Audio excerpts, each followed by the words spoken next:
Welcome everybody, this is day number 4, ECS Estonia, taking place right now. The first match we have this morning for you is going to be the return of the Tallinn Hippos taking on the Viking Stars, who had a bit of a mixed day yesterday. Both teams with just one win, and this is going to be an important match to see who's going to get just ahead of the other one on the standings, the all-important standings, to talk about the finals on Saturday. Here we go with the coin toss. Viking Stars to call. Heads is the call. Heads it is. Viking Stars going to have a bat first. Let's get into it. Can't wait. Let's go.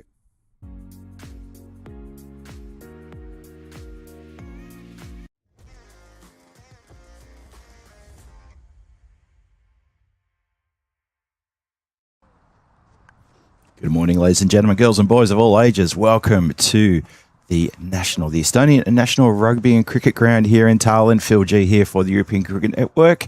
Welcome you on this bright, sunny and not too windy Thursday morning in the very northern part of Europe. It's wonderful to have your company. Thanks for joining us for day 4 of ECS Estonia. On the first match this morning, as I mentioned in my little short introduction there at the coin toss, Tallinn Hippos taking on the Viking Stars. And big match this one. Both teams on only with one win and level on 5 points on the standings. And of course that means that at the end of this match, one of these teams will actually have just a little bit of supremacy over the other, and I'm looking forward to seeing how that is going to unfold.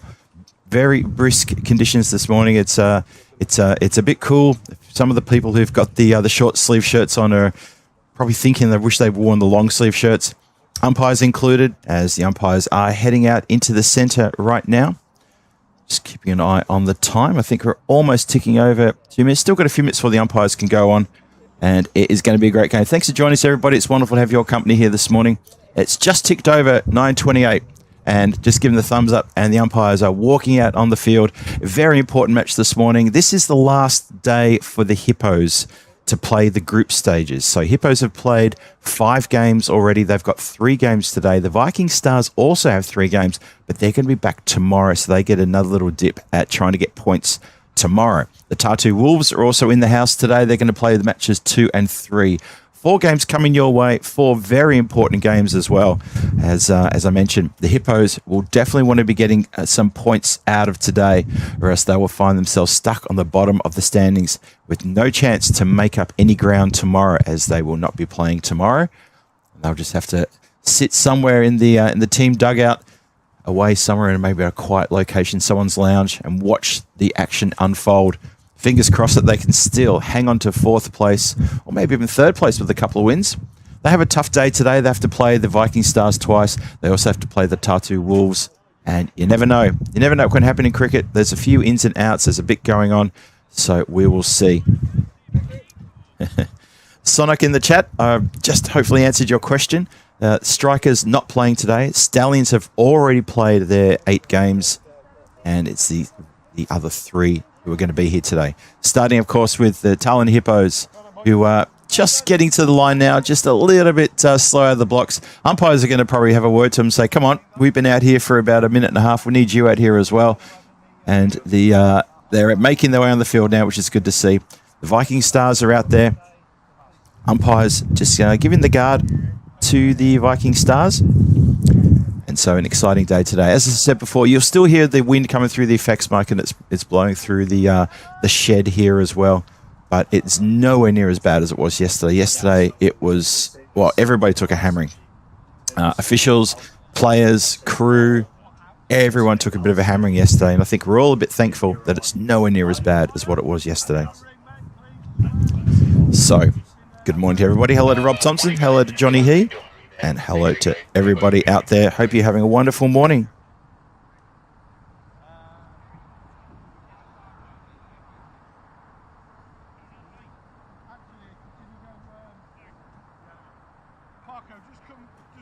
So, Hippos take it to the field. In case you missed it at the coin toss, it was the Viking Stars who won the toss. And interesting that the captain just took a moment to reflect, almost like he'd forgotten what he'd agreed to do with his team, and then said, we're going to have a bat first. But fair enough too.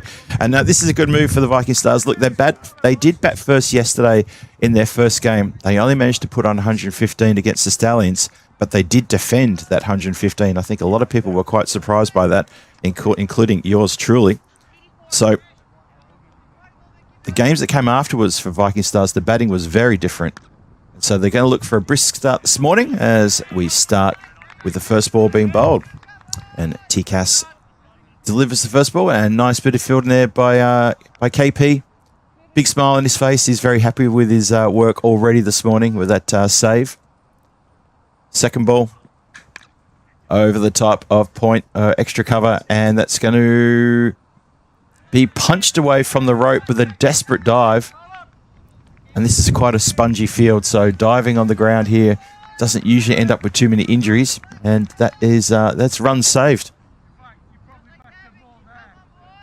Shayan Khan and, of course, Rupam Bura, they're looking for a nice brisk start this morning for their team, looking to amass a good total and put the challenge down to the Hippos. As I said, both teams with just one win at the moment in the tournament. Oh, that's a bit of a howler. Gets away from keeper as well for a wide. I think the thing for the Hippos there is, yes, they've only got one win. There's 3 teams in 3rd, 4th and 5th. The Tartu Wolves and the Viking Stars and the Tallinn Hippos, who are all playing today. They're all with just 5 points in the standings. And this is the day that will break that up. And we should see a couple of teams jump ahead and one team might just start to fall behind here. Lofted, nice shot, 6 runs. First Maximo of the morning under very bright blue skies this morning. Just a few very high white clouds, but otherwise it's a very, very nice bright morning here. And I think we're all very happy that the wind has died as well. Hello to Chris Addison. Great to see you there in the chat. Hello to everyone who's joined us here this morning. So I saw a few people in the chat asking about Habib Khan. Habib Khan, he's the captain of the Strikers. And as I mentioned before, Strikers not playing today. So, of course, he won't be here in action today. That's on the full and swept. And that's going to land across the boundary rope for 6 runs. That's a nice strike as well. So, a few loose deliveries here from Tekas. And Shayan Khan getting after him nice and early. Just that one single to Rupam, but after that, it's been all Shayan Khan.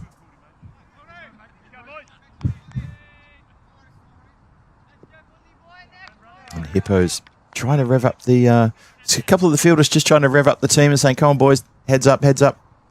Every run's important. If they want to play final Saturday, this is a really important game for them. They've got two games against the Viking Stars this first game, and they will play the last game today. Match number 4 will be the return game of these 2 teams. The Tartu Wolves are in the house. They've got 2 games today.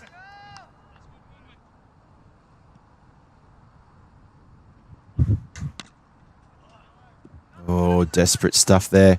You see the fielder just running across and realising he was about 5 steps shy of being able to stop that one. Long on, pretty wide long on. I think long on's trying to also cover a little bit of deep mid-wicket. And I kind of get the feeling that whilst you only let 2 players out during the power play, you need to pick one or the other. You can't put them in the middle there. I just don't think it works. The other deep fielder is a deep cover. Maybe deep extra cover. Just moving into more of a... No, he's actually been told to come into the circle, and they're going to drop square leg back on the boundary. So I wonder if that indicates something as TCAS tries to come around the wicket and maybe change things up a little bit, and a dot ball ensues. So it's 19 without loss after the first over. Chris Addison with a good shout there. Please don't forget the appeal for donations to the disaster relief efforts there in Colombia. Our good friend Monica Ramos she's a Colombian born and bred. It was great to see her on the chat yesterday. I think we're all very happy to see that she's okay. So yeah, thanks for that, Chris.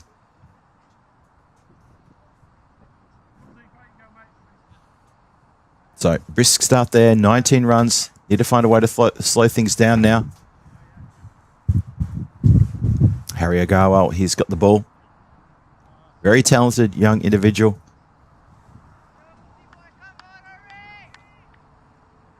Enjoys his cricket, really does enjoy his cricket. He's getting to that age now where he's going to be completing his his final school levels this year. And he's already talking about what's going to come next, possible university or continuing with cricket. He's hoping to do both and see which one sort of picks up. But he's very open-minded about the future and very optimistic as well. Good attitude.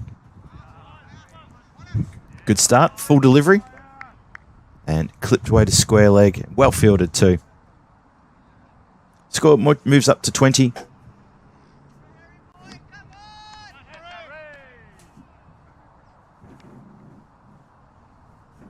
Hippos would love to contain this team to a sub 120 score if they could. And they're just trying to put a little bit extra hot sauce in that one. It gets past the keeper. But good fielding, good recovery, and a wide as well.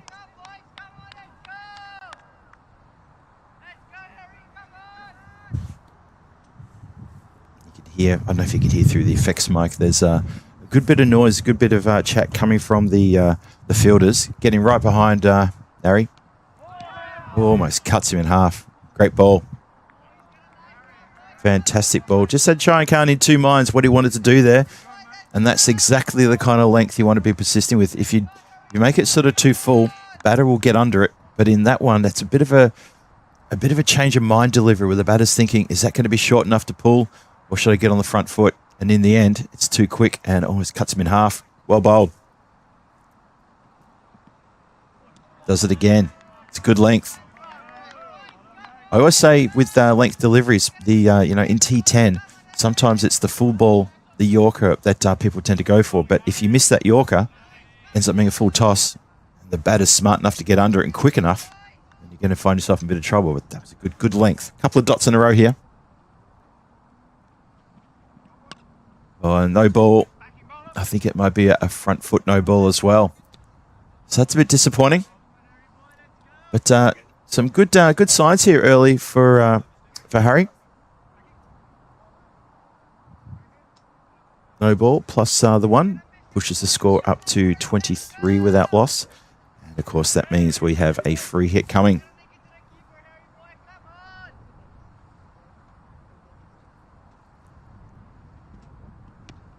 Slammed on the pads, dot ball. Nice save there. Bit of encouragement from the fielders too for the bowler. Really good to see. Dots up again. It's been a great over so far. Just 4 runs from it.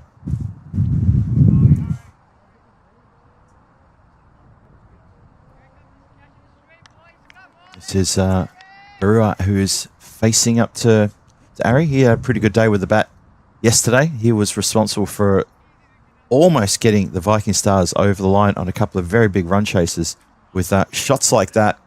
And that's the problem when you go for a full Yorker length delivery. If it just slightly short, and that was just in the slot, you'll get punished by a smart batter and a batter who's very quick on those strikes. And a 50-metre boundary is not enough to contain that man.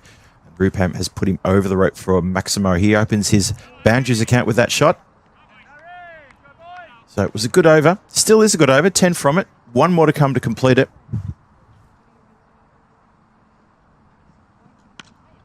Smacked hard, high, and that is out of here as well. And that is a couple of last deliveries right in the slot and got the treatment.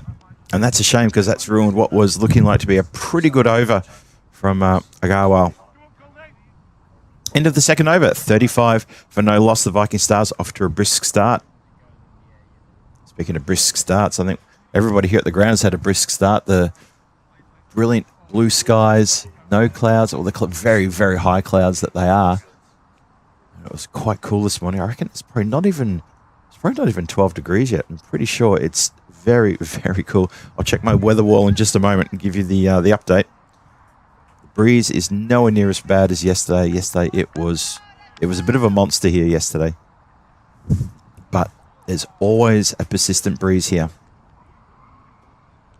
It's going to be KP coming under bowl now.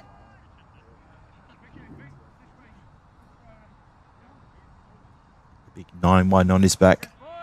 Looking to bowl the third. So, Cedric, captain, rolling the dice here. Taking pace off early on, and that's been whipped away off the thighs for 4 runs. Not a great start. But a bit of a loosener. Not listening for the batter. Cheyenne Khan has got onto that pretty quick smart.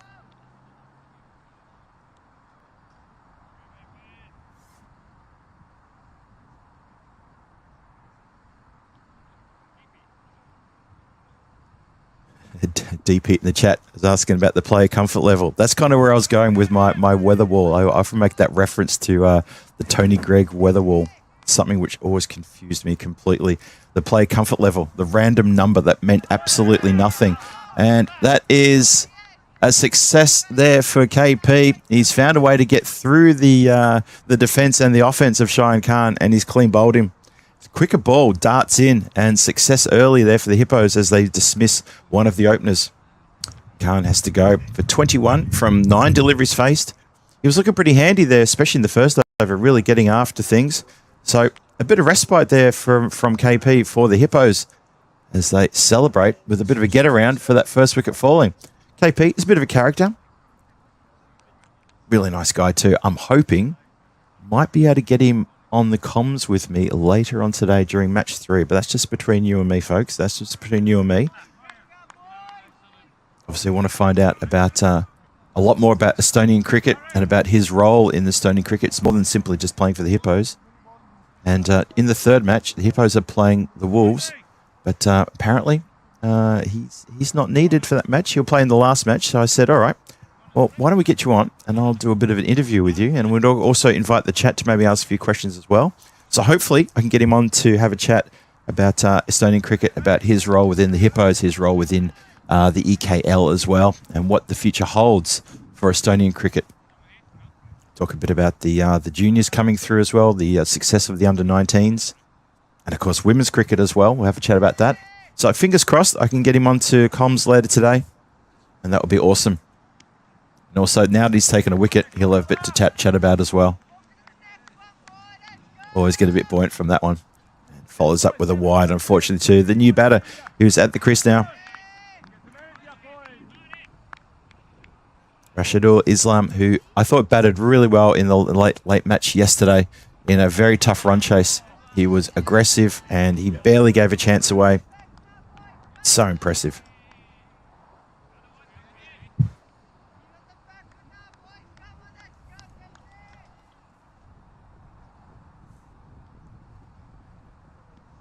That's a bit of a filthy wide down leg side. Already the Hippos need to tidy up with the wides. Just a few too many giveaways here.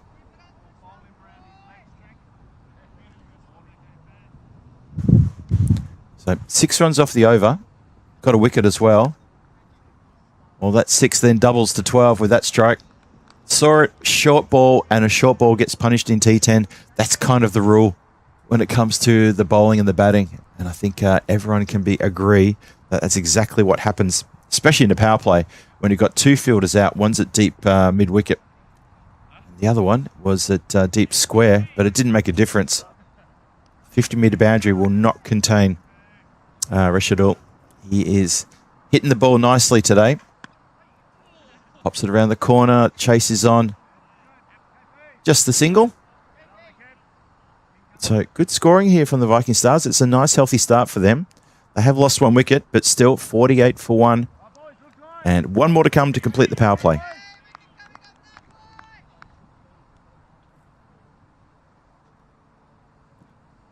Tosses this one up and miss hit down the ground.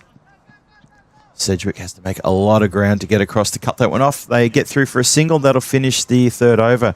So 3 overs gone, 49 for 1. Power play done and dusted.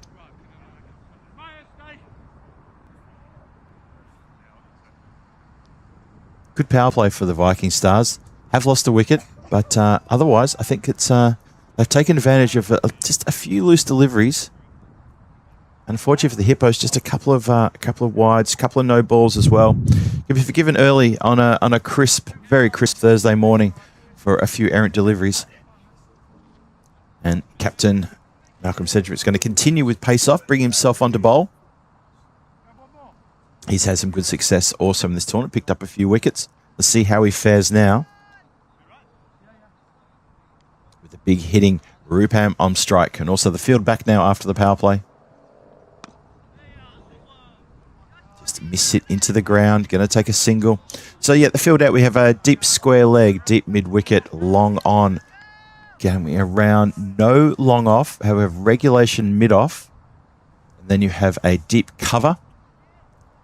And let me find where the other deep player is. Question asked, and umpire turns it down, says no.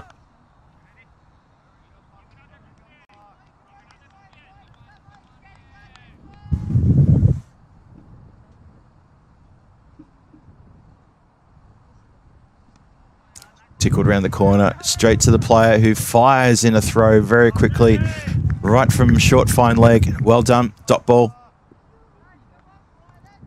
So unless the field changes now, it looks to me like there's only 4 out. That's exactly right. There's only 4 fielders out. 3 on the leg side and 1 at deep cover. Wow, absolutely monstered.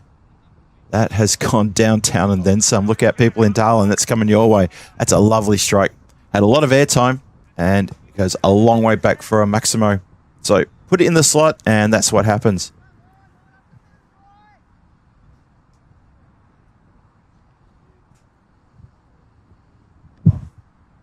Only 7 off the over so far. Tries to do the same thing again. Hits it straight to the player who's waiting there on the 45 at the short fine leg and a dot ball. So if you're encouraging signs here for the Hippos, make no mistake, the Viking Stars are off to a good start, but the Hippos are just making, just asking a couple of questions of the batters. That's a bit of a howler though, unfortunately. The only question asked there is, how wide was that? Not a good ball. Looking to try to finish the over. 57 on the board, loss of 1 wicket, last ball of the 4th coming up. Provided it's not a wide or a no ball, of course. Tossed up, swept, and swept well. And it's going to find the boundary. That's a lovely shot. And score then races up to 61 for 1 after 4. It's getting a good run rate as well. Set themselves a very good platform now. And Tallinn Hippos need wickets. Need a couple of wickets here. But yeah, interesting to note that the with the fielding, with the Hippos, they've only had 4 back during that over. They opted not to have a 5th back. So KP, who's at regulation mid-off, he's now being asked to drop back to long off. As it looks like it's going to be Parkin going to come on and have a bowl. So again, Captain Cedric just looking to continue with pace off, not looking to bring back any of his quicks. Looking to try to put the pressure on the Viking Stars and make them make the pace.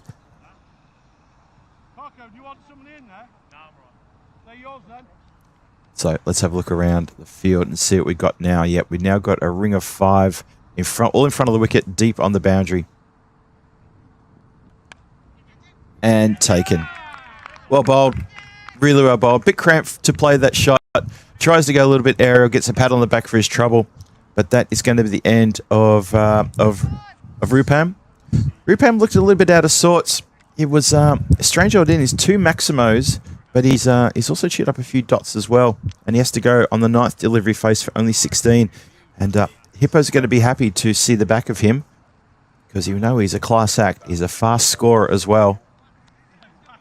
He seems to be very effortless finding the boundaries, but on this occasion, he has managed to try to sort of cut that close to the body, and he's picked out backward point. And Zentalaval has held on to a good catch. So continuing with the pace-off bowlers is working. Kevin Petterton gets a wicket.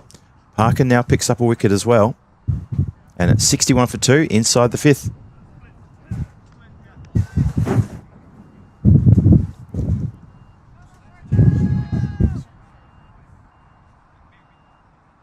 It was nice to have a chat with Richard Parkin a couple of days ago. It was a nice, friendly team, the Hippos. Very welcoming, especially to Antipodeans. So lifted, headed towards deep mid-wicket. 1-2 bounces. Sun still pretty low on the sky this morning, and the throws back coming in from that side of the ground, causing a few issues for keeper and bowler. 62 for 2. Again, miss hits. Clever bowling this. Hippos need to find a way to have a couple of overs like this just to get some pressure back on the Stars. Maybe try to finish this over, which is only halfway through. Find some dots, find some singles only. So straight again to the player on the 45. It went very slow to him, so it was always an easy single. So good running by the Viking Stars, just turning the strike over.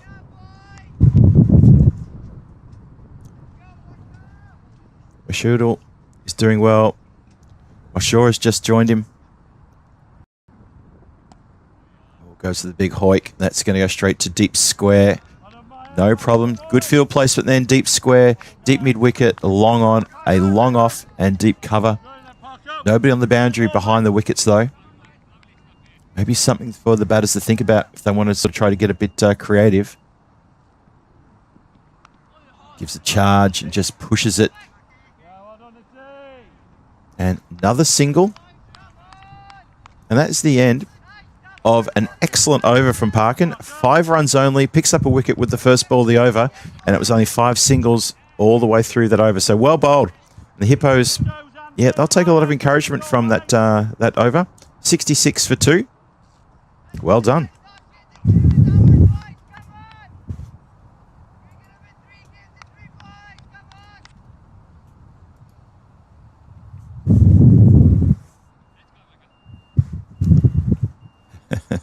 Hello to Sunny Yadav in the chat. Good morning to you. Good to see you again there.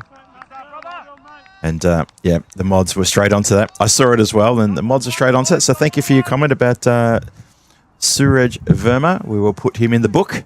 And whenever we see that name again, we'll know straight away what to expect. We do have a book. Well, I've definitely got a book dating back to 2021 when I first started moderating on the ECN chat. Myself and Luke Belgium and a couple of other familiar names. We kept a little book of people who were only there to do the wrong thing.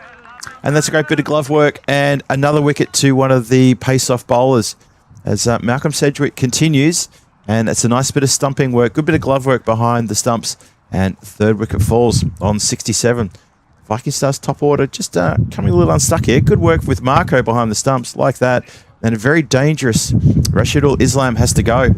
Dances down the wicket, completely missed it, and bails a move very quickly. So, good little moment here. Good little few overs for the Hippos. Very encouraging signs. They're getting a bit chirpy in the field, which is really good to see. Good team spirit. The Viking Stars probably thinking, well, the last couple of games we played at this stage, we were already at well over 100. And, well, they've got a bit of work to do, the middle order. Oh, my apologies. It wasn't Rashidul Islam. Sorry, it was Moshe Rahman who was stumped. Apologies to Rashidul. That was pretty rude of me to suggest that he was the one who was out. Never mind.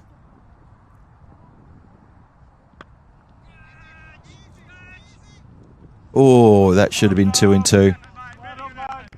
Bad luck.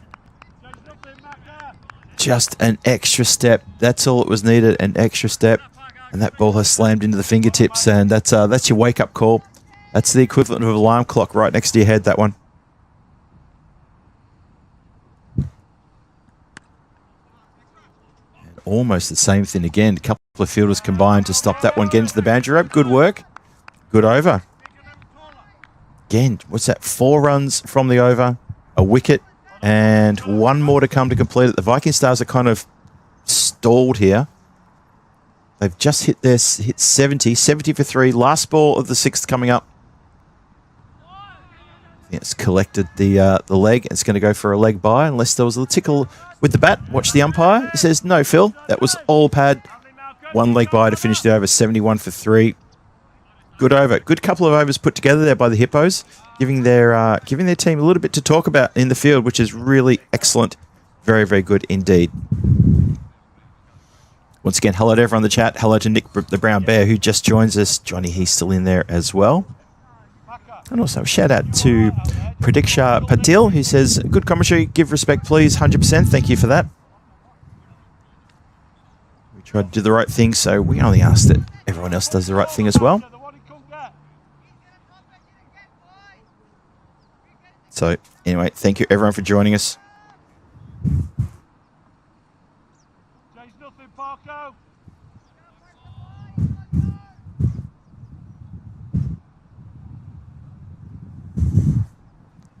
Parkin to bowl his second. If he can bowl an over similar to his first one, then that's going to start to put good scoreboard pressure back on the Viking Stars. We start with a single.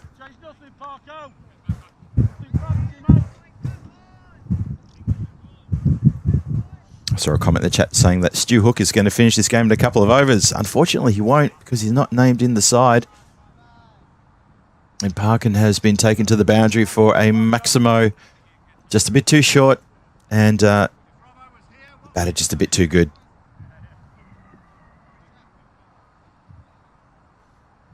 Sunny Yadav with a good observation about the batting too. The Hippos batting a little bit weaker today with no Stuart Hook and no Mahela Dalb either. Both unavailable.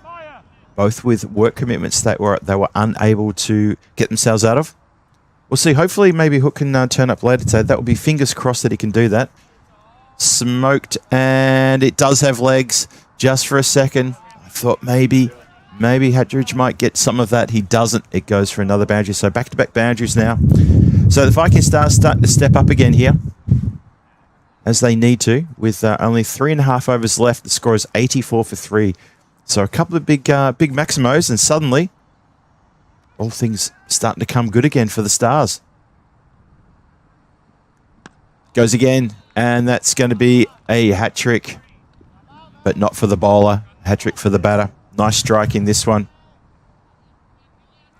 Mentioned Rashidul Islam when he came out to bat. And I said yesterday, look, that innings he played last night, the last innings of the day yesterday, he looked so comfortable, so confident. And he did such a great job getting his team very close to a run chase. They fell short of the run chase by about 40 runs, but his efforts in the middle order was sensational, and he's just managed to channel that now. Well, it's a short ball. It's a filthy short ball. Tries to surprise the batter, and that is not good. That goes all the way for 4 runs. So Parkin's second over is not even close to what his first one was like. He's already gone magical as well. And Stars getting right back on top edge. See, just takes 1 over into T10 to change the complexion of a game. Just when the Hippos started finding a couple of good overs, tight overs, bit of pressure on the batters, and now the pressure is completely released.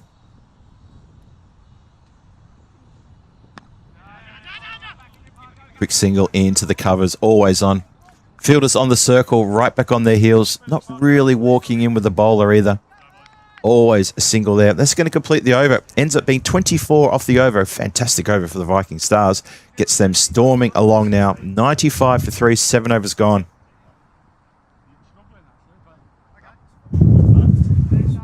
Very, very good. So,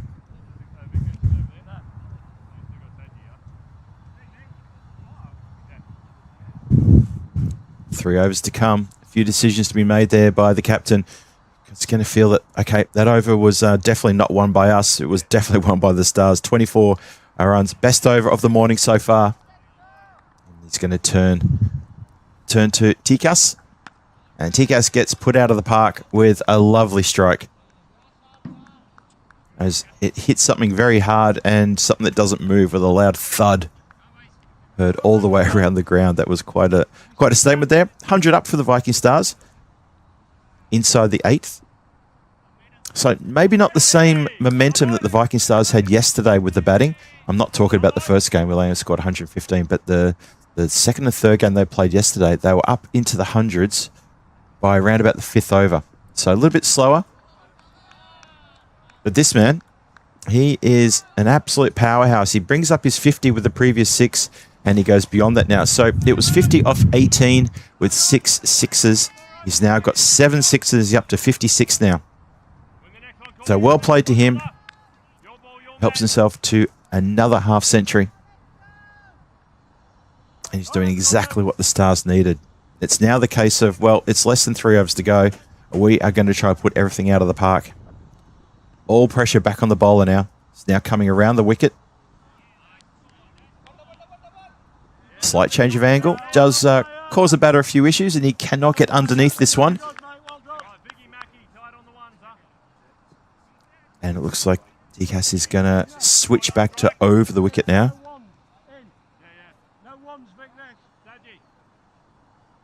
So, Chandrapar facing up. He's only faced a few balls. Let's see how he goes now. Slightly slower delivery, and he finds a gap. Two fielders have to rush around from deep mid-wicket and long on. Going to get back for second. They do get back for a second.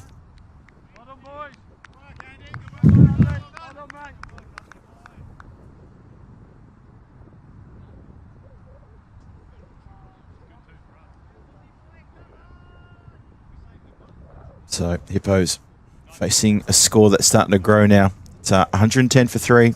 2 to come in the over.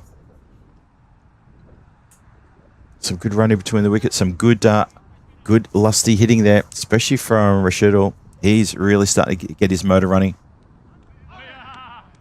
Good change of pace as well. Clever bowling. Also, the fact he's bowling to a new batter just pushes it a bit wide, takes pace off completely. And Chandrapar is just left to be a little bit sort of, leaning out to it. Can't get to it.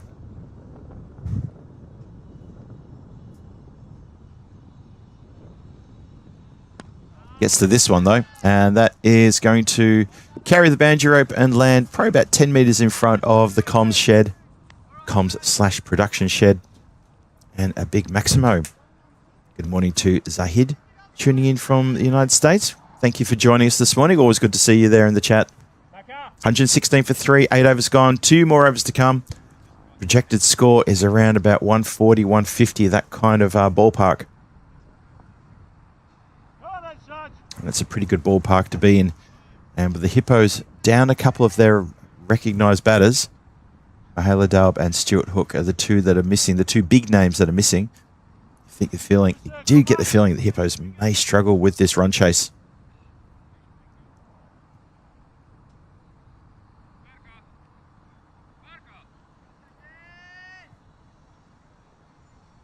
So, all happens in the ninth. I think the Tallinn Hippos will be hoping it all happens in the ninth.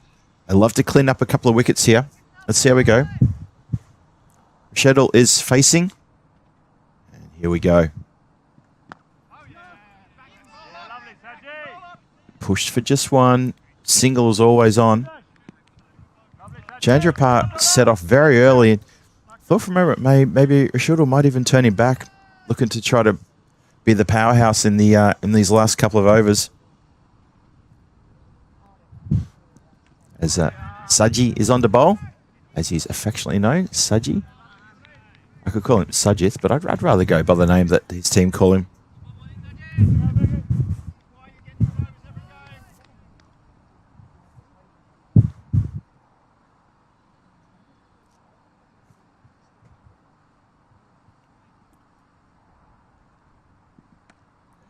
Goes towards leg side. Now, it was interesting. He looked towards leg side before the ball was bowled, and in the end, he takes it a lot finer, and that's gone on about a 45 towards fine leg. Nice shot. Finds the boundary. Played it safe. There was no one deep there. All the fielders on the leg side deep are in front of the wicket. And he knew if I play this a little bit finer, just wait a split second just to try to help me get the angle right, he's going to get runs without risk. It's exactly what he's done. It's a nice shot. Clever bit of batting that. So if the bowler's putting it on the pads or slightly leg, that's what's going to happen. And now, as I said, that fine leg stays back on the boundary rope. And he says, all right, then I'll go over the top of a deep mid-wicket for a 6. What about that one? That's a good strike. So they left the left fine leg on the boundary. So they got 4 fielders on the leg side now on the boundary rope. Deep square, deep fine leg, long on, deep mid-wicket. And the other fielder deep is, deep cover. So they're trying to plug the gap. The problem is, though, every time he's so powerful, Rashidul, when he gets under it, it's gone. It's out of here. So Saji needs to have a think about his length. Well, he's bowled a full toss, and that is shown as a no ball. Square leg umpire, very quick to say no ball. And is a no ball 6 as well. So that is not the outcome they would want, as that is 7 runs added to the score, and that ball needs to be re-bowled as well. Oh boy. That's a problem. I think the scorers might have missed the no ball there, but it will be changed.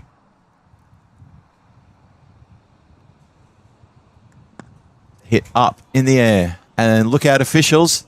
That's just a reminder about the no ball. Marzi's almost taken a terrific catch. He's run out from the officials' tent. He's almost managed to snaffle that one. Just missed it. Oh, Johnny here. I saw your comment to Zahid there. You're being a bit cheeky there. Look at you. Hey, look at you. He says, Zahid, say hello to the nice nurses from me. Why don't you give us a little winking emoji when you say that? Fantastic stuff.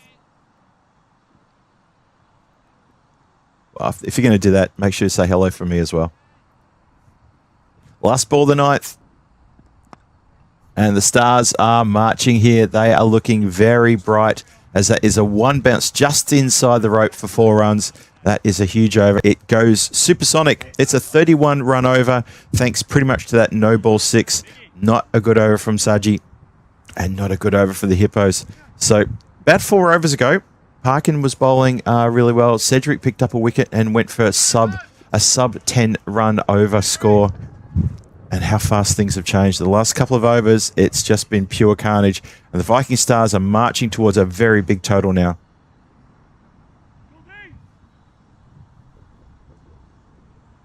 I just saw Zahid's response to Johnny. That cracks me up. Thank you, Zahid. You put a big smile on my face. Hello to Paolo Campini, who joins us as well. Good morning, everybody. Hope you're enjoying this. A bit of late order smashing around the park by the Viking Stars. And tries to reach one. That may go all the way. I got a feeling it has. So it's a bottom edge. It has run all the way. Chandrapar's doing well. Have a look at the score, though, for Rashidul Islam. He's up to 86 from 26. I wonder if he knows how close he is to a potential ton. I wonder if he's going to maybe have a word to his counterpart and say, Anand, what if we get a single? Just open that door for me to get a chance to maybe get an ECS ton. Let's see what he does. Nope. Smokes it out of the ground instead. Big 6. It's all about the team score, isn't it? As it gets to 157 for 3. And already you got the feeling this game has been ripped away from the Hippos in the last couple of overs.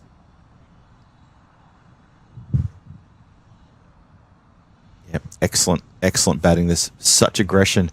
Bowling, I have to say, bowling hasn't been great. Just a couple of short deliveries were not needed. But it was just a good temperament in those middle overs there, especially by Rashidul Islam. Thought he was so good the way he just didn't get too carried away early. He was happy to block a few balls, maybe a couple of miss hits as well, but never looked to sky anything until he got his iron. Popped up in the air. And that should just get over the rope. It does. Parkin sets himself for a leap, AFL style, and it goes well over his head. Keep going, Harry. Win the over, brother. Knock him over. Well, getting a bit of encouragement from his teammates there. They're saying, it's all right. Keep going, Harry. Keep going. Good to see. Great team spirit in the Hippos. It's one of their hallmarks. Gets the charge. Gets uppishly hit. Didn't quite get it all, but he's going to find enough to get to the boundary. It's going to be 1 bounce, 4 runs. So it doesn't clear the rope completely. Still very good, though. Big score. Massive score loading here. Great bit of hitting from the Viking Stars. Second last ball. It's a miss hit. The shy at the stumps was on. Unfortunately, there was no one there to take the ball. It would have been a run out. Would have been a clean run out. And now everyone's having a shot at the stumps from about 20 metres out. No one's able to hit. Batter was gone. Gave up. Completely gave up the chase. So Chandrapar, he's pretty much farmed the strike this over. He's going to leave his counterpart, Rashidul, stuck in the 80s, as it's the final ball of the innings coming up. 169 for 3 plus this to finish it. Walks down the pitch and completely puts the bowler off. The bowler within his rights to stop there.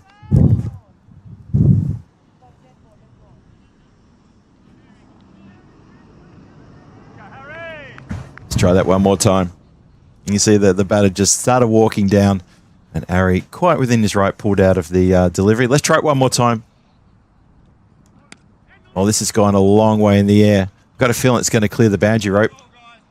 Tell you what, some close attention, almost could have knocked it back in. Very close indeed. It does carry, though. The score finishes on a 175 for 3, and that is quite a formidable score there posted by that team, the Viking Stars. Well done to them. It's a good score. Oh, my mistake. One more ball. Of course, it was called a no ball. Thank you. Thanks, Kenneth. No ball. Well, there you go. Had a feeling that might happen.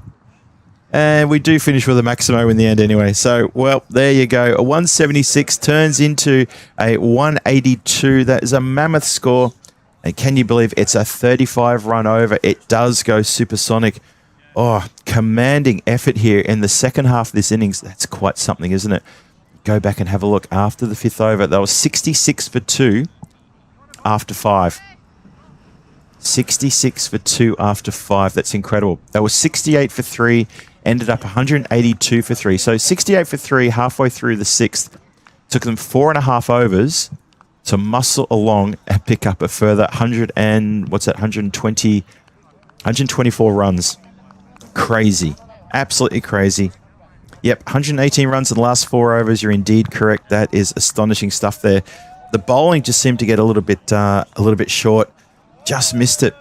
And I just felt those middle overs 4, 5, and 6, we're just starting to turn things around and maybe sort of restrict the Stars, but what an effort. And the Hippos have been absolutely put to the sword here by the Viking Stars in these last few overs. Astonishing stuff. Let's have a look at the card here. Rashidul Islam, 86 from 26, including 11 Maximos and 3 fours. Anand has done some pretty good stuff there in the last over. All those runs coming from his bat in the last over. 45 from 14 he ends up on with 5 Maximos and 2 fours. Contribution at the start there from Rupam and Cheyenne Khan. They started the proceedings getting the score up to 39 during the 3rd over before that first wicket fell. That is quite astonishing. The bowling card, well, a couple of wickets. 1 wicket to Kevin Pattenden, who didn't bowl a second over. Malcolm Sedgwick gets 1 for 16 off his 2. Pick of the bowlers easily. Richard Parkin had a great first over, but his second over he'll probably rather forget. And unfortunately for Saji and for Agarwal, their second overs were quite explosive. Well, we are going to take a 10-minute break. We're going to resume at about 24 minutes past the hour. So I'll join you in about 8 minutes' time for the run chase. The run chase is going to be tough. Tallinn Hippos need to amass 183 to try to get a point. You get the feeling, though, the Viking Stars, they may be sniffing a 4-point win here, which will be huge for their finals aspirations. And we'll see how we go then. Join me back here in about 8 minutes' time here on the European Cricket Network. This is Phil G, and you are watching the ECS Estonia 2026 edition. I'll see you shortly.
Welcome back, everybody, to the run chase here. Big run chase coming up after the Vikings. Well, the Viking Stars have amassed a huge score of 182. So it's a 183 to haul this total in for the Hippos. It's a huge task for them to try to do that. So let's see how we're going to go. Umpires are heading out to the centre right now as we speak.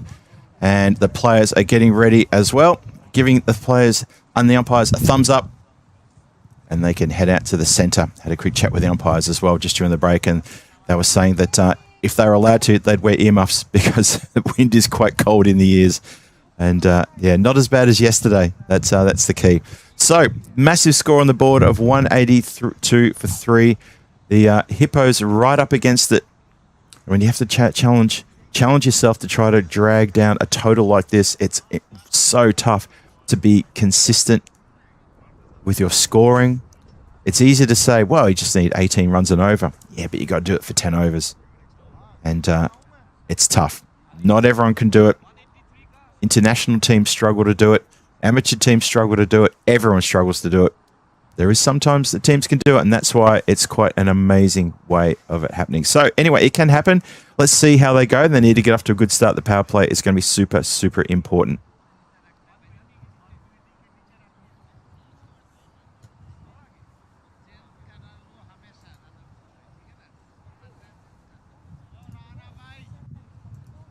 So almost set to go here. Hope you all enjoyed the cricket so far this morning. Wonderful bit of batting there from the Viking Stars, especially that man Rashidul Islam. I thought he was fantastic, absolutely sensational.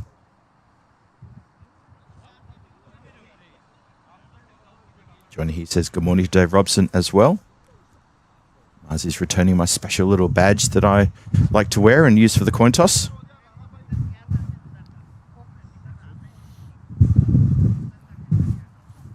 And Zahid's just dropped a message in the chat saying, while waiting for the ECN to start, you watched the highlights of the South African chase of 438 versus Australia in Johannesburg. Yep, that was quite an amazing match. Probably one of the best matches I've ever seen either. It is very memorable for many, many reasons. Yep, it's a good bit of vision, good shout as well. Looks like it's definitely going down leg, and umpire says, nope, we're not going to have anything happen there. So first ball bowled in the run chase. And it's Hartridge facing with Harry Agarwal at the non-striker's end. Hussain with the ball. A couple of tight overs to start with here, and the Hippos are already going to be in a bit of trouble. Just started the first. Just on the pads, worked away for one. Got a little something on that. Dave Robson in the chat as well. Hello there, Dave. Nice comment that. Nice to see your shirt opening the batting. Of course. Who doesn't want to see be represented like that? Hello to Crystal Ward as well. Wide ball. Well, wicketkeeper is running towards the keeper appealing. And that's not the way to appeal. That's how you get put in the naughty book. So the only person moving out there is the wicketkeeper, and he's still running with his arms extended. Cracking delivery though. Let's have a look at this one more time.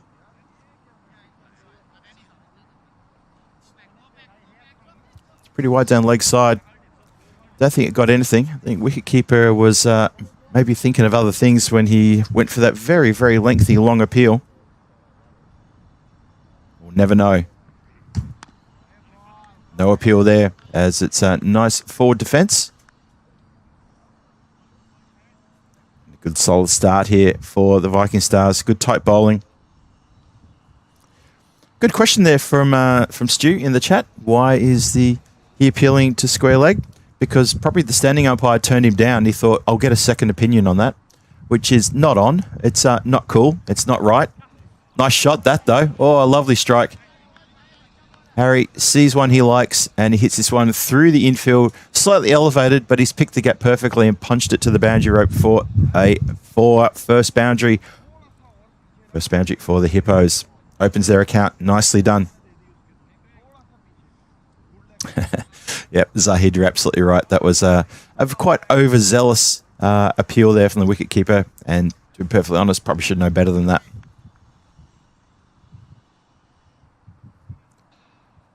Here we go again. It's wide and taken. No appeal. I got to be careful I don't continually say no appeal every time the wicketkeeper takes the ball now. It's just one of those things now living rent-free in my head. Anyway, 7 without loss.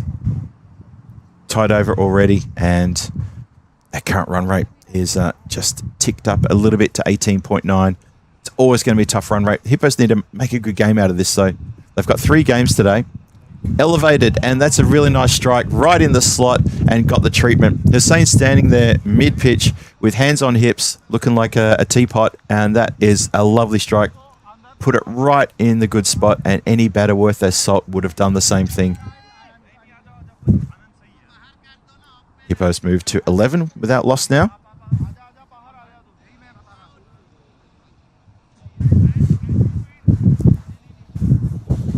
Last ball of the over coming up.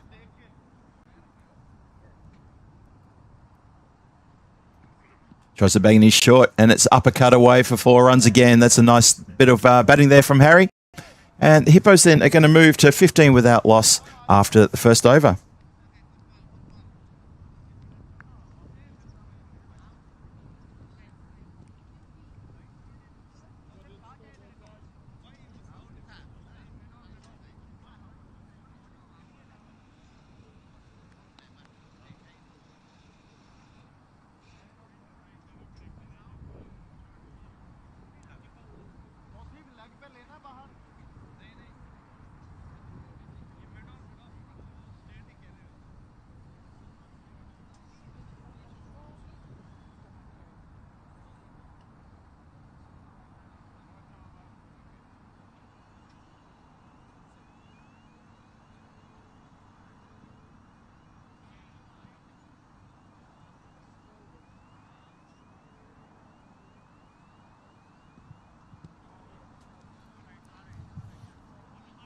So Hippos with a good start. They're 15 off the first over as we get stuck into the second over.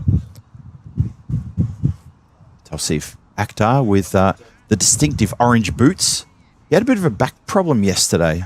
Viewers, yes, I might remember. He didn't fall down. He just sort of went down and sat on the ground and did a little bit of stretching exercise with the lower back. So hopefully he doesn't have a repeat of that. A couple of players yesterday were in a bit of the wars with the conditions, especially with the conditions. But Tausif Akhtar, he's a bit of a quality bowler. Starts us off, though, this over with a wide. Follows up with a single. But he's taken wickets. He's very handy.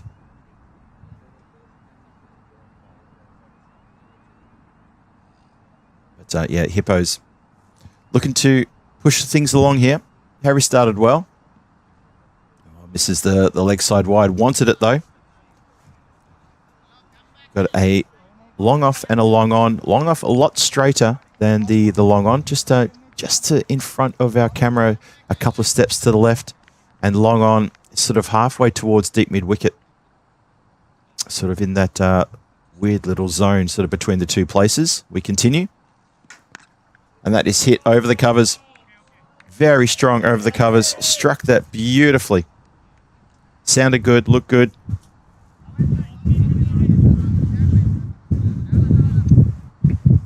So it's a nice start here for Agarwal. He's muscled his way up to 16 from 5 deliveries. Got himself 4 boundaries as well. This is a good start for him. Hartridge has only faced a handful of deliveries for his single. He's at the non-strikers end. See if they do any changes here. Yep, they do. So long on comes back into mid on, and deep cover stays out at deep cover. So we go straight down the ground with a 6. That is absolutely middle. That's a wonderful shot. Straight as you like. Hit it as hard as he could, and he's middled that one. So lovely hit. Score gets up now to 28. Only halfway through the second. And again, I'm always reminded of the words, very wise words of a certain Mr. Maximo who talks about at length about chasing big targets. Hey, you got to just break it down into bite-sized chunks. Maybe that's what Hippos are doing. Maybe that's what Agarwal's doing. Can't get too flustered and too overwhelmed by the total that's required. Oh, his eyes lit up there. He was definitely going to go for something towards point, looking to elevate, and just gets a bottom edge, miss hit.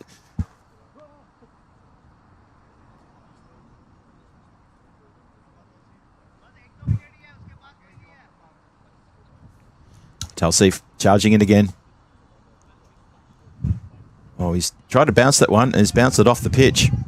And now he's saying, oh, my shoulder. Well, it's always good to see the excuses from bowlers and fielders at times. But, yep, he's bowled a bit of a howler there. Tried to put in the bouncer in. It's just stuck in the hand for a bit longer than it should have. Don't think it's a shoulder-related problem. And free hit coming. So Harry's got carte blanche to try to put this one out of the park. Let's see if he can do it. Can't get under it, but it's going to be, it's going to get to the boundary rope, so that's a good thing. Doesn't quite middle it, doesn't get under it, but he's hit that hard enough that it flies away to square leg for 4 runs. So picks up 4 for his trouble from the no ball. Harry's marched up to 26 from 9, doing very well, getting some good support from the dugout as well. That run rate required still hovering around 18. They've got 18 runs off the over. There's one more to come. Tossed up and gets this one in the air. Running backwards with a flight. Not sure they're going to get to it. They're not. It won't get to the boundary either. But batters will get back for 2. Well run. So the over goes for 20. It is indeed a magical over. So well done to the Hippos. They do get a magical over in, and they get more runs than required in the run rate. So well done to them. Stars, well, I'll think, well, that's just one over. That's okay. Still got a big score on the board to defend here. 147 still required from 49 deliveries. Shot. Lovely shot. That was a free hit that was cashed in. It was properly cashed in there. 27 off the over in total. Lovely stuff. 42 for no loss. 2 overs gone.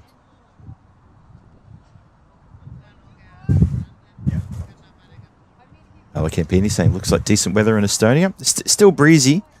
Apparently there's always a persistent breeze here, but yeah, nowhere near as bad as yesterday, and nice bright blue skies as far as the eye can see. A couple of wispy white clouds in the distance.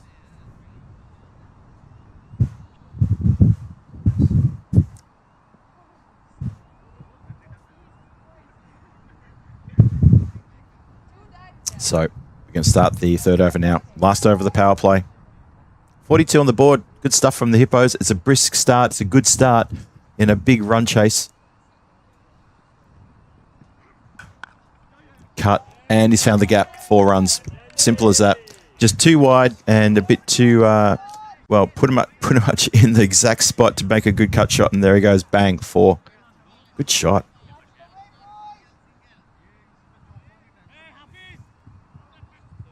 So Shadid Hussain, who opened the bowling, is back on to bowl his second. He always has an incredulous expression on his face when he gets hit for 4.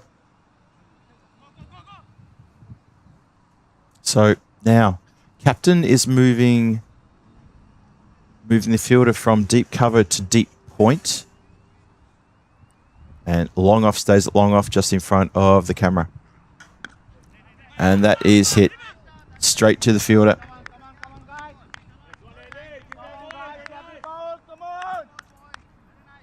Well, it just had to go 2 meters to the left or the right, would have been 4. And would you believe Rupam is in exactly the spot he had to be there in the covers to stop that one getting through. It was hit hard, slapped into the hands, just the placement wasn't there. And this time it's going to be clean bowled. The ball ricochets away to the boundary rope, but that doesn't matter. It's clean bowled. Not quite stumps akimbo, but enough to do the damage. And unfortunately, that means that Hartridge has to go. 5 for him from the 6 deliveries he faced. And that's going to be, well, that's disappointing. But at the same time, he wasn't really getting going the same way that Harry was. Viking Stars, though, they get a wicket. 46 for 1. So Shadi Hussain, toiling away, gets a wicket. He's very happy about that one as well.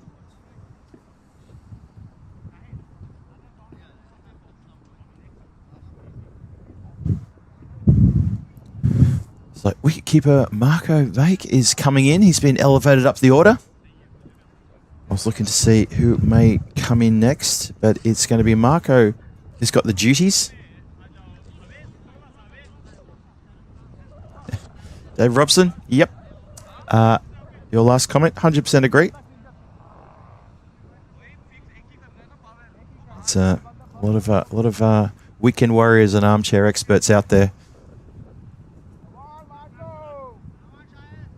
But then again, I guess we have to respect freedom of speech as well. There you go. All right. We continue then with just a push forward. And Harry, just a bit of ball watching there. He's going to be in trouble. Oh, he's not in trouble. Well, that's a bit of luck there. That's a real bit of luck. Marco wanted the run straight away, and he called him through. It was his call. And Harry was watching the ball dribble past him, thinking could be in trouble. But there you go. Get through for a single, off the mark straight away.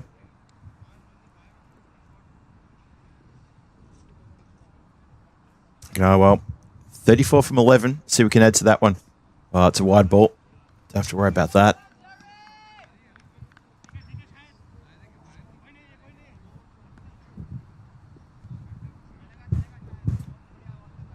Paul in the chat asking Dave if he's considered playing for the Hippos this year.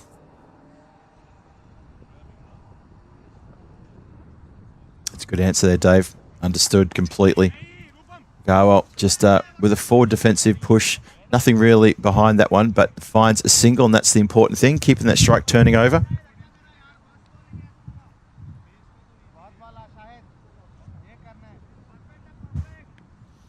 There's a Kuzman with some interesting comments. Obviously, expert in the field of batting and how people hold the grip. Good to see. Tucked around the corner, should be a quick single there as well to square leg. Is a quick single. So if you can't hit a boundary, need to find the singles. That's exactly what the Hippos do, and keeping that scoreboard ticking over and keeping the strike ticking over as well. They're going to finish that over with that single. 50 for 1 after 3. So after a brisk start and a couple of overs there, including a magical over, things have just slowed down a little bit, but that's okay. Still need to be going at 19 runs and over to score those runs.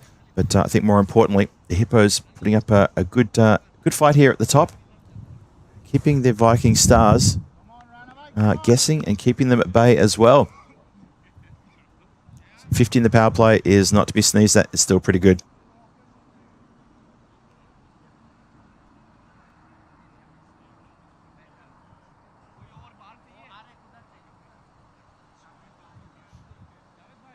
Yeah, Paul making a good comment there to Dave about the missing a few big players of the Hippos indeed.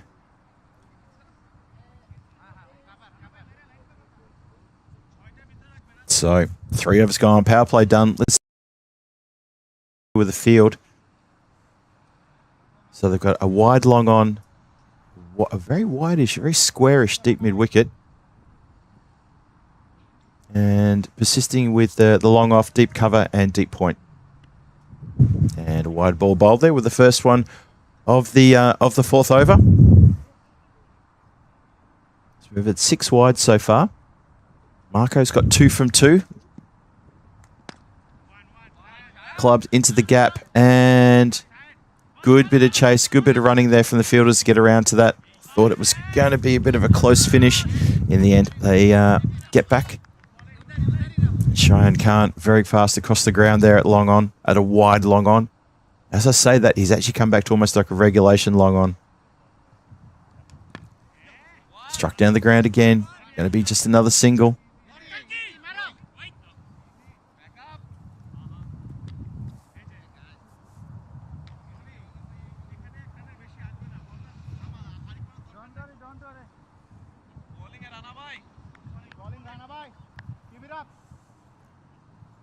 Dave makes a good comment too. The 2 native Estonians at the crease at the moment. I'd like to talk more about the Estonian cricket and the players coming through the ranks as well. The under-19 success and shots like that are the reason why we talk about success of the youngsters here in the Estonian League. That is a wonderful strike. It was not a good ball. It's a full ball. But had a standing tall there and just going bang and putting that one out of the park. What a great strike that is.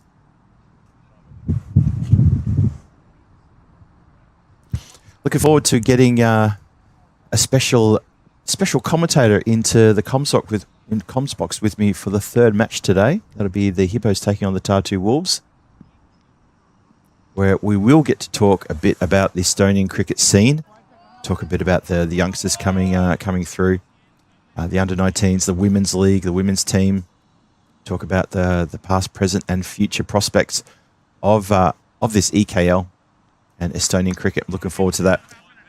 I'm going to be welcoming into the commentary box. It's going to be KP, Kevin Patterson. Looking forward to welcoming in. Obviously, he's got a fair bit to do and a lot to talk about. So I'm looking forward to that. Have your questions ready. Have your comments ready as well. Be good to try to have a bit of a deep dive with him about what's going on in cricket in this part of the world. Always really thoroughly interesting to find out what's going on, what's happening with development. Talk a bit about the youngsters. And as Dave Robson in the chat has quite rightly said, nice strike. That's another. Oh, I think that's bounced just over the rope. That's a good shot.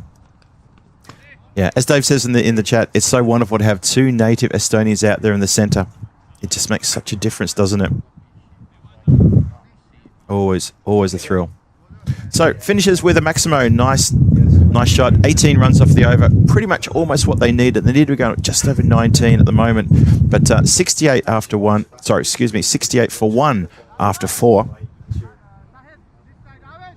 It's a good effort. Really good effort. The loose balls are being hit around pretty hard. Both of these two, both Marco and Harry, very confident with their stroke play, looking for the loose balls, but also looking for the singles to keep the strike ticked over. And that's thoroughly important as well.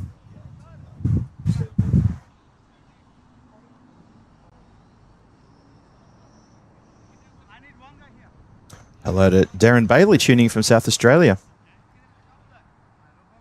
Yes, indeed, using the same end to bowl, and that's purely from a viewpoint of not just where the cameras are placed, but also for time as well. So we get through the overs a little bit quicker, makes the game just move a little bit faster.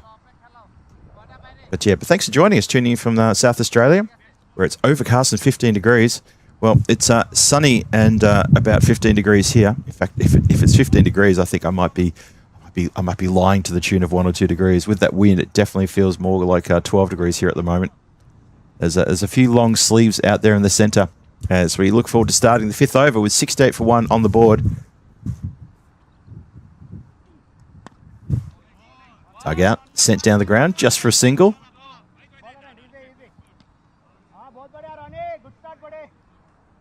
Zaman is the new bowler. The thing I noted about Zaman yesterday, whenever his captain called him to come on and bowl the fifth or the sixth over, he was he more often than not he did pick up a wicket. Let's see if that trend continues today. Bowling now to Marco.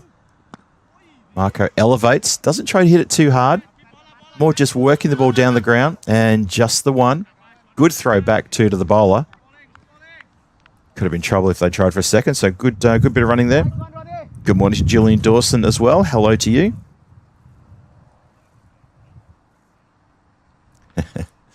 Chris Addison, God's country. Indeed.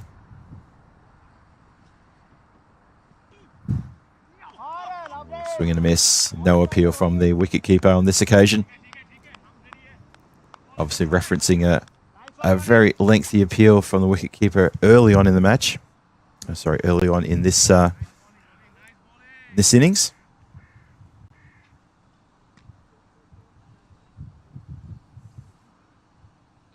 Zaman steaming in again. Full ball. Nicely picked up. Not quite in the slot, but dug out nicely. And that's going to be punched down the ground again for a single. So once again, batters just holding out here for a couple of balls that maybe they don't get the length quite right.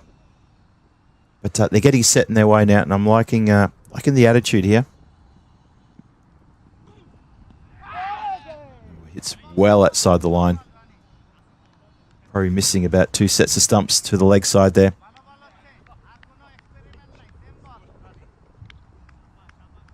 Zahid asking, do they use a new ball for each innings or they slightly used balls? No, it's a brand new Grizzly for each innings. It's only if we get a lost ball that the ball will be replaced by something that's maybe seen a couple of overs. Try to get something that's similar to what has been lost. It's been popped up in the air. It might land safe. It does land between two fielders.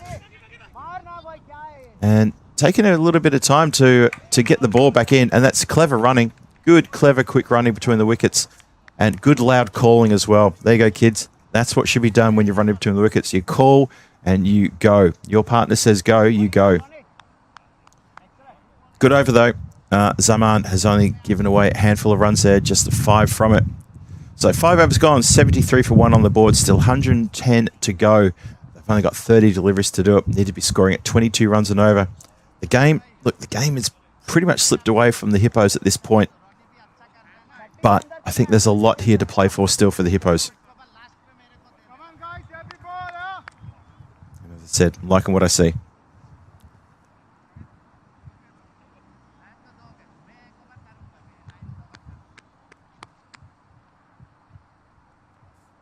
Right, we start the 6th now.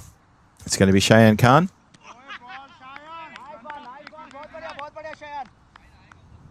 Yeah, the Stars. You can just tell there's something about the Stars. They kind of know they've now got the game pretty much where they want it. Another tied over, and it's going to start to become a bit of a mathematical issue for the Hippos to try to find a win here. And also the bowling's got a lot tighter as well. Not as many loose deliveries. They're going to go on the fielding mishap there, and they get through. That's a very good quick running. And it was Marko Vajek, the wicketkeeper, running to the danger end. As soon as he saw the fielder take his eyes off the ball and a little bit of a fumble, he set off immediately. And that was also a good response to the call from Agarwal. Pulls out the reverse. Not a bad idea, to be honest. Trying to be a little bit, showing us a little bit of class, a little bit of funk here. Tausif is at 3rd in those very distinctive orange boots. But there's no one behind him, no one to the side of him. And that's just going to be a single this time. This time the boundary rider comes off the boundary very quickly just to keep it to a single. Good bit of running there.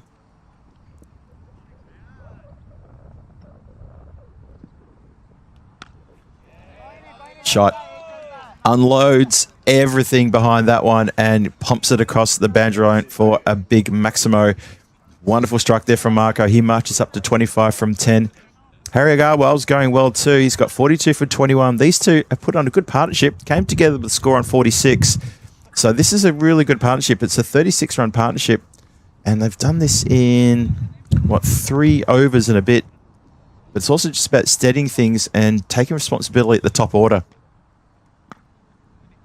Pushed. Doesn't really try to lace that one out.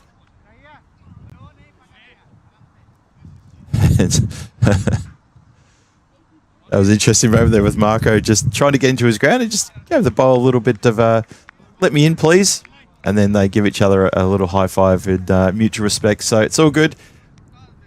Hippos 83 for 1 after 6. They require an even 100 runs off 4 overs.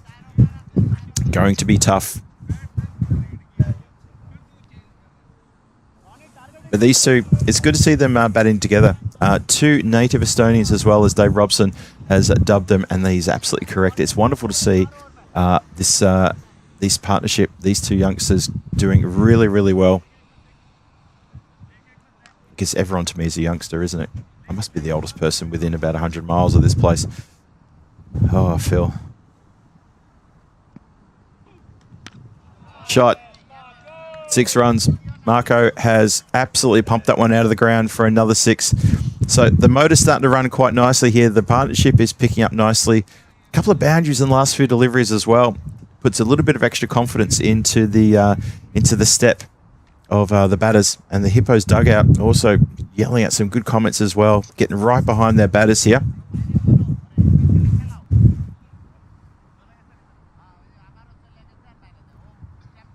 Also, shout out to Pratiksha Patel, who's making some nice comments in the chat about the commentary. Thank you very much for your comments, and great to have your company. Let us know where you're watching from. Always like giving people a shout out when they drop some nice comments for everybody in the chat, directed towards the players, the officials, the umpires. Positive comments get rewarded. Good ball. Goes for a bit of a charge. Maybe that little bit of confidence in the batter was probably not quite there for that shot. He has to retreat, and it is a dot ball. I knew Marco would enjoy me calling me youngster, Dave. I dropped that one in intentionally, but like I said, everyone's a youngster when it comes to me. He'll enjoy that when he watches the highlight reel. Shot almost takes off the bowler, and nice bit of fielding here, just right in front of us. Anand with safe pair of hands. Took a couple of good outfield catches yesterday. Spilled an absolute howler. But after he spilled one catch, he was really, really good and quick in the field.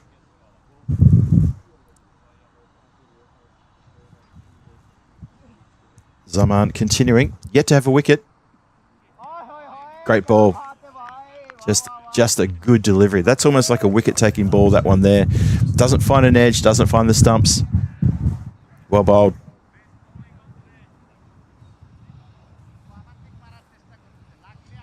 Kush B3 in the chat. Good to see you, Kush. And yeah, it is great to see Marco connecting with a few, getting a chance here at the top order, and really enjoying his opportunity there as well. Agarwal facing though. And that is, has it got legs? It does. It does. It's again. Well, it's got legs to the boundary for 4, but not quite to go across the line for a Maximo. Despite some close attention from the boundary rider looking to slap it back into play, he's missed that, and that's 4 runs. Agarwal moves up into 46 from 23, striking at 200. Hippos to 94 now. One more to come to complete the 7th. And Ronnie Zaman, for the first time I think I've seen him bowl, I think he's going to go wicketless. Lovely shot down the ground. That is a Maximo, and that is 50 up for Agarwal. 52 from 24, and he's getting a right cheer from the dugout as well. So that is awesome stuff. The Hippos out of their seats, giving Harry a proper rev up. Well batted. Well batted, Harry. How about that? 52 from 24 with 6 fours and 3 Maximos. He's worked hard for that 50 as well. He'll feel very validated getting a ECS half century to his name. Congratulations to the youngster. And really good shout and support from the Hippos as well. It's something about the camaraderie in the team which is so positive. 100 up as well.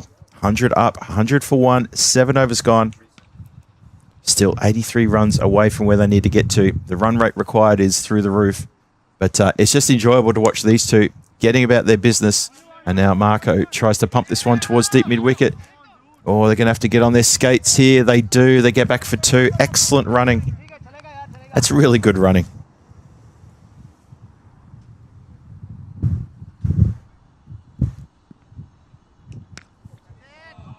Oh, have a look at that.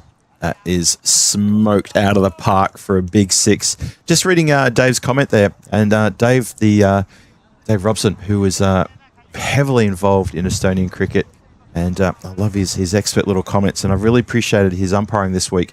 Just a few little snippets in my ear during the breaks about what's going on, and a few little things that's helped me out as well. So Dave, great to have you in the chat as well. And I like your comment there. It may surprise people to know, but they don't train the young players to hit 6s, and this is I think what I'm enjoying right now is I'm watching these two put a good partnership together and play proper shots. Well, they don't train to hit 6s, but wow, they can certainly do it as it thuds into the container next to us, and that is a lovely strike. Marco marches up into almost touching distance now for half century of him as well. He's at 47 from 17, and this partnership is blossoming. Loving it. Hope you're liking it as well. ECS Estonia, this is what it's all about, showcasing development, showcasing talent, and showcasing another Maximo, and that is a half century to Marco. Brings it up the over just after Harry brought up his. The score now up to 120. That is a 74-run partnership and 20 runs off the over. Cheyenne Khan getting shown a little bit of his own medicine here. Over goes Magical. These two just starting to free the beast all over the Viking Stars. Wonderful stuff. A lot of good support in the chat as well. Enjoying both Harry and Marco both picking up a half century here. Just shows that Hippos, they've got talent. Well, it goes again. What a lovely shot. I know Dave, you said you don't train him to hit sixes, you train to play proper cricket shots, and that's what we're seeing. Proper shots, and they're getting reward for effort. This is lovely stuff. Still need 57 from 13 balls. This is interesting that that run rate has come tumbling right back down to it's still 26.3 required. So mathematically it can still be done, but you still do expect the Stars to hang on here. But they're going to get a good scare. Go straight. That's going to be another one. Whoa, there you go. What an over this is. That is 5 Maximos in a row. We started with just a very quick run 2, then 5 Maximos in a row. It's a supersonic over. It goes for 32 runs, and that is some good aggressive hitting there, but smart hitting as well from Marco Vague. He marches to 65 from 20. What a great over that was. 51 required from the last 2 overs. Do you think the Stars might be maybe sort of thinking, okay, can we make sure we get a really good tight over here just to make sure we close the door? Wonderful stuff. Partnership. They came together on the score on 46 for 1. So this partnership is worth 86 runs. And that's what it's all about.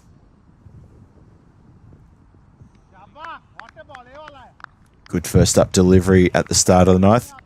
Chandra Park, he'll be looking to try to shut this last minute, last gasp effort from these two. Try to shut it down if he can with a couple of dots maybe. 51 off 11. Kind of feel that the chase is almost secondary to the performance of these two. Sure, the win is absolutely vital, but they're not being disgraced here, not one bit. Hit hard, and that's a bit of a test there for Zaman on the banjo rope. He does well to get the body behind that one. It was hit very, very hard, and luckily for him, it was just a couple of steps to the left. Keeps it to just 1. 50 required off 10.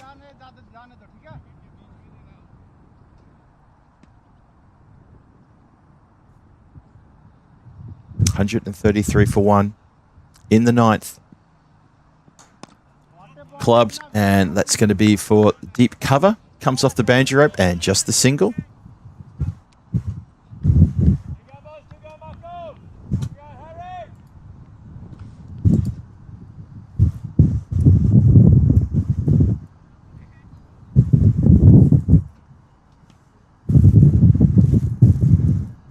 I think one of the takeaways from this game, and I'll get to that in just a second. Lofted, and that's out of the park. Lovely shot. Slightly even into the breeze as well, but it carries the banjo rope for another Maximo. Yeah, one of the good things about this innings I'm really enjoying is it's not just the proper cricket shots that they're playing and the patience that they showed when the partnership started, when the score was, in the 40s and 50s. The acceleration has been absolutely thrilling here towards the end, but also the fact that they've managed to take away a point from this game. And this has been popped in the air. Zaman. Oh, bit of a juggle, and that's hit the rope. That's 4. So close to a catch. Not quite close enough, though. We don't tend to do close here on the European Cricket Network. It's either one or the other. And as that slams into the rope, or into the hands of the player, then down into the rope, that is a 4. So 144 for 1. 7 balls to come. 39 required.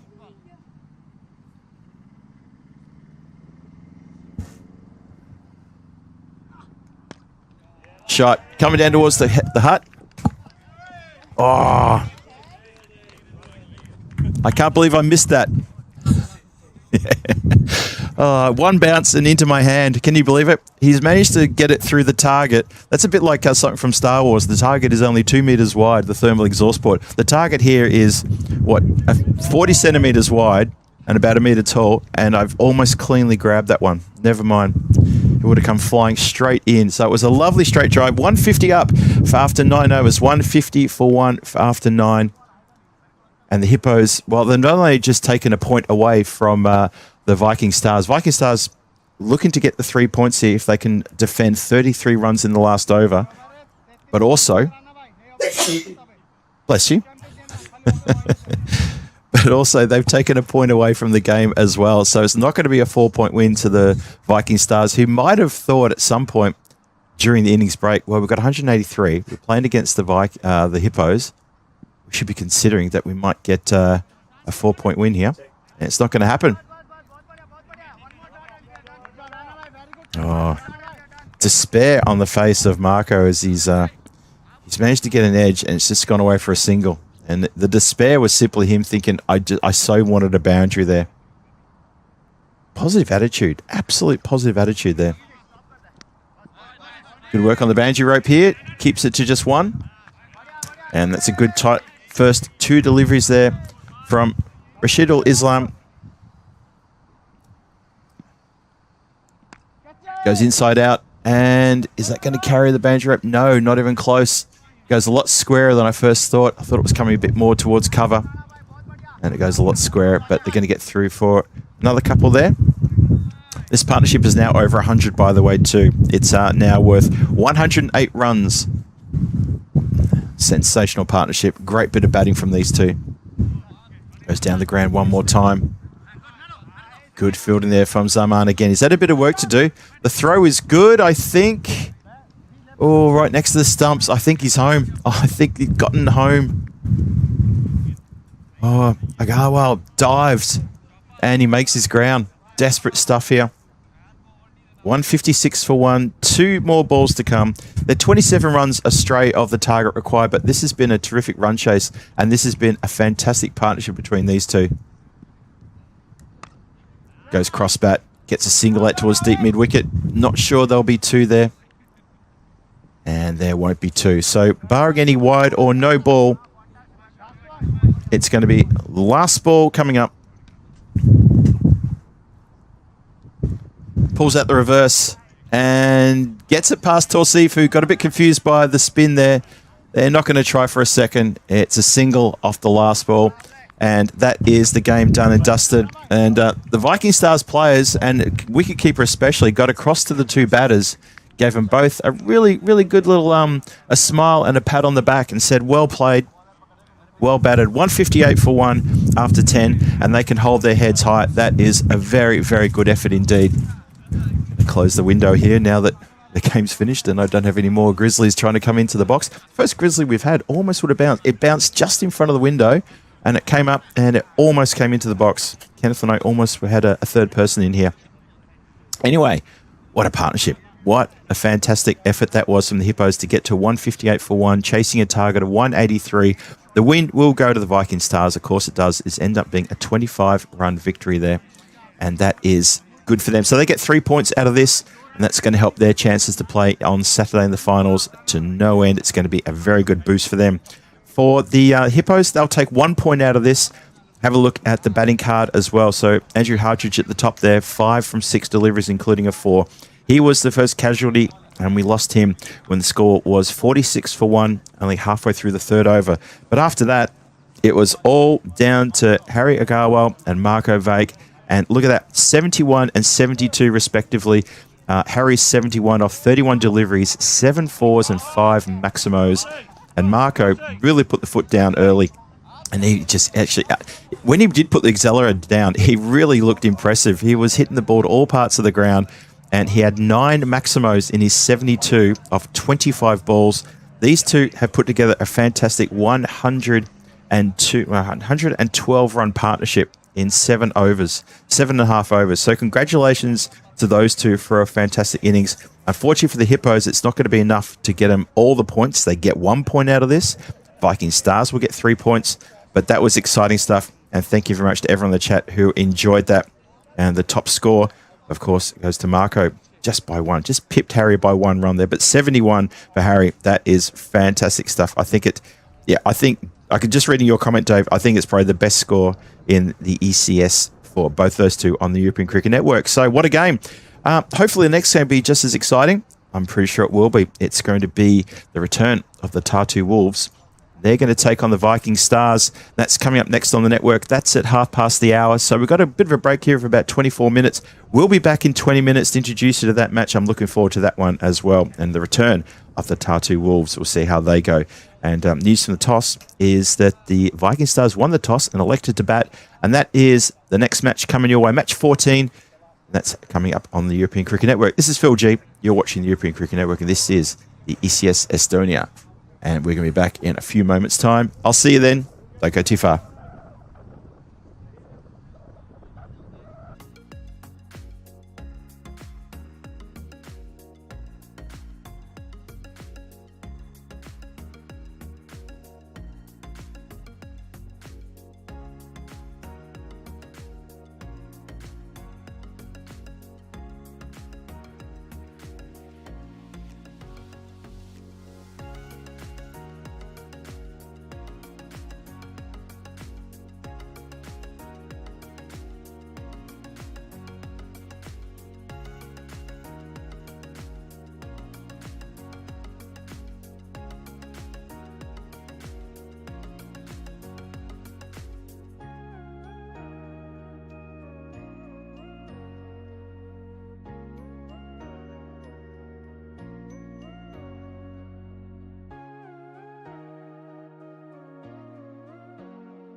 Good morning, everybody, and welcome back to the National Rugby and Cricket Ground here in Tallinn.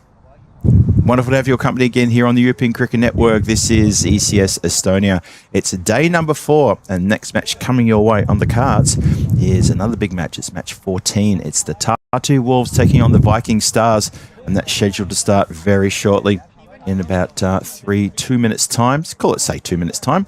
I can see everyone's getting ready to go on this one. Welcome to everyone in the chat. Thanks for joining us for a great big day. Huge day today here as we're going to see the teams that are sort of towards the bottom of the standings. See if they can try to muscle their way up and disturb the top teams, which is the Stallions and the Strikers. But it's also about maybe just sorting out which of these 3 teams may not get through to finals on Saturday. That's the big question we all have. Who's going to get through? Who's not going to get through? And the news from the toss, in case you missed it, was that the Viking Stars won the toss and they have elected to bat first. And the umpires are heading out into the centre, and they're followed by the players as the Tartu Wolves are going to take to the field. Viking Stars looking to put a score on the board. They put a big score on the board in the last innings, massed 183. So batting first, they've done pretty well there, as opposed to yesterday when they batted first and scored only 115 in the first game. In this game, which they also batted first, the first match of the day, got 183. Did very well. Oh, sorry, 182 it was. Apologies. And chasing 183 was the Hippos. The Hippos fell short in that previous game, but we were entertained thoroughly by a 100-plus run partnership between Marco Vaik and Harry Garwal. Those two put together 112. I think in the end it was 112-run partnership, and that was quite fun to watch. There was a lot of positives came out of that match. The Vikings, however, they walked away with 3 points. The Hippos get themselves 1 point. And in the standings, when you've got 3 teams on 5 points in the bottom half of the standings, 3 points, absolute gold. And even the single point for the Hippos is very important as well. It leaves the Tartu Wolves sitting currently, for now, on the bottom of the standings. But there's still a long way to go. A long way to go indeed. Still got plenty of matches coming your way on the European Cricket Network. Don't forget about that. So we're almost set to go here.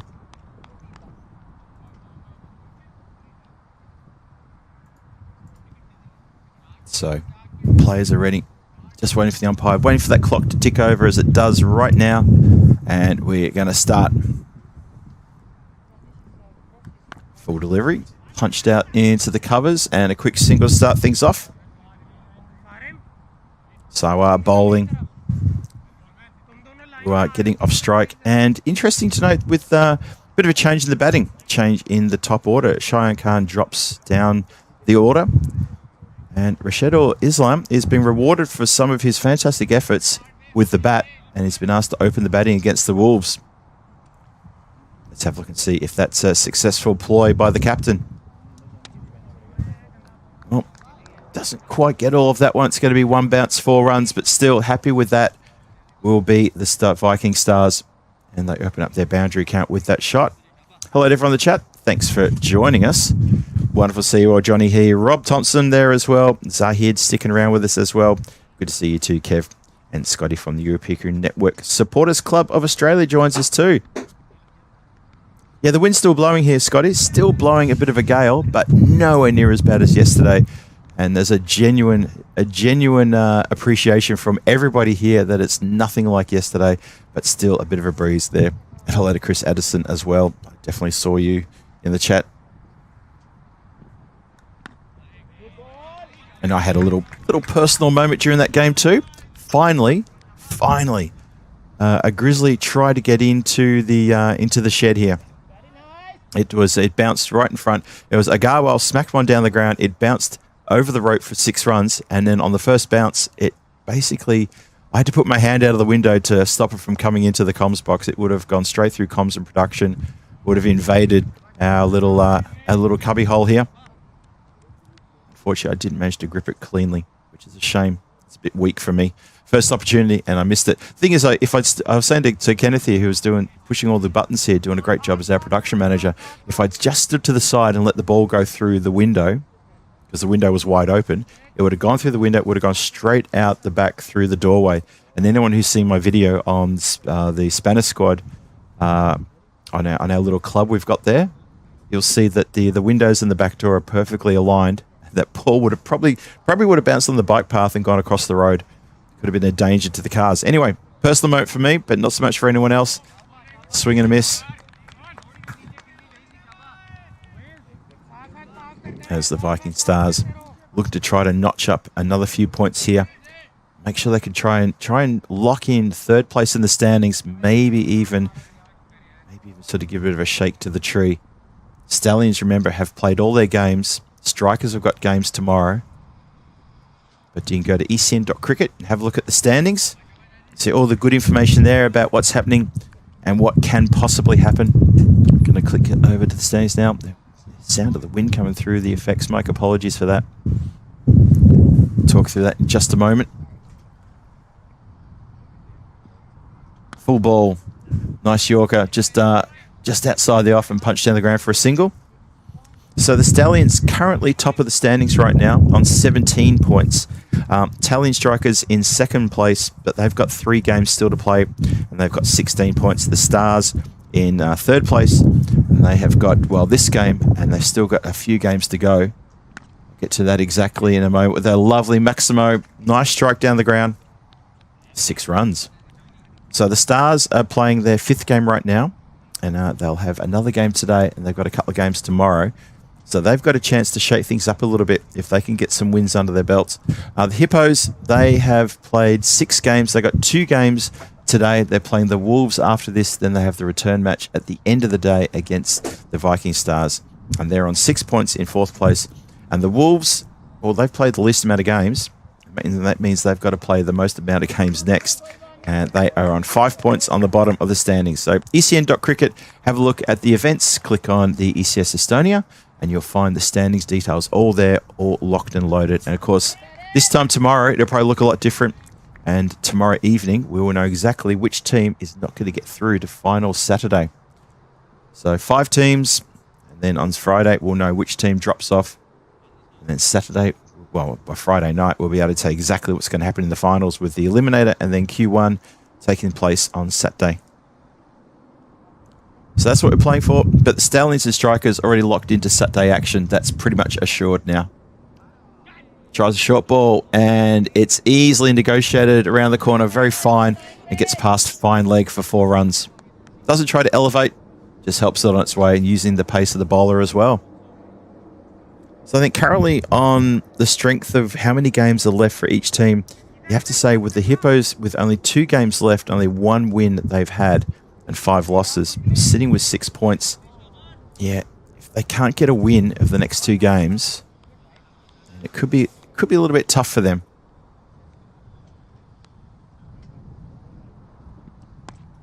Oh, we lost the bat. I guess that can happen sometimes. Maybe the hands are a little bit cold this morning, and the bat just fell off to the side. It's been fielded by his non-striking partner, who's now up at the striking end. And so don't adjust your sets. That's not the striking batter with 2 bats in his hand. We have not made that change on the European Cricket Network. Maybe one day. But as Aragorn says in Lord of the Rings, it is not this day. So batter gets his weapon of choice back.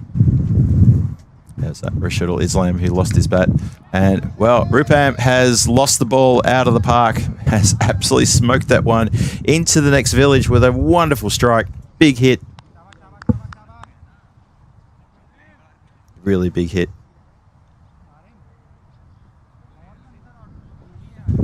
Zahid asking why the games are structured like that. The games are structured like that simply because it's nothing to do with people's work commitments. It's more a case of, well, you've got to try to squeeze 20 group games into 5 days, and there'll be days where, well, there'll be 2 days where teams don't have to be here, but there'll be 3 days where they do have to be here, and it's simply just how the schedule works.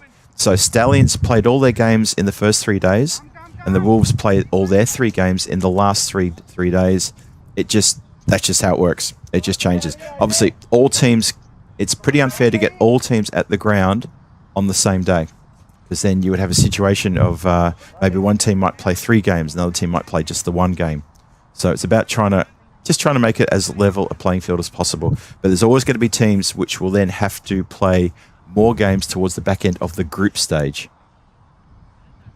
But I don't think that's a problem. I mean, the Stallions get to rest for 2 days, but that's not always a good thing. So the Tartu Wolves, they've had a day off, and the Strikers have had the Tuesday, and then they have the Thursday off. So their week's a bit all over the place as well. It's just the scheduling.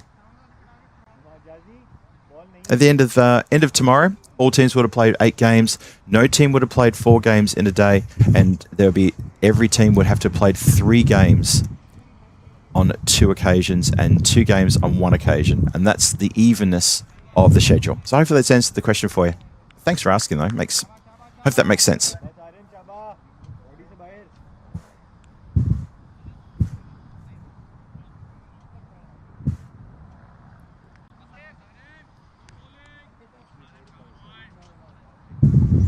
So this is Sari Mohammed with the ball now. And gets a breakthrough. Tries to hook something short, gets a bottom edge, cannons onto the stumps, and that is a big breakthrough there for the Wolves. They've got the Viking Stars 1 down in the second over. Hello to Rob Thompson in the chat, Chris Addison, Zahid and Ash. Good to see you all. Hope you're all well. Thanks for the thumbs up, Zahid. Yeah, it's an interesting one with the scheduling. I mean, there's a lot of questions about why certain teams will play on Monday and the Tuesday, don't play on the Wednesday, things like that. But at the end of the day, you can't necessarily get all teams playing an equal amount of games on the same day. 5 teams, 4 matches a day. It can make it a little bit unsettling. So it is easier then for teams to try to, get the people on the board. Get the people on the ground when you say, well, we're gonna put 3 games you have to play on this day, and 3 games on this day, and then 2 games on that day. Then you've got 2 other days you don't have to play, and it just works out like that. Works easier. Could give you a good example is in Czech Republic. We've got teams all around the country. Brno, and there's a team coming all the way from Ostrava as well. And Ostrava is a 4.5-hour drive, and so for the ECS that you have, say in Prague, for instance. Asking a team to come to the ground for a 4.5-hour drive, say 3-4 times in a week, it's a little bit tough. It's really hard to do. So, we would say to a team like Ostrava or Brno, which is a 2.5-hour, 3-hour drive, we would say, well, let's cluster 2 games or 3 games together. It saves you the travel time. That ball had a bit of travel time as well. Speaking about travelling, it travels right out of the ground for another Maximo, as the Stars looking to put the wicket behind them that fell and get things moving. So 31 for 1. Big Maximo to finish the second over. 2 overs gone. And again, it's Rupam who just looks a bit out of sorts today for the Viking Stars. He wasn't hitting the ball as smoothly in the previous match against the Hippos. He went for a quick fire 16 with a couple of boundaries, but it just kind of felt that he wasn't as fluid with his batting as he was yesterday. Amassed a lot of runs yesterday. Just looking a bit off today.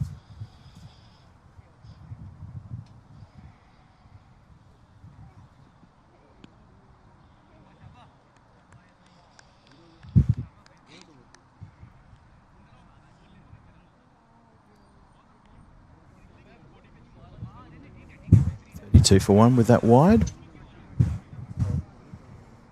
Wide looking to get the pressure back on in the last over of the power play. Well, that's a pressure reliever shot if ever I've seen one. That has been hit high, hard and handsome. It's all the H's. Dave B would have loved that. That is a wonderful strike out of the ground. Maximo.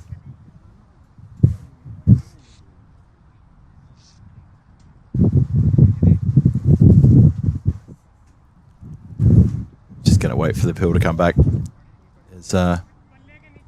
already lost a couple of Grizzlies this week.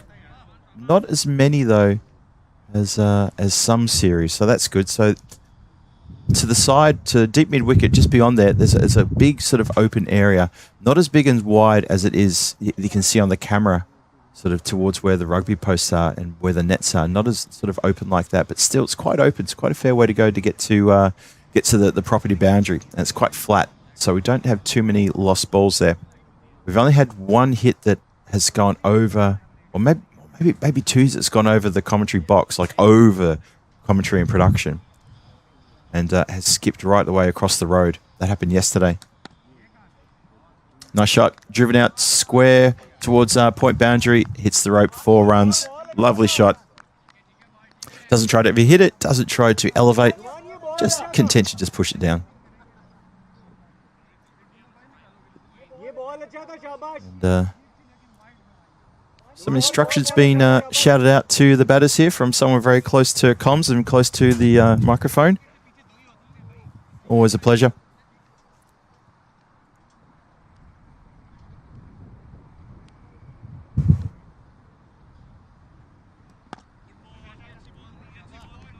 Just tickles it down the ground for 1. Tartu Wolves with, as we were talking about before, with a few games in hand. But this is their 4th game. They've got a bit to do. They would love to make sure they get at least 1 win here today. They've got 2 games here today. Then they've got back for 3 games tomorrow. Busy day for them tomorrow in the lead up to the finals. Lakeside wide. That's quite a wide ball. But they'll love to get at least 1 win here. Obviously, they'll love to get 2 wins. But a very, very minimum, they love to either take a win away from the Viking Stars here, or they've got the Hippos up next as well. And for the Hippos, there'll be a few changes in the squad to the Hippos. And the good news for you, I'm talking about the chat, is you will get to listen to myself talking with KP. That's right, KP's coming into the comms box. We're going to talk about Estonian cricket. We're going to talk about his role in the cricket as well. Looking forward to that.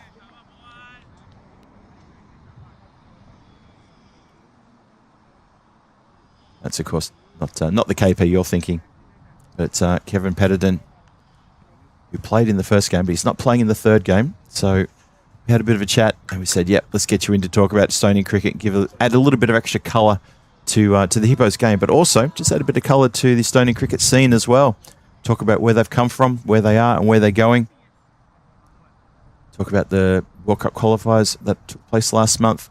I want to talk about the development side of it as well, women's cricket and the under-19s. I just learned a bit from him as well about what the prospects are for Estonian cricket going forward. So looking forward to that. 50 up with that strike as well. 52 for 1. No ball 6. Free hit coming. Oh, it's going to be a free hit that's going to be sent on to the next one as that just gets part of the pitch, only just, and it's gone for 5 wide. It's gone for a minimo. This over is going to be very expensive now. Still 2 balls to come. Still a free hit in place as well. So Naman Ashraf just really struggled in this over. There's been wides, 7 wides in total. There's been the no ball 6. This is not the last ball of the over, but it's the free hit. Shouts to catch it. I hope they know it's a free hit. I'm sure they remember. Well, there's cheers from people who forgot it's a free hit. I hope they realise. I think they're realising now it's a free hit.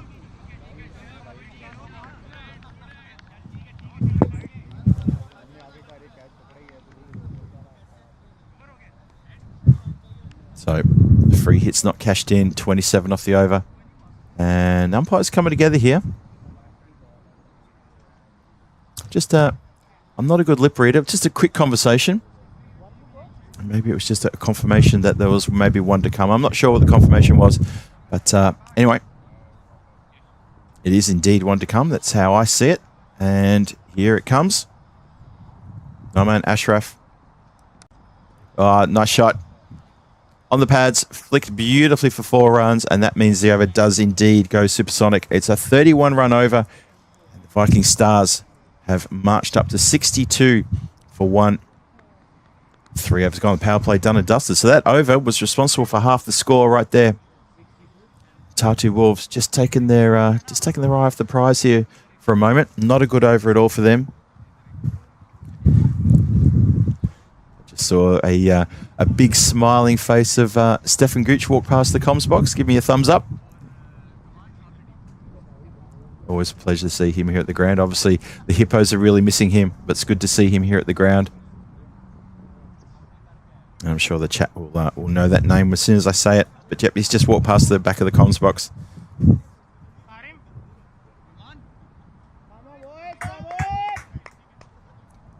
So, Fourth over about to start. It's taken a little while to get through the Rovers. The Wolves need to be careful about that one.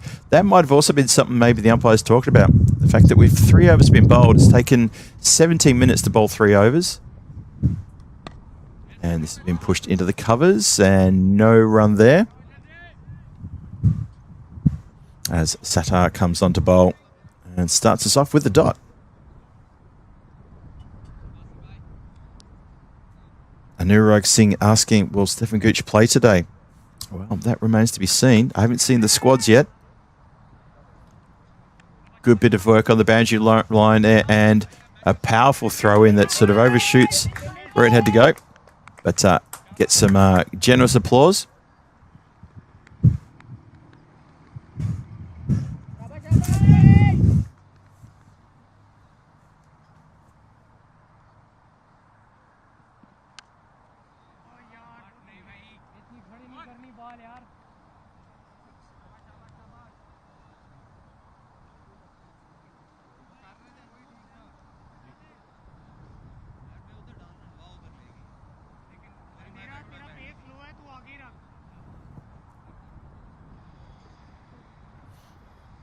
All right, set to continue now. 69 for 1, halfway through the over.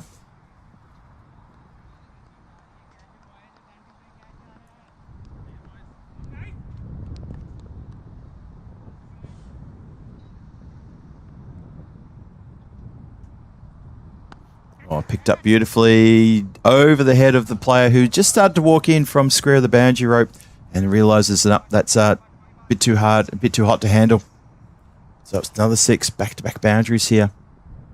75 for 1. Still got a couple to come in the over. This score is mounting. Projected score tells me more than 200 on the cards here. That run rate is at 20.5 right now. Tartu Wolves got to find a way to stop the rot here.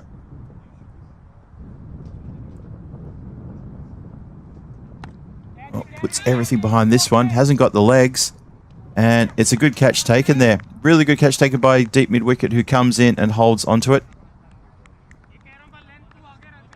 And that is going to be the end of that's Rashidul Islam looking to belt out and gets caught out.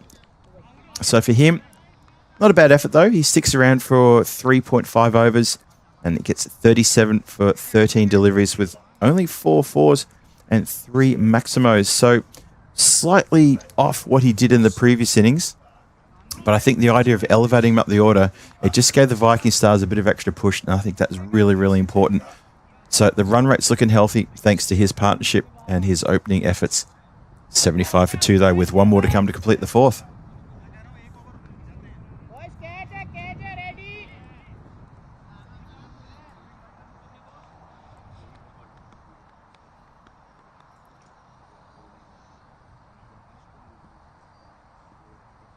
So we continue. Success in that previous ball.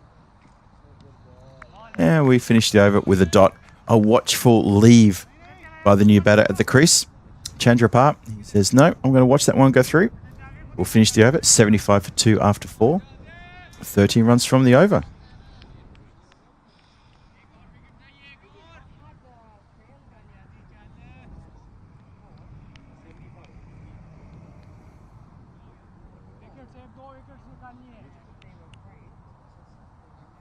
Good to see Zahid and Johnny here there in the chat as always, and doing what the mods do. That's keeping the chat nice and friendly for everybody, and keeping it clean as well. Absolutely important. That's why we like the chat. That's why I like to have you involved as well. As we look to start the 5th, 75 for 2 after 4. Shot going to get through the field, except for the main person, the boundary rider, most important one, who throws lying on the ground. Gets rid of the ball really quickly. That's a good, fair effort there. Got through the infield. Doesn't get across the rope, though.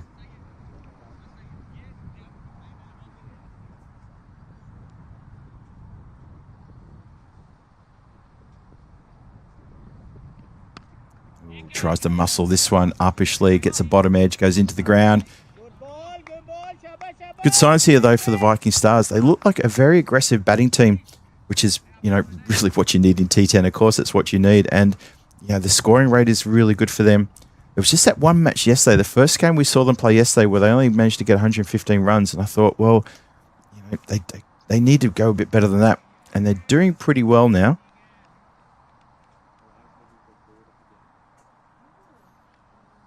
Lucky up it saying hi to Phil. That's me. Hi, Phil. Hello to Lucky. Thanks for joining us in the chat. Good to see you there.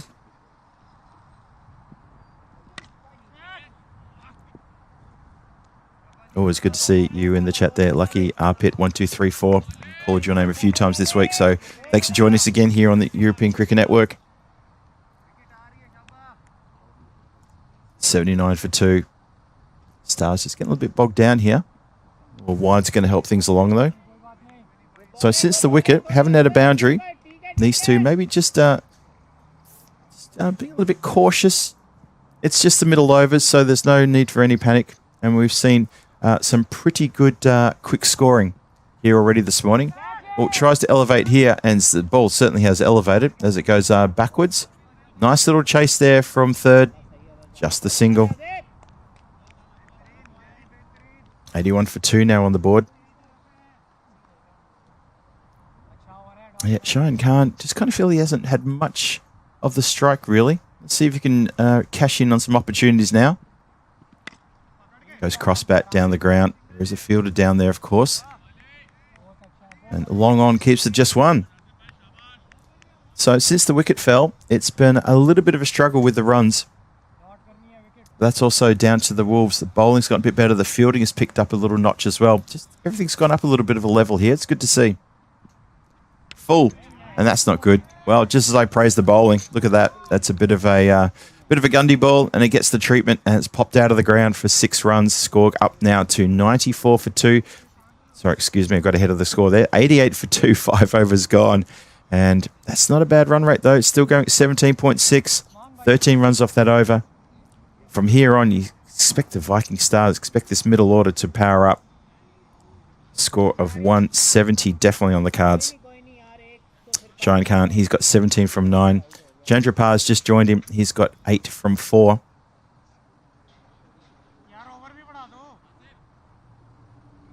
But I know a lot of people in the chat expected some good runs here. Viking Stars, they've shown that they're pretty handy with the bat.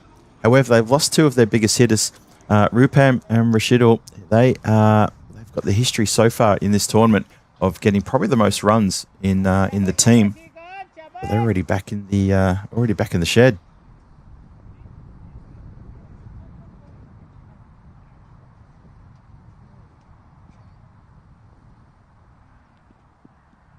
Ooh, that was perilously close to the top of off stump. Good first ball there for this over for Wada.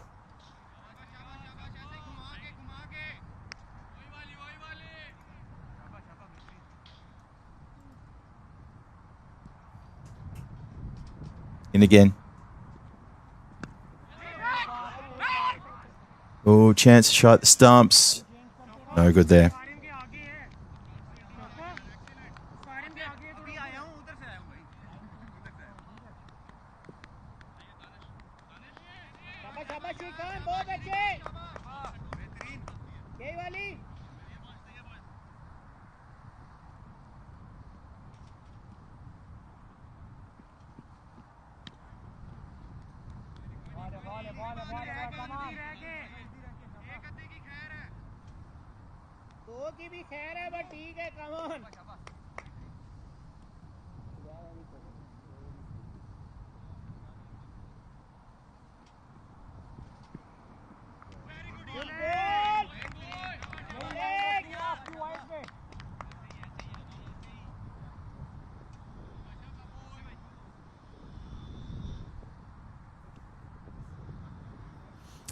For 2 on the board.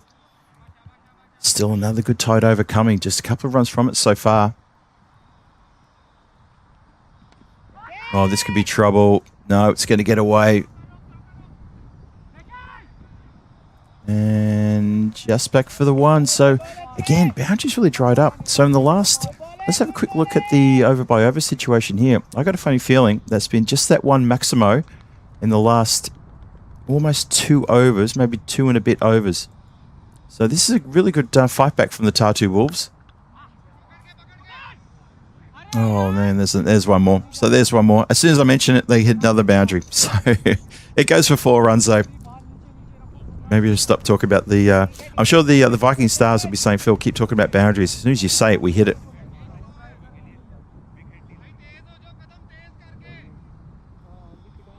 Yeah, not sure what the score is that they'd be aiming for. But yeah, Scotty in the chat makes a good comment about the good recovery here. So that boundary, a couple of boundaries in about 2.5 overs. Only 2 boundaries. But they need to get on top of the bowling. And that one's going to go for another boundary. So... just a couple of loose deliveries here. Just undoes all the good work from the start of this over. It's a bit of a shame. 6 overs are gone. 99 for 2 on the board. And that over goes for 11. Just those last 2 balls just it relieves a bit of pressure for the Viking Stars. It's a bit of a shame for the Wolves. I thought that, I agree with you, Scotty. They'd just done really well with a good recovery. Putting the brakes on and just stifling the batters with some good bowling. It was indeed. Yeah, bit of a comms curse. Well, it was also just comms pointing something out that then just goes the other way. So, yeah, a bit silly that. Anyway, never mind. Chris Smith, hello to you. I think the genuine comms curse would have been if I'd said something like, what do you think? He can't hit a boundary, or... uncapable or something like that, or just denying the fact that the batter was able to hit a boundary, and then he goes and hits a boundary. So I was trying to be a bit more diplomatic by saying it's been a while since we've seen a boundary. Not sure if that's quite a comms curse if they hit a boundary after that comment. That's been elevated and it's been tipped over the rope for Maximo. Well, goes to take it with 2 hands, doesn't try to hit it back into play, tries to complete the catch, and unfortunately, that is the old genuine tipped over the bar. I think it's Noman out there who's unfortunately helped the batting team with the 6 runs. Viking Stars get the 100 up, 105 for 2 on the board. A mini curse. I like that. I'll take that. Goes again. This time, it's taken. Clean as a whistle. Nice catch that. Player hunting under it just says, I'll make sure I get this one. And well taken. So the Tartu Wolves get a breakthrough. So a little bit of pressure coming on the batters from the bowling. And I think that's a really good catch. And that is going to be the end of Chandrapap. As Sari Muhammad hangs on to a Skyer. The previous ball... unfortunately, Noman was unable to hang onto a sky and tipped it over the bar for 6. But Sarim does well, holds on to a good catch, good opportunity. Scotty, leave the curse out there in the open. It's fine. It's all good. So, you better stride to the crease. It's... do we have 2 Rashidul Islams? That's interesting.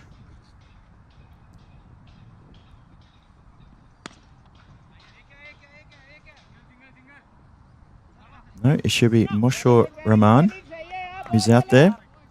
Interesting. I think the scorecard maybe got the wrong name for the player who's just come to the crease, because Rashidul Islam has already had his fun out there.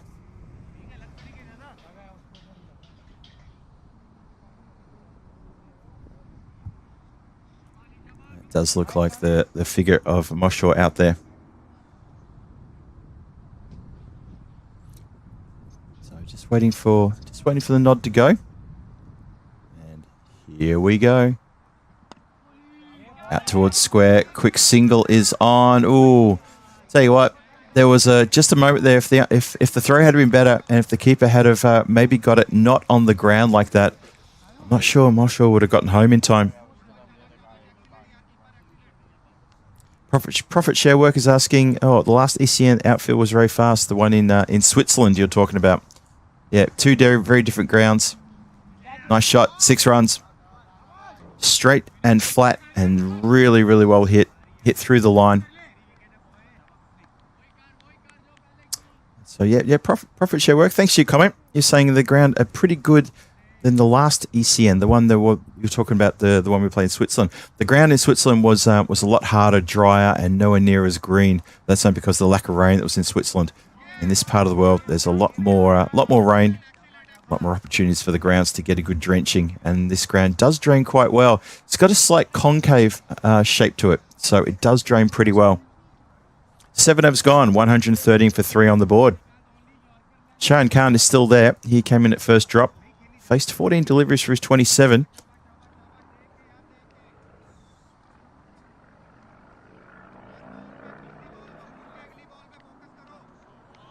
And well, I can see that scorers have got number 53 as Rashidul Islam. He's already batted. I'm pretty sure number 53 is Moshaw. Yeah, Moshaw Rahman. It looks like him as well. And he's Shahan Khan has started to free the beast. And this is what he has to do. The last 3 overs, do expect Shahan Khan to do exactly what he's in the team for, and that is to monster this Grizzly out of the park at any and every opportunity. Need to pick things up a little bit here. Run rate has dropped from 20s down to 16s. It's still a healthy 16, so it's no panic. There's no worries. But needs some heavy hitting. This one flies off the edge. Well, that was an interesting attempt for a catch there. It was almost like he tried to take it backhanded.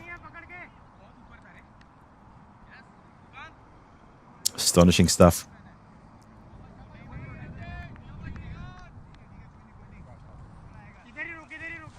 Okay, bowler charging it again.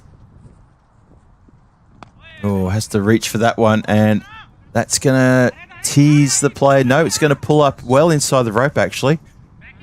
Probably says that maybe the ground might need a bit of a haircut sometime before the finals. It's a lush green outfield. I see a lot of players sliding on the ground for saves and going to ground. It's a nice underfoot shot. Oh, lovely shot. Big strike, that one. Flat and 6 towards deep mid-wicket. Got every chunk of that. Thanks for that, Scotty. I did actually ask Mrs. G to send me a photo, but she hasn't had a chance to do that yet. I asked to message her this morning, but she's had to go to the office this morning. So, yeah, thanks. Glad you got that. And, yeah, can confirm it is in Mrs. G's hot little hands. So, Scotty, make a good team, you, me, and Rennie. And obviously we'll talk offline about what we're going to do going forward. Get something, make sure we get something for prosperity for that one.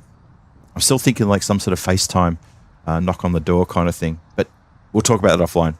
Anyway, I'm glad you got the confirmation. Chris Smith asking, what is rain? I know it's been a while since you've seen rain.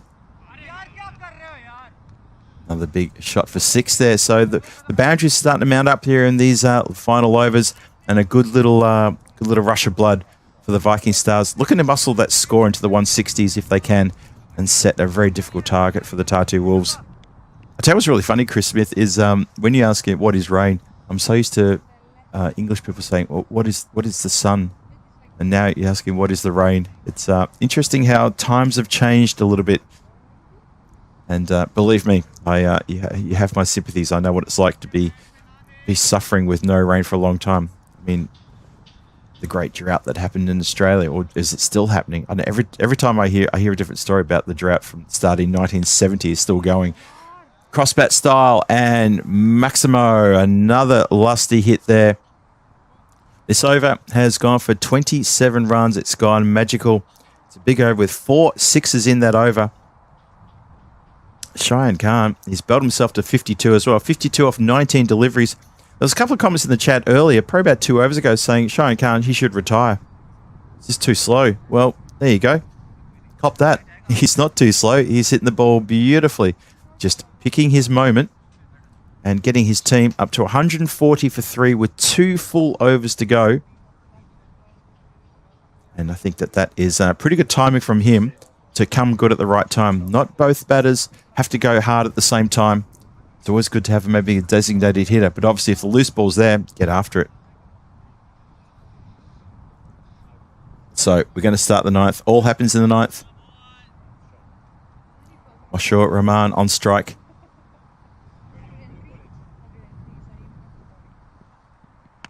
He tries to help himself towards deep being wicket. Goes a lot squarer. Can't find the boundary line either, unfortunately.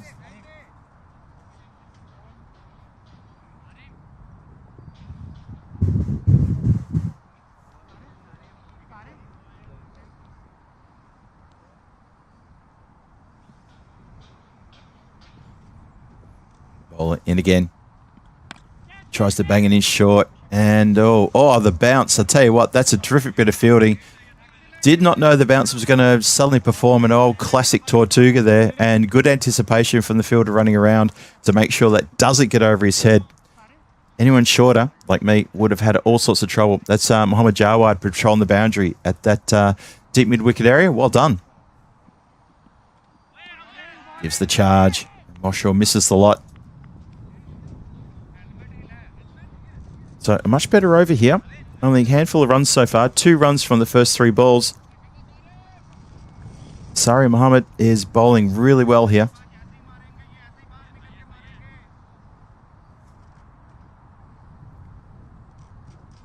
Charging in. Has to reach for this one again. Just takes himself to the leg side, and it's a bit too easy. He telegraphs it, and the bowlers see it quickly.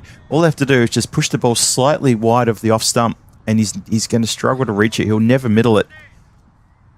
And it may be a favourite tactic of a lot of players, especially a lot of amateur players, especially in the middle order. But maybe something that they just shouldn't do.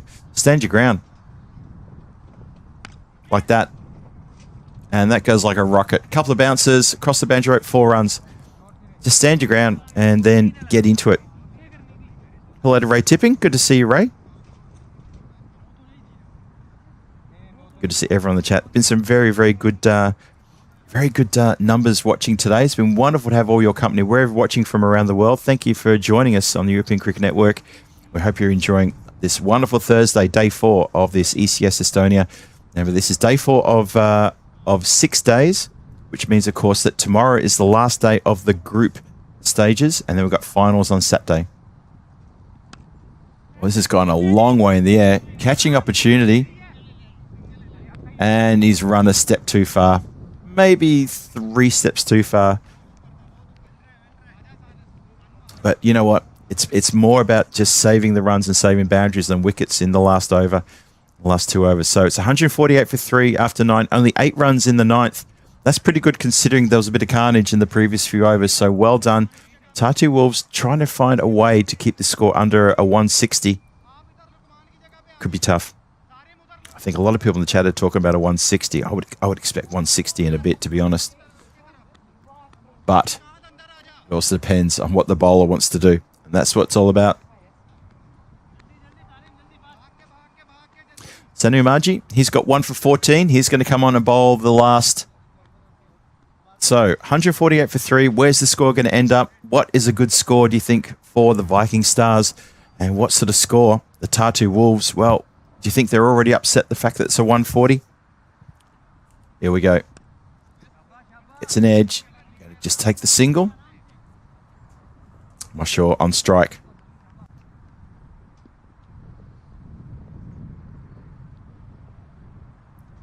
Just trying to think if the Tartu Wolves, if they're chasing a 160, is that within their wheelhouse? Is that something that they can get? Punched into the covers. Deep cover will field that. So just another single. Good start to the over so far for the Tartu Wolves. Maybe the Tartu Wolves have to, for their players who actually live in Tartu, they've got a nice long 3+ hour drive coming across the country. So it's a bit of a test for them when they have to play 3 games. They've got 2 games today. They've got this one to complete. Then they've got the Hippos up next. And then after that, they get to take it easy. Afterwards, tomorrow, they've got to come back for 3 games. That's a wide ball. Going to be called wide. Is called wide. 150 up for the Viking Stars. Still got a few balls to come. Still 160 very possible.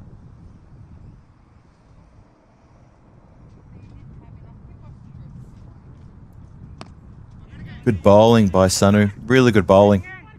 Oh, he's thrown to the wrong end. Can you believe it? If he'd thrown to the keeper's end, Moshaw was never taking off for a run at no point. He wasn't leaving his ground. And unfortunately, Cheyenne Khan was more than halfway down calling for it. And both of them were watching the ball. One was saying yes, one was saying no. And the throw didn't go to the keeper. And that's the Wolves. Maybe just a lack of calling there in the field. As it is, it was a dot ball.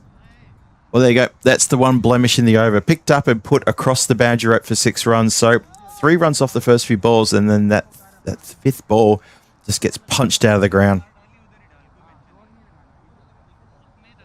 So 157 for 3. 1 more to come. Just waiting for the Grizzly to come back into the field. There it is. All right. Good score on the board from the Stars. 157 for 3. They've backed up their previous innings that they played against the Hippos with another big score here. Last ball. Goes straight, and that's going to find the boundary rope. Nice way to finish for the Stars. They finish with 4 runs. They do get to 160. They end up getting to 161 for 3 after 10. And that is a good bit of batting there. And a really good innings, especially from Khan. I think Cheyenne Khan batted so well there. Helps himself to 69 runs from 27. Moshe Rahman helps himself to a good score as well. Just a little bit of a few moments for Moshe where he's just not middling the ball, maybe sort of hurrying his shots a bit too much, and just needs to sort of put the head down a bit, and maybe support the big hitting batter who's at the non-striker's end. So let's have a look at the bowling attack there. So 1 for 26 to Mohammed, 1 for 13 to Asif Sattar, and 1 for 27 to Sanu Marji there. And that means, of course, that the Viking Stars have to defend 161. Tartu Wolves need to score 162. And the action's going to resume at 12:25, which is, call it 11 minutes away. So we'll tell you what, we're going to be here in about 8 minutes' time. Thank you to Kenneth for that note as well. Doing a great job pressing the buttons here next to me in the cube, the locked cube, the outhouses. Monty is also called it as well. I need to go through that. Monty gave me a whole bunch of names he wants us to call this place. I'll go through that for you a bit later. But anyway, we're going to be back here in about 8 minutes' time with the run chase. 162 for the Tartu Wolves to get a win. And for Viking Stars looking to defend that and defend it solidly. Maybe they can find themselves in the position of getting not just 3 points, maybe even 4 points, which will really shake up the standings. You're watching the ECS Estonia. This is Phil G for the European Cricket Network. And we'll see you back in a few minutes' time. Don't go too far.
Welcome back, everybody, to the run chase in this match. Coming your way on the European Cricket Network, match 14, Tartu Wolves and the Vikings. Ready to go head-to-head again here. Just giving the umpires the old thumbs up. Give them a double thumbs up then. They're good to go. We're good to go. Hope you are as well. Thanks for joining us here on the European Cricket Network. This ECS Estonia, day number 4. I can't believe it's been 4 days already. I feel like I've been here for... Well, I've been here for about a week. Actually, technically, I have been here for a week because I arrived here last Thursday. And after the setup and a whole bunch of things that Marzi and I had to go through, and also with Kenneth helping us along the way as well. It's wonderful to be here to take you through what is the second half of our time here in Estonia. It always goes too quick. And after today, we've got one more day of group games, 4 games tomorrow, and then it's on to the finals. And we will know, we'll probably have a good idea about this time tomorrow of the teams that are going to play in the finals. Strikers and Stallions already booked themselves into Saturday action. They will definitely play the finals. We just don't know which finals they will play. The Stallions have finished their group games. The Strikers still got a bit to do. And I tell you, teams have got a bit to do are these two, and the Hippos have got a fair bit to do as well. Thank you, Marzi. You're a good man. Just handing me back my little coin, my special little coin that I like to wear. I think you guys know the one I mean, the white and blue logo. As we're almost set to go here, the run chase, 161 for 3 was what was scored by the Viking Stars, and the Tartu Wolves had a couple of good overs, but unfortunately for the most part, had a couple of overs that were really expensive. And now the Wolves got a lot of work to do. Ali Raza is going to open the batting with Margie. Hussein's got the ball, just organising his field. Viking Stars once again looking to defend a good total here, as they did against the Hippos in the previous game. They're going to looking to defend a good total they've already got on the board. So have the Wolves got what it takes to try to do something about this total? Going to find out very shortly. Looking forward to this run chase. Should be a good tight run chase. Tartu Wolves looking to get a point out of this, and they get 3 points out of this, and suddenly they're going to put the Hippos in a position on the standings where the Hippos are they're going to have to win 2 matches just to try to stay in touch as we start the run chase. And the pull shot is miss-hit. Non-striker sent back. Quite rightly so, I would say. So this match, vitally important obviously for these two teams to get points to put their place in the standings and their potential place in the finals beyond doubt that they should get through. Hippos are standing by. I can see they're actually all collected on the side of the field. If they can get a win of the Tartu Wolves in the next match, something can happen there as well. This has been nicely elevated down the ground. Doesn't try to hit through the ball too hard. And finds the boundary rope, 4 runs. Nice shot. First boundary of the innings. But the standings. We'll discuss the standings at length towards the end of the day. And obviously tomorrow that will be pretty heavy conversation between myself, the chat, and all of you tuning in from around the world. This one goes down the ground. Moshaw gets down and throws from the ground.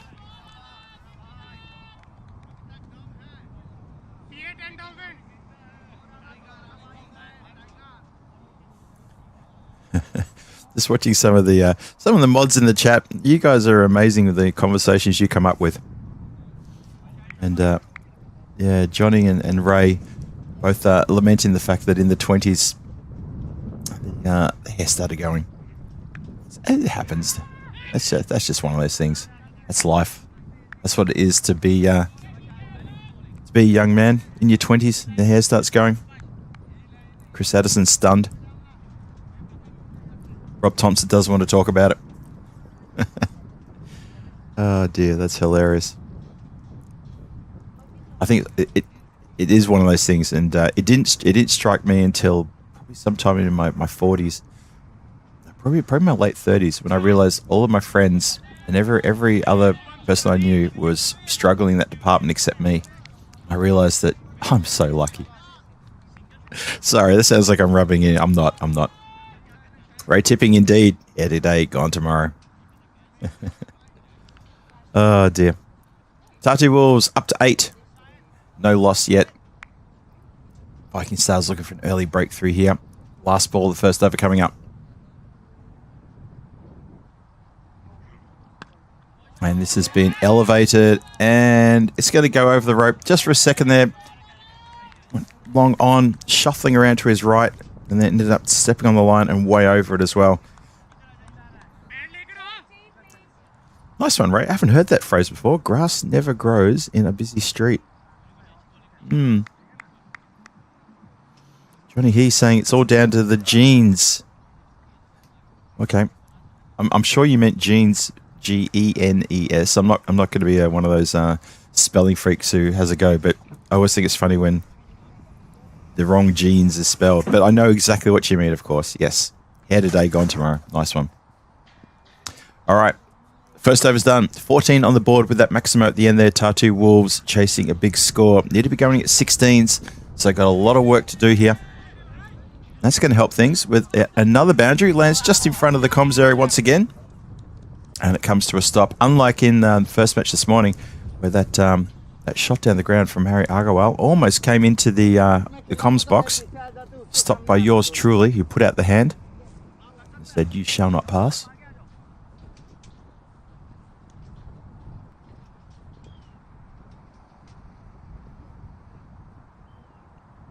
So we continue. Goes crossbat style, and that goes well over mid-off. Sorry, mid-wicket. Mid-wicket put his hands up as though he was potentially going to catch that, and I got to tell you now, that was probably about 7 meters above his head. So I think it was just a bit of keenness, but not quite right.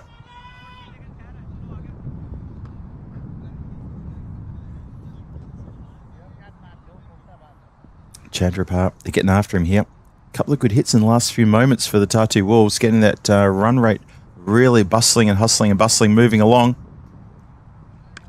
Whoa, absolutely smoked. That is a great shot. You can hear a couple of cheers coming from around the ground as well as the Tartu Wolves getting right behind them there. What a great strike that is.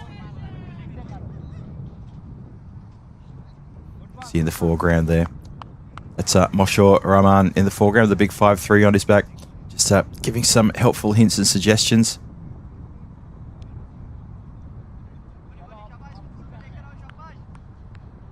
I wonder if we can ask Moshe maybe to jump across.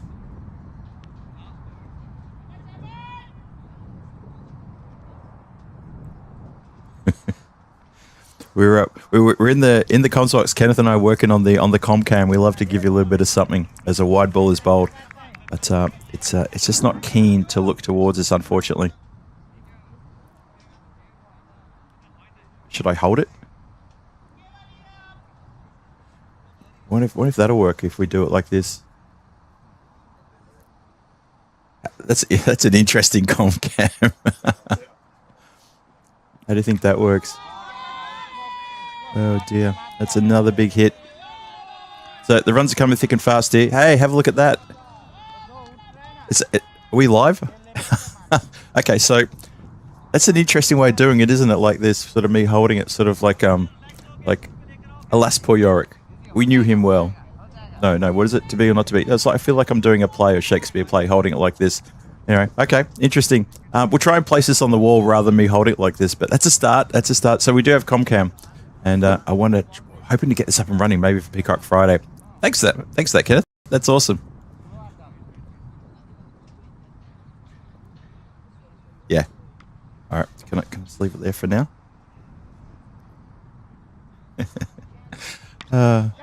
Just trying to prove that not doing this remotely. Cloud cover's picked up a bit. Well, bright blue skies about half an hour ago, and now that's how fast the clouds roll in. They're still looking light. I don't think we have any danger of precipitation or anything like that, but there you go. That's coming really quickly. As much as this score is elevated quickly, well, blink and you miss it. Magical over, 24 off it. Still one to come. Elevates. Has that got all the muscle? No. Bounces just inside the rope. Thought it was going to go the way for 6. Almost a supersonic over. Ends up going for 28. That is a punishing over. And the Tartu Wolves give themselves every chance then to bring down these runs. It's a big over for them. 28 off the over. 42 for no loss. 2 overs gone. I've got to say, the Tartu Wolves have really, really freed the beast on this one. The Viking Stars, there's a few players not moving very much, hands on hips, just looking around, it's their second game in a row. They'll take a break after this match, and it'll be the Tartu Wolves continuing against the Hippos, and they're going to be back for the last match.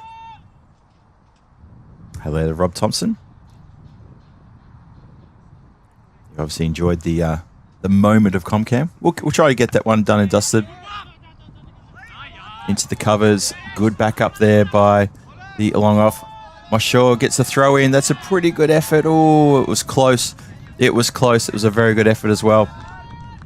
But good running. Tartu Wolves get back for a couple.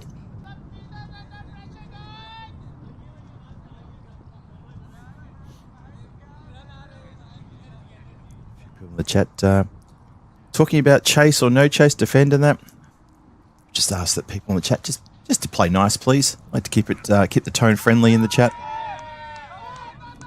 Oh, not a good ball. It's wides, and I think it's gone all the way for a minimo, but it's just going to be wides +1. Tartu Wolves have got a good vocal support here at the ground as well. They've only got the 2 games. They're going to be back for 3 games tomorrow. Yeah, nothing but blue sky. Well, there was nothing but blue sky. I've just noticed that the clouds started to come over a little bit from the west. That blue sky is retreating, or it's being hidden, to be perfectly technically correct. Don't think there was any rain forecast today, so I don't think we got any trouble with anything like that. I'll just double check the old Phil G weather wall, see what it tells me.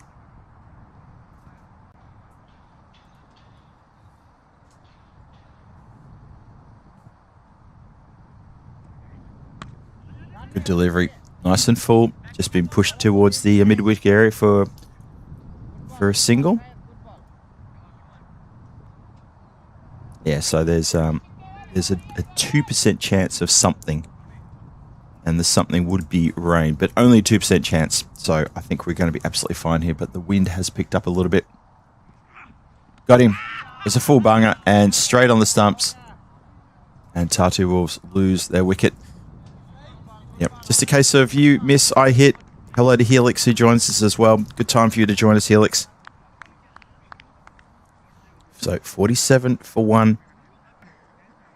And Margie, who managed to get 26 from 8 deliveries, and has really, really put a good partnership together. Good opening partnership of 47 here with Ali Raza. Both of them scoring briskly.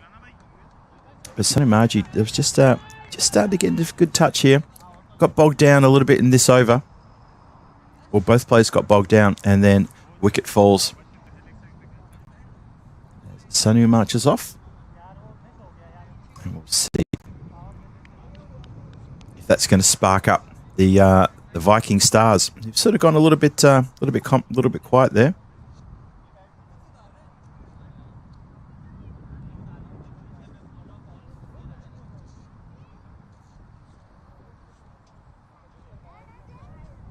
So Hussein in again. Good first up delivery. Not much the batter could do with that one. Just opens the face and defends. That's Mubashir Iqbal, who's the new batter to the crease. So he and Ali Raza need to continue the momentum as well. Need to be going at 16 runs and over. This over so far worth 5 and a wicket. Terrific over. Very good over from Shahid Hussain. And he's going to finish with a dot ball, I reckon. He is too. So that's a cracking good over to finish the power play as well. Just where the Tartu Wolves had a huge over. That second over was massive. He comes on, Shahid, and he's getting congratulations from the players as he belts up a very good over there. His second over, he finishes with 1 for 19. That's an excellent over too. 5 runs and a wicket from it. Still 115 required from 42. The Wolves have got a lot of work on their hands in the next 7 overs. Especially now the power play's done and the fielders can start to drop back if their captain so desires. I think he does so desire. Deep square, deep mid-wicket, long off, deep cover, and a deep point as well.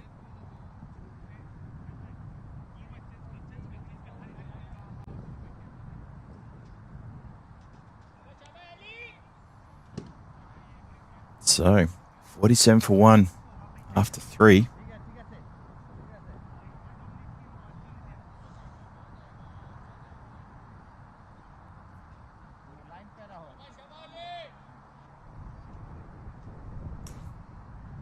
Tartu Wolves need to make sure they keep the momentum running. Saman comes on to bowl. Went wicketless in the first game today, which was unusual.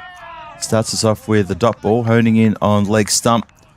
And just a mistimed swing towards the backward square leg area. Missed completely.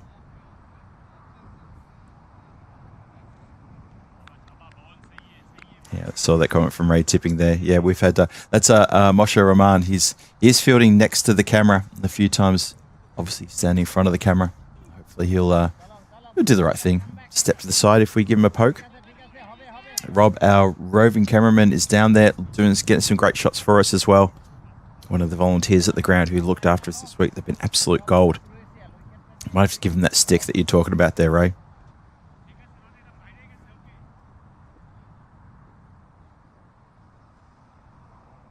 Saman steaming in again.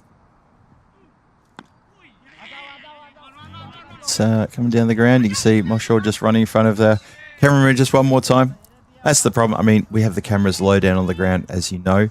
One camera right on the boundary rope. And we can't always ask the players to be conscious of that. It's not their fault.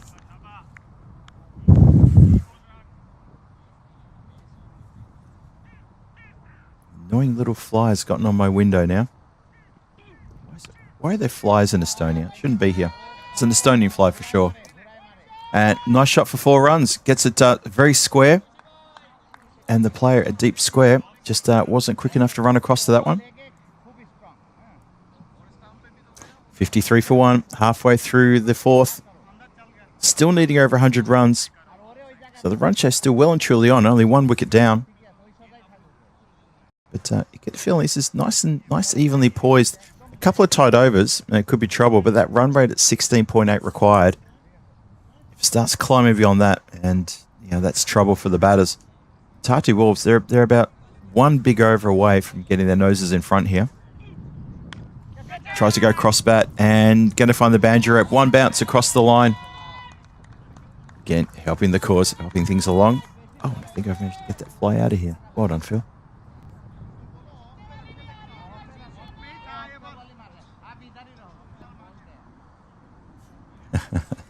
Zahid with a good zinger there. Nice one.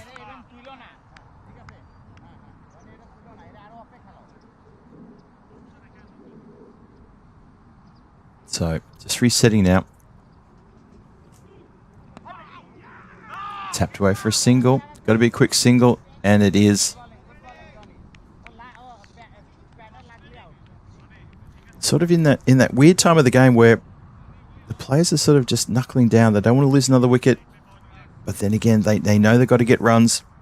The bowlers are searching for something to try to bring up a wicket. So every now and then they'll try something different, which could maybe put the ball on a bad length.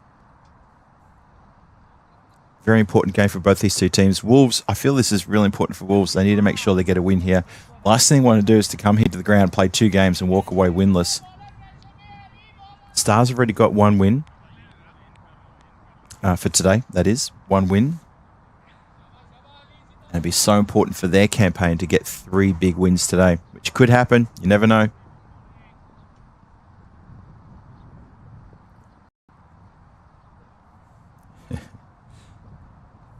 So Johnny's response to Zahid's comment. I'm going to have a laugh at that one. So Johnny says, Zahid, I'm not a believer. I would say, yeah, but Johnny, she believes in you. Sure, that's a line from a movie somewhere. Hello to Kika Vivo there. Still wearing the lovely green in the chat there. How you guys doing today? We're doing well. I'm doing well. Hope you're doing well too. Thanks for joining us again on European Cricket Network. Good to see you back in the chat. Using up all those wonderful ECN emojis. That's what they're there for. So good to see you here. Game gone slow. Yeah, I kind of feel that too. That's exactly what I'm saying, Kika. I kind of feel the game's just sort of gotten a little bit stuck here. For no reason whatsoever, apart from maybe 2 teams just being a little bit cautious. The Tartu Wolves need to be going at 17.2, so they're almost at the point of throwing caution to the wind and getting stuck into the bowling. And the fielding team are taking quite a while to set their field. And there's about 7 players who are trying to set the field, and one of them isn't the captain. So I'm not sure what that's about. But Viking Stars, they know what they're doing. They just need another good tight over, and they could almost take the game away from the Tartu Wolves with a good over. Maybe a good couple of overs. Iqbal looked like he was always shaping to block that one. Just something about the way that he was hunkered down over the bat and sort of just stuttering forward. What to see about this one? Well, there you go. He tries to get after this one. And no go.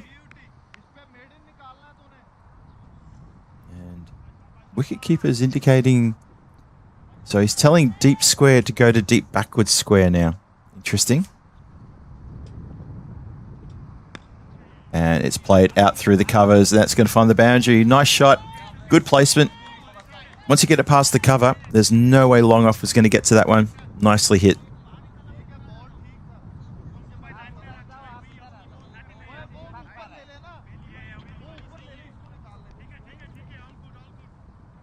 Hello to Study Zone by Dinesh, who says there's nothing to worry about until the run rate hits 24 plus. Yeah, when it gets over 24, it gets over a boundary of 4 every ball. You got big trouble. But there's big trouble now in the middle. And that is a bit of a tough one for the Tartu Wolves, as they have to say goodbye to Iqbal. He's gone. And Viking Stars, maybe that'll sort of just show a little bit of emotion now in the field. Maybe they'll be a bit happy now that they've got themselves a wicket. As Zaman gets himself back into the wicket-taking books. And it's a pretty good catch by the other Zaman. So 2 Zamans combining together. No doubt they're brothers. I'm sure someone will tell me they are. So Gull and Ronnie combining there. Most importantly, though, it's the second wicket down. And that could start to cause a few troubles now, as Jazib Sarwar comes out to the crease. And this is going to really test the Tartu Wolves. I mean, the run chase it hasn't gotten desperate yet, but it's getting there. And you need to be going at 19 per over, still 98 from 31. Need a big over. Need 2 big overs here now. And if they can't get 2 big overs in, the game's gone. For me, I'm kind of getting the feeling that you don't have to wait for the run rate to be 24 runs and over. I think already there is massive trouble. I think I'm only saying it because we haven't seen the Tartu Wolves really show some explosive batting. They need to show something here. It's looking like the Viking Stars are right on top now with that second wicket falling at the end now of the 5th. 65 for 2 after 5. So if they get 65 runs in the first half of the innings, need to find a way to get 97 in the second half of this innings. Ali Raza needs to fire up. Needs to find a little bit of fire in the belly and get going here. Sawa he's got to take a couple of balls. He needs to get going as well. And I just feel that if they want to win this game, they're going to have to get a pretty big over, a couple of big overs. Try to get up to 100 before the end of the 7th. So once again, just breaking the run chase down into small little bite sizes. The Tartu Wolves still with a chance here, but they've got to do something pretty big. And that only goes to mid-wicket. And a throw back to the bowler. Can't stop the single though. Yeah, Chris Addison, I think you're right.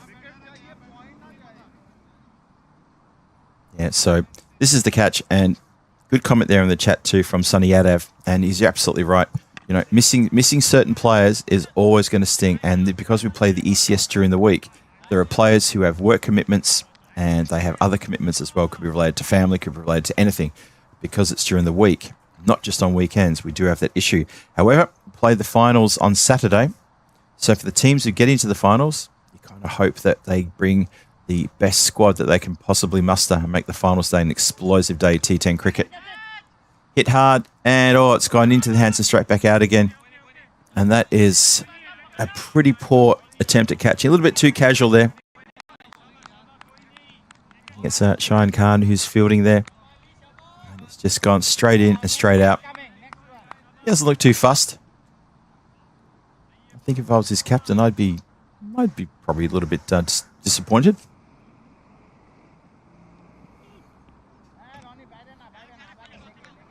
Wide shown. That run rate now getting upwards more and more. You kind of just get the feeling that it's almost pretty much done.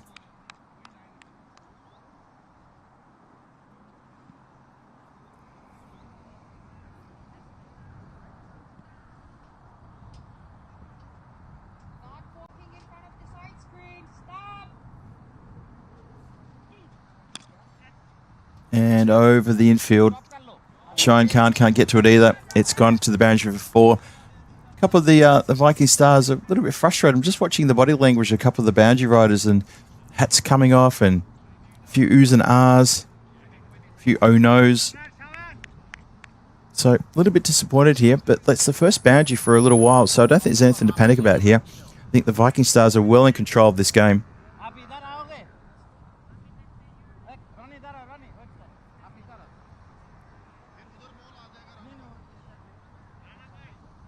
Now, what's happening here? It looks like Moshe and Cheyenne are changing places. So long off and long on are going to change places.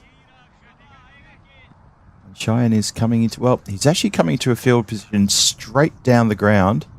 He hasn't gone a long off. He is a straight right in the middle of long off and long on. And this has been hit in the air. And if he'd had a bit at long on, sorry, at long off, he probably would have caught that. The irony of the field placements, huh? That has just missed Rob, our camera guy. And he's giving me a thumbs up, but he's a little bit unimpressed though, because that has really gone quite close to him. Cheyenne Khan, I'm not sure why he didn't go all the way to long off. He's now going to go to exactly where the ball passed the rope, and he would have caught that. I'm not sure why he stopped halfway across. Well, no one's going to catch that. No one at all, unless there's someone in the car park, and even then, they probably just want to get the car out of the way.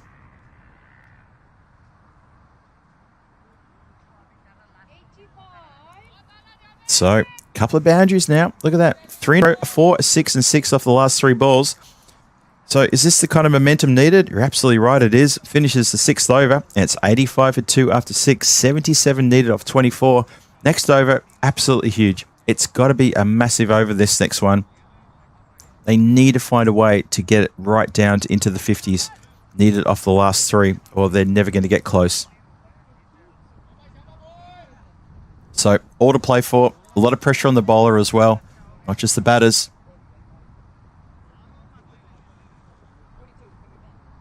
Let's see, here we go. Might be Gul Zaman who's going to come on. It is indeed. Let's see what he can do here. Chops down. Good start to the over. Dot ball. Helix is pretty sure it's not happening. I think just between you and me, Helix, I think you're onto something there.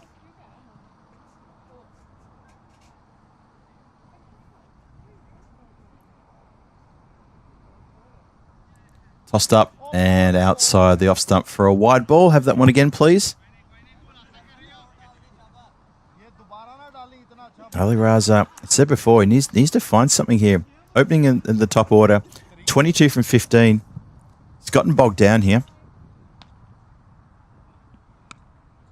Again, this one he's hit straight to the player who's at dip backward square, all the way along the ground. He's unable to get under these deliveries, and kind of used to seeing him being a bit more explosive than this. So he's got a bit of work to do here. Well, he's given his team a lot of work to do as well. That slams into the pad. It's another dot ball. It's good bowling. The Zamans are really bowling well. So economic. To be fair, though, I mean, Ronnie went for a few runs. His 2 overs were 32. But Gull has been absolutely sensational.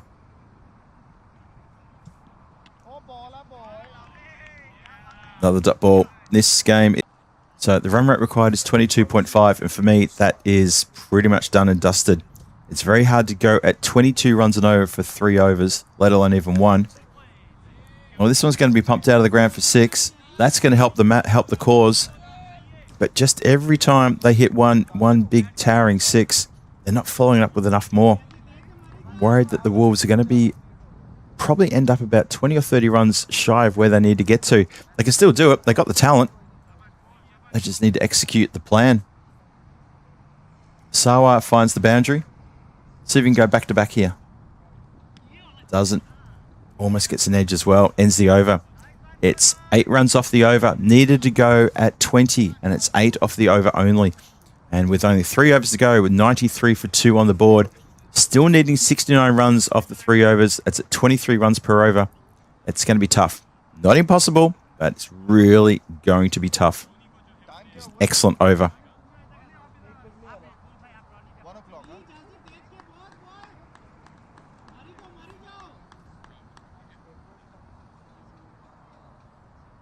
A few people saying the chase will still be on.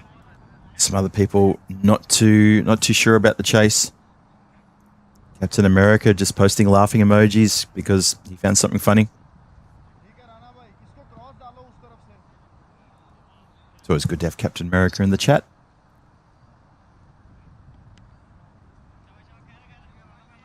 And we start with a wide ball. Score goes to 94 for 2. Still 3 full overs to come. It's the big conversation. Possible, impossible, chase, no chase. I know a lot of people in the chat, that's what the talk is. Good shot.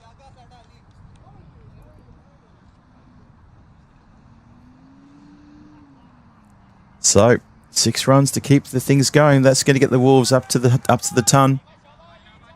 So 100 for 2, 7.1 overs gone. Moshe Rahman needs to be careful here.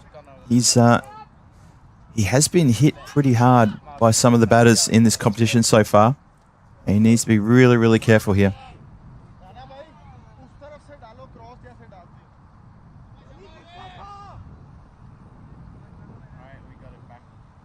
Okay. That previous 6, the ball actually did get on the road. And so luckily we didn't hear a screech of tyres or the bang of leather on metal. That road is... It actually is quite close. To be honest, it actually is a lot... It's probably the closest I've seen a road to a pitch in an ECS venue. I know we've had a few closer, but for me, that's pretty close. This has got a bit of airtime as well. Everyone's looking around for where it's going to land. It's going to land in the hands of... Or in the hands and then just rolls out of the hands of the fielder there. He's a bit upset with himself. Made a fair effort to hold that one too. It was a good effort, but it was put down. No. You can see definitely just rolled out of the arms, and this time protects the boundary rope on the next one. But a good effort nonetheless by Ronnie Zaman.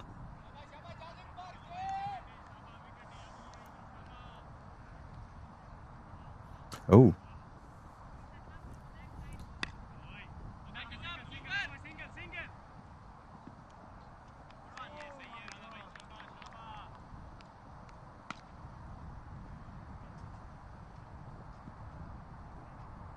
See some comments. A few comments in the chat saying that the order's disappeared. That's interesting. Okay, Ash, you can still hear me. Helix can't. Okay, so Chris is saying you can't hear me. So please let me know if you can or can't hear me, and we'll see what we need to do here. Otherwise, yeah, just refresh the page, as that is another Maximo. So score gets to 111 for 2 at the end of the 8th, and I think they've left themselves a bit too much to do in the last 2 overs. It's going to be 51 required off 12. I think that's probably a mountain too high and a valley too deep and a fjord too wide to get across there. Kev says he can hear me, but with a bit of an echo. Is that more of an echo than you heard before? Because I don't think we've changed any of the buttons here. I'm pretty sure we've been going along nicely. It'd be really weird if it's all different. Thank you, Real Tech. Anyone else want to let me know whether the sound has changed? Because I can tell you now that both Kenneth and I are looking around to see if we've done anything or pushed anything different. Pretty sure we haven't. Pretty sure we've been pretty good here.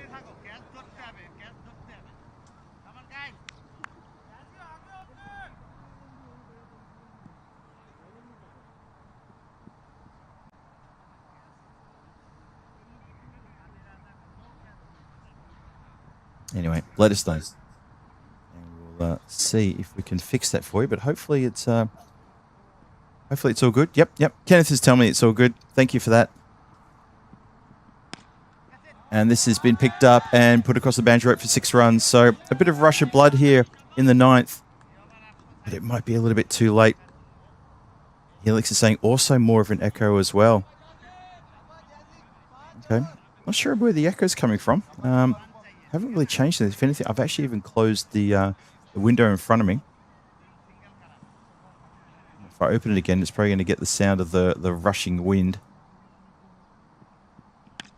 Lofted again, and that's another 6 hit out of the park. Good shot. Another one. Rob Thompson says he can hear an Aussie. Ooh, that could be anyone though, Rob, to be fair. 1, 2, 3, 4, 2.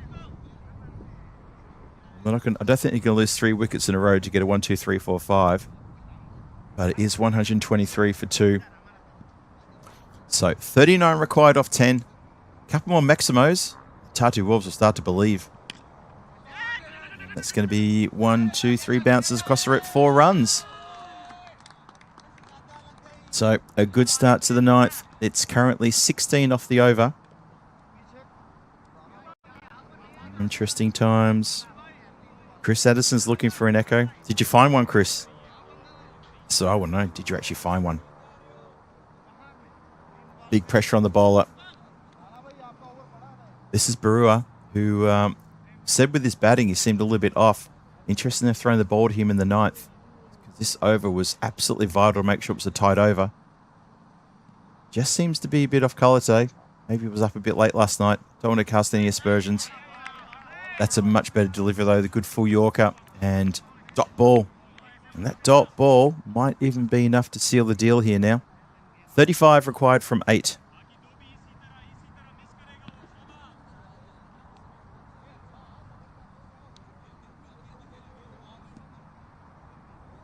Captain America. See, not enjoying the cricket, but you're still here, so thank you for your attention and your clicks. We always appreciate it. And that has been lofted across the top of the cover boundary for 6 runs. Another Maximo to the total. So they live in hope. The Tartu Wolves, they still live in hope. 133 for 2. The over's gone magical. It's 22 runs, 29 off 7. Next delivery is absolutely vital.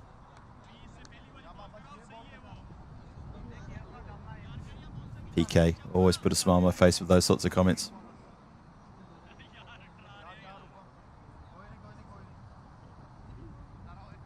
All right, last ball coming up of the 9th. 133 for 2. 29 needed. Need to try to find a way to get this one down. And Canada, the batter's absolutely gutted. He's let the ball go thinking it would be called a wide. It hasn't been called a wide. And that is the reason why he's a bit filthy himself. Needed to get bat on ball. And instead of needing maybe 20, if he hit a 6, ifs and buts, of course. If he had got bat on ball, potentially be facing less than 29 runs in the last over. As it is, 29 required in the last over. Ali Razar's on strike. Ali Raza has chewed up a lot of dot balls for his 38. He's only hit 3 Maximos. If anything, I think Jazim Sawa should have been on strike. He's got 47 with 6 Maximos. 16 balls faced.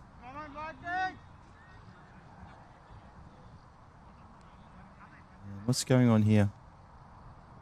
Wicketkeeper. Wicketkeeper's got some new gear. He's had to run all the way to the other end. He's going to come up to the stumps. And I think he's just had to get some new gear. So, here we go. Moshaw's going to bowl the last over. A couple of dot balls, and it should be all over and done for the Viking Stars. Let's see how we go. Slash down the ground. Should be just one. And is just one. Ooh, where are you going? And I think that, unfortunately, Ali Raza's strike rate just hasn't been enough to help his team over the line. Sawa's the man who needs to be on strike, which he is now, but he needs everything to go to the boundary and then some. Well, there's one. Wow, that's it. That's hit something loud and metallic. I just heard it. It almost sounded like the bell of a huge clock tower ringing then. Ball's going to come back. So there's one. Well, it's pretty straightforward. 4 more of those. The Tartu Wolves earn themselves 3 points. And he's missed that one. Wicket-keeper's happy. Also knocks over the stumps with attempted stumping. And that pretty much will be the game there.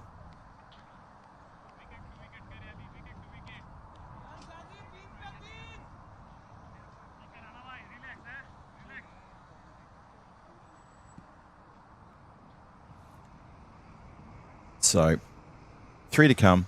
Game pretty much gone now. Gets over the top of the player there at third, who rushes back and fields it just 1 run. So the Viking Stars are going to go back-to-back with good wins here. And that is very good for them. For the Tartu Wolves, they've been really valiant here. Fits and starts, but unfortunately they're going to fall short. And that shot there sort of puts paid to what we're talking about. Doesn't quite get it over the top of the player. And Ali Raza holds out, looking to elevate down the ground. Carried his bat all the way through. Got a bit bogged down in the middle there. He's played a solid innings, but I just kind of feel with a run chase needed like this, I think the team just need a little bit more out of him. And Zaman completes a good catch. Moshaw gets himself a wicket as well. So with 1 more ball to come, it's 141 for 3. And then he 21 off the last ball. Not going to happen, obviously. Ali Raza has to walk off and make way for new batter strolling into the crease to just face that 1 run.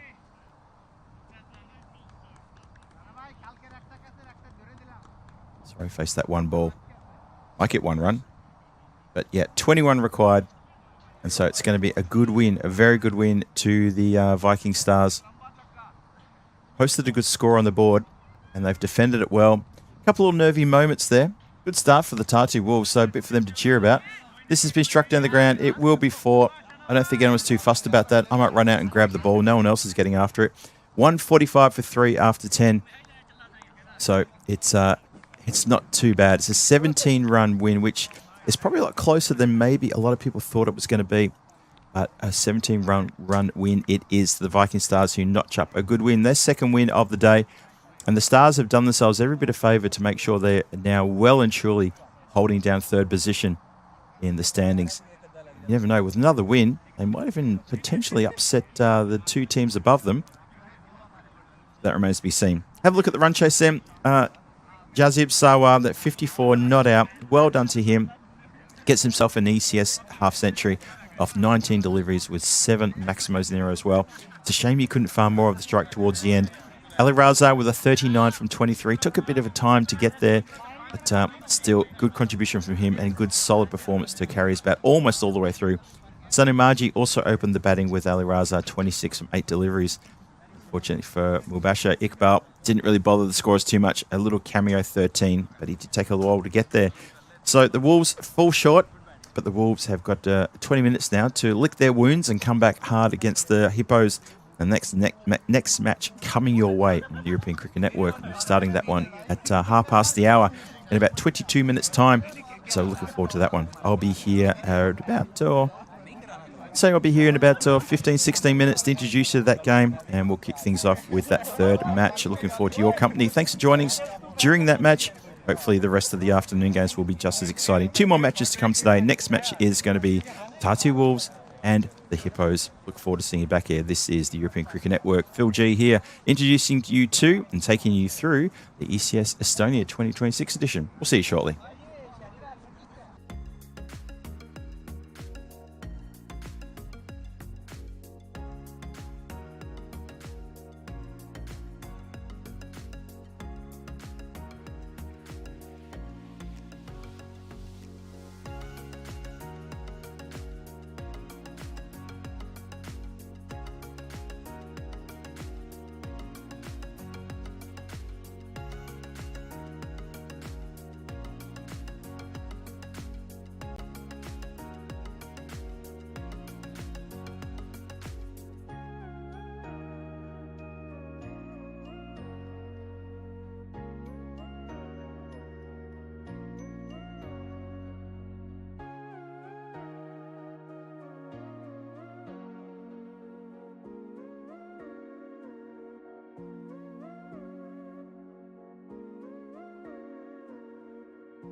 Welcome back, ladies and gentlemen, and cricket fans of all ages, tuning from around the world for the next match here in ECS Estonia. Great to have your company here on the European Cricket Network, and welcome to the ground once again for the, well, what I call the lunchtime match, and then we have the afternoon match. So we've got 4 matches every day, third match of the day coming up right now.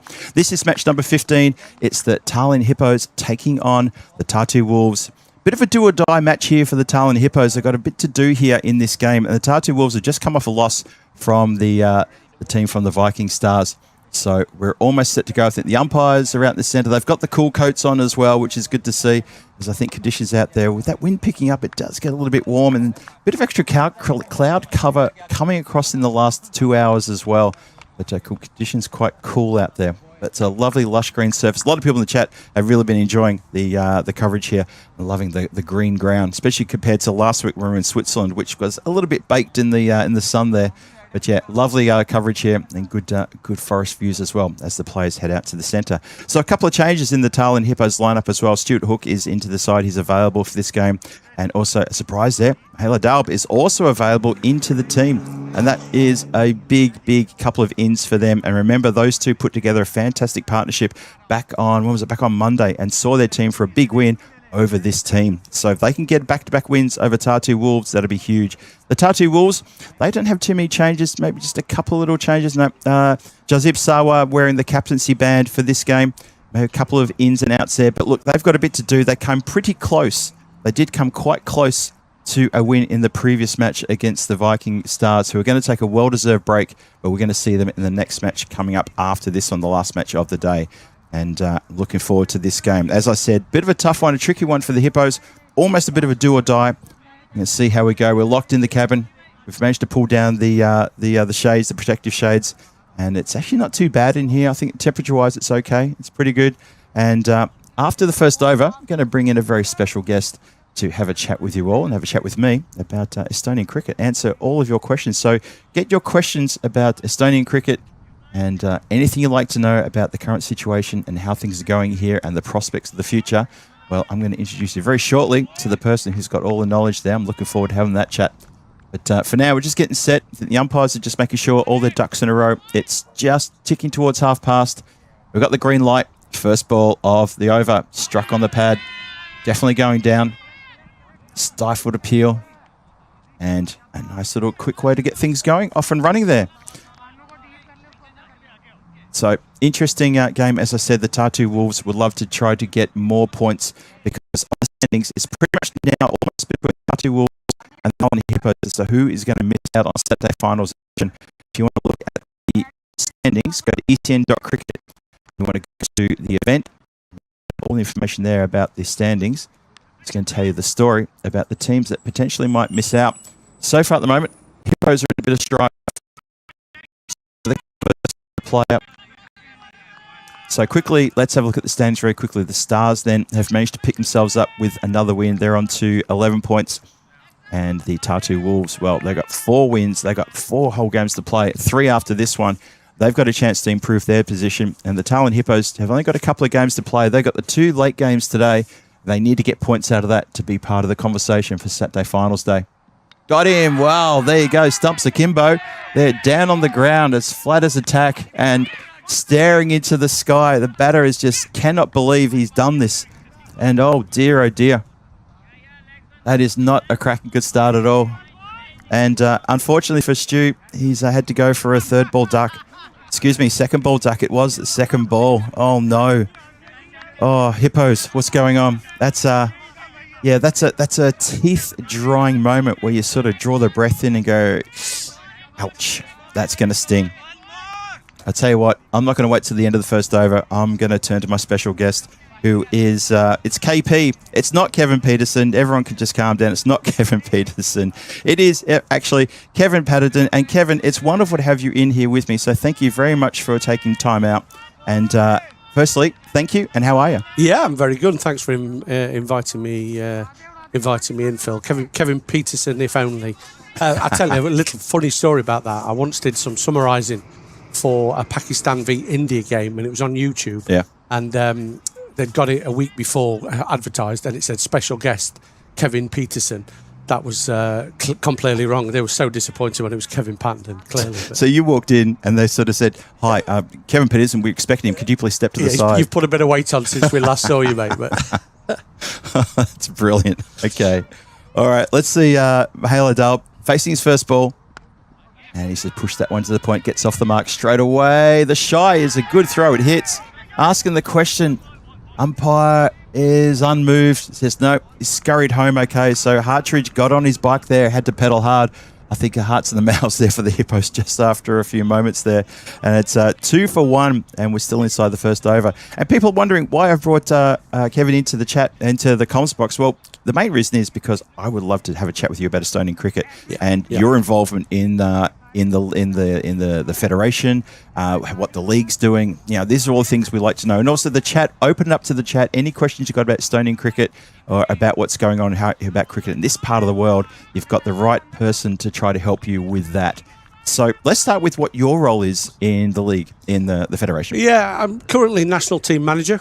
So basically looking after the national team with Stefan Gooch, the coach. Yep. Predominantly led by Steph, and he's doing a fantastic job. So as team manager, basically it's watching the games, understanding who's who. Being a general manager, team manager, also is a selector's role. So it's understanding who's who, who's where, just making sure they're all where they need to be, doing the admin side of it, etc., etc. And as I say, supporting the guys. We have 2 coaches, but Steph lead coach, and just helping them guys to make sure the team hopefully in the best place to perform. Fantastic. How long have you been doing that role for? Not that long, actually. So I came to Estonia in 2019. So I've been here since 2019, and then COVID came. So the cricket involvement was much less, obviously, because of that. And then about 2 or 3 years ago, when it all started to take off again, the cricket, get back out there, then I started to get involved and did many things just on a helping perspective. And then we had a bit of a change in the organisation just before Christmas. Yep. And we had the new coach, as I say, in Steph, and then it was at that point that I became a national team manager. So 6-7 months now into the role. Fantastic. Okay, and obviously you're loving it. You're very passionate about the game. I am very passionate. I mean, I'm nearly 60 now. I'll keep it quite short, just the exact age. But so I've been playing cricket for 50 years, and it's all I've ever done really from a sports. I used to play a lot of rugby, but cricket was my sport. So I've seen lots of players come. I've seen lots of players go. I've seen lots of things. I've gone with the times. Hopefully modernised. Probably talk about some of the younger boys later, but how I was taught. And how they're taught now is completely different. So, you always had to put your foot to the ball, your back and your head in. And now it's, the foot goes out to leg and the ball's being slapped out on the off. It's just crazy, really. But yeah. So that's all I've known, really. Cricket. Yeah. That's all I've sort of my love has been cricket. Fantastic. 3 for 1 after the first over. Tallinn Hippos losing Hookie there in the first over, and I looked at your expression, which is why I wanted to bring you in early, and I think you and I had the same expression. As Mahalo goes to punch this one out of the ground, and he's come short. That's disappointing for him. He's come up short. He's been caught about a metre inside the rope at deep mid-wicket, and in any language, that's spelt ouch. Hippos in a world of hurt right now. Yeah, I think the Stu one, obviously, I mean, I feel a bit for Stu because, as you well know, and as you rightly said, and done fantastically all week in sort of saying these are amateur cricketers, they've got work, commitments as well, which is why you don't see the same 11 one game to the next game. True. And sometimes half an hour before a game we're changing people because they can't get away from work, even though they're hoping they could.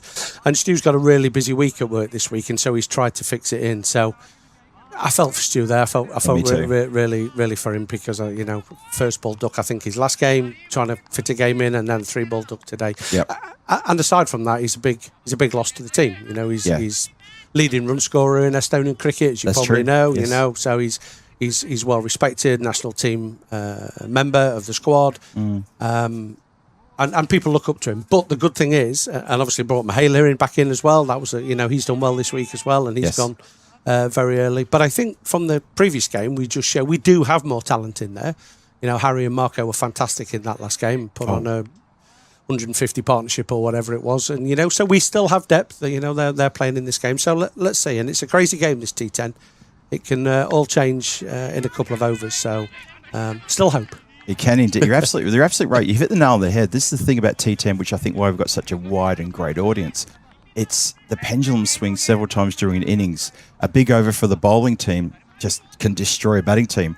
But then a few overs later, a couple of magical overs, 20 runs plus, say twice in a row, and it's just swung the other way. It's incredible how it happens. And I think that's the big thing with this T10 format, which is a crazy format. Somebody from brought up with Jeffrey Boycott, etc., in the days gone by, he wouldn't enjoy this. But it's entertainment, and entertainment can have ups and downs, and that's effectively exactly what happens with T10 cricket. And I say to the younger bowlers, don't worry, you've just got hit for 6. Just go back and try again, because that's how it is. You can't have that mindset of, I can't bowl it there, I can't bowl it there. It's just launched. I think Andrew's just launched a big shot, which is good. And so as a bowler, you've just got to go back and try your best to not put it in that slot. Yeah. That's the key. But you can put it where you think it's a great ball, it still go for 6. So don't get too disappointed in this format. That would be my key. I think it's a really good takeaway. You mentioned Jeffrey Boycott, and I had a chat with Henry Blofeld last weekend, and he was commentating in Switzerland with me. And I asked him about T10 because it's the first time he'd ever seen T10, just to get his take on it. Someone who has been, commentating test matches for so many years, and he started to look at T20s. I don't think he actually commentated on T20s, but then he saw the T10 with me, and I said to him after the first game, I said, look, I didn't want to bring him on comms until he'd watched the whole game. I said, but what do you think? And I thought maybe he might be a bit down on it, a bit sort of like, I'm not sure about this format of the game. He was absolutely enraptured by it. He said, look how good this is. And he said, I can't believe how fast the flow of the game can change from one team being a favourite to the other team being a favourite. So he nailed that exactly in the first few moments he watched the game. The first innings, he had already said exactly what you've just said. Yeah, and I think that's how you've got to look at it. And Blowers, bless him, still he was at he must like Switzerland because he was commentating on the Cricket on Ice tournament earlier in the year in Switzerland. The Hippos had a tour there, and that's right. He was commentating on that. He commentates for the Lashins. I don't know if you know the Lashins, okay. Which is a group of former internationals, basically, that tour the clubs around the UK and pay for them to come, and he does a lot of involvement with that. So I think that's his involvement with the modern format of the game, which is not what he's known for, obviously, from the TV stuff, which was the test match stuff. And the red buses going down the road, which he'd pick on a regular basis. And of course the pigeons as well. And the pigeons and anything other than cricket really would be Blowers' view. But I think for an older guy, he has modernised and sees the benefit in these sort of games. Indeed, yep. Hippos are 12 for 2 after 2 overs, and a boundary to sort of try to relieve the pressure there from the bat of Andrew Hartridge there. But he and Harry need to dig in here, try to dig out some runs as well. There's a bit of pressure mounting there from the scoreboard. Quick single there.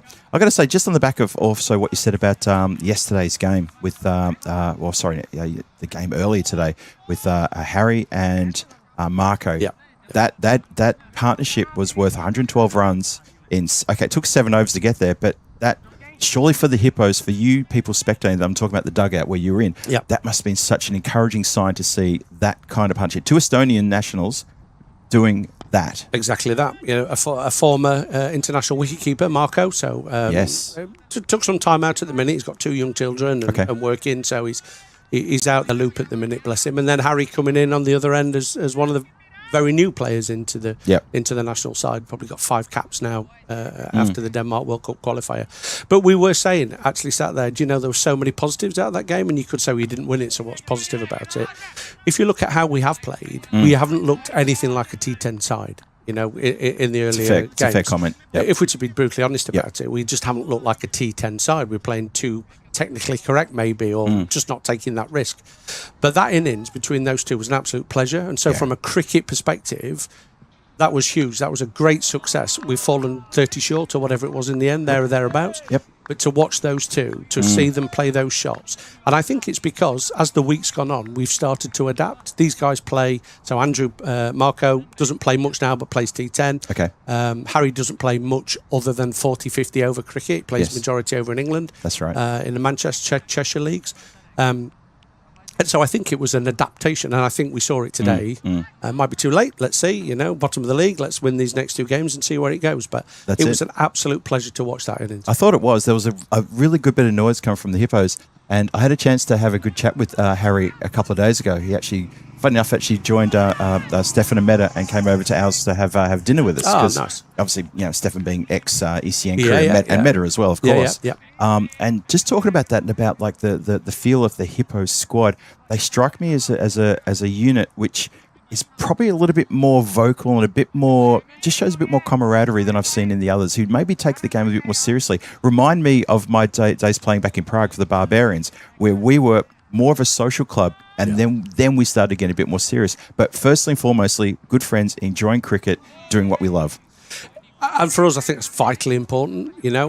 Look, there is no two ways about it. Let's just be straight. We go and try and win every game we can. Of that, there's no two ways about it. We want to be successful in everything we do, whether it's T10s, whether it's the T20s we've just completed. I think came second or third in that league. Right. There's the 40 overs coming up, etc., etc. We want to win every game. But what's important is friendships, building contacts as a group, coming here and enjoying it. If you're going to be together for so long, which cricket is, you're not just you want to enjoy being around each other's company. So it is one of the things the Hippos do really, really well. Is the camaraderie, friendships that are built from it. And what I love is, this is my first time here in Estonia. It's my first time calling an ECS here. Okay. But I see that when I look out as a neutral looking out to the field.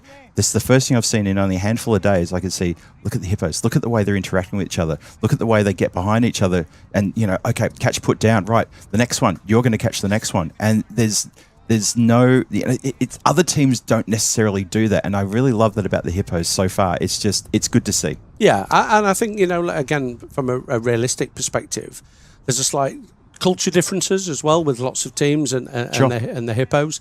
And so, that's probably how we were brought up a little bit different. So it's sort of ingrained in some of us, a lot of English, a lot of Australians in our side, as you well know. True. Yep. So I think that's part of it. But nobody should think we don't go out to win. That is our first aim.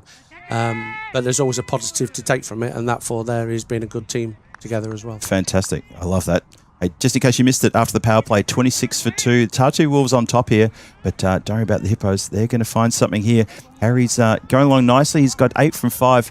But Andrew Hartridge, good to see him get a few runs as well. He's got a couple of Maximos already, and he's got 15 from 10. Be good to see Andrew getting amongst the runs. I feel like he needs a good, solid score just to bring a bit of confidence back to his batting. Yeah, I mean, I don't know if you've seen Andrew anywhere else around here. He lives in Montenegro, as you possibly know. Oh, or yes, don't know, yeah. And I met him a couple of years ago in the Mediterranean Cricket League. He played in the MCL for the Buccaneers.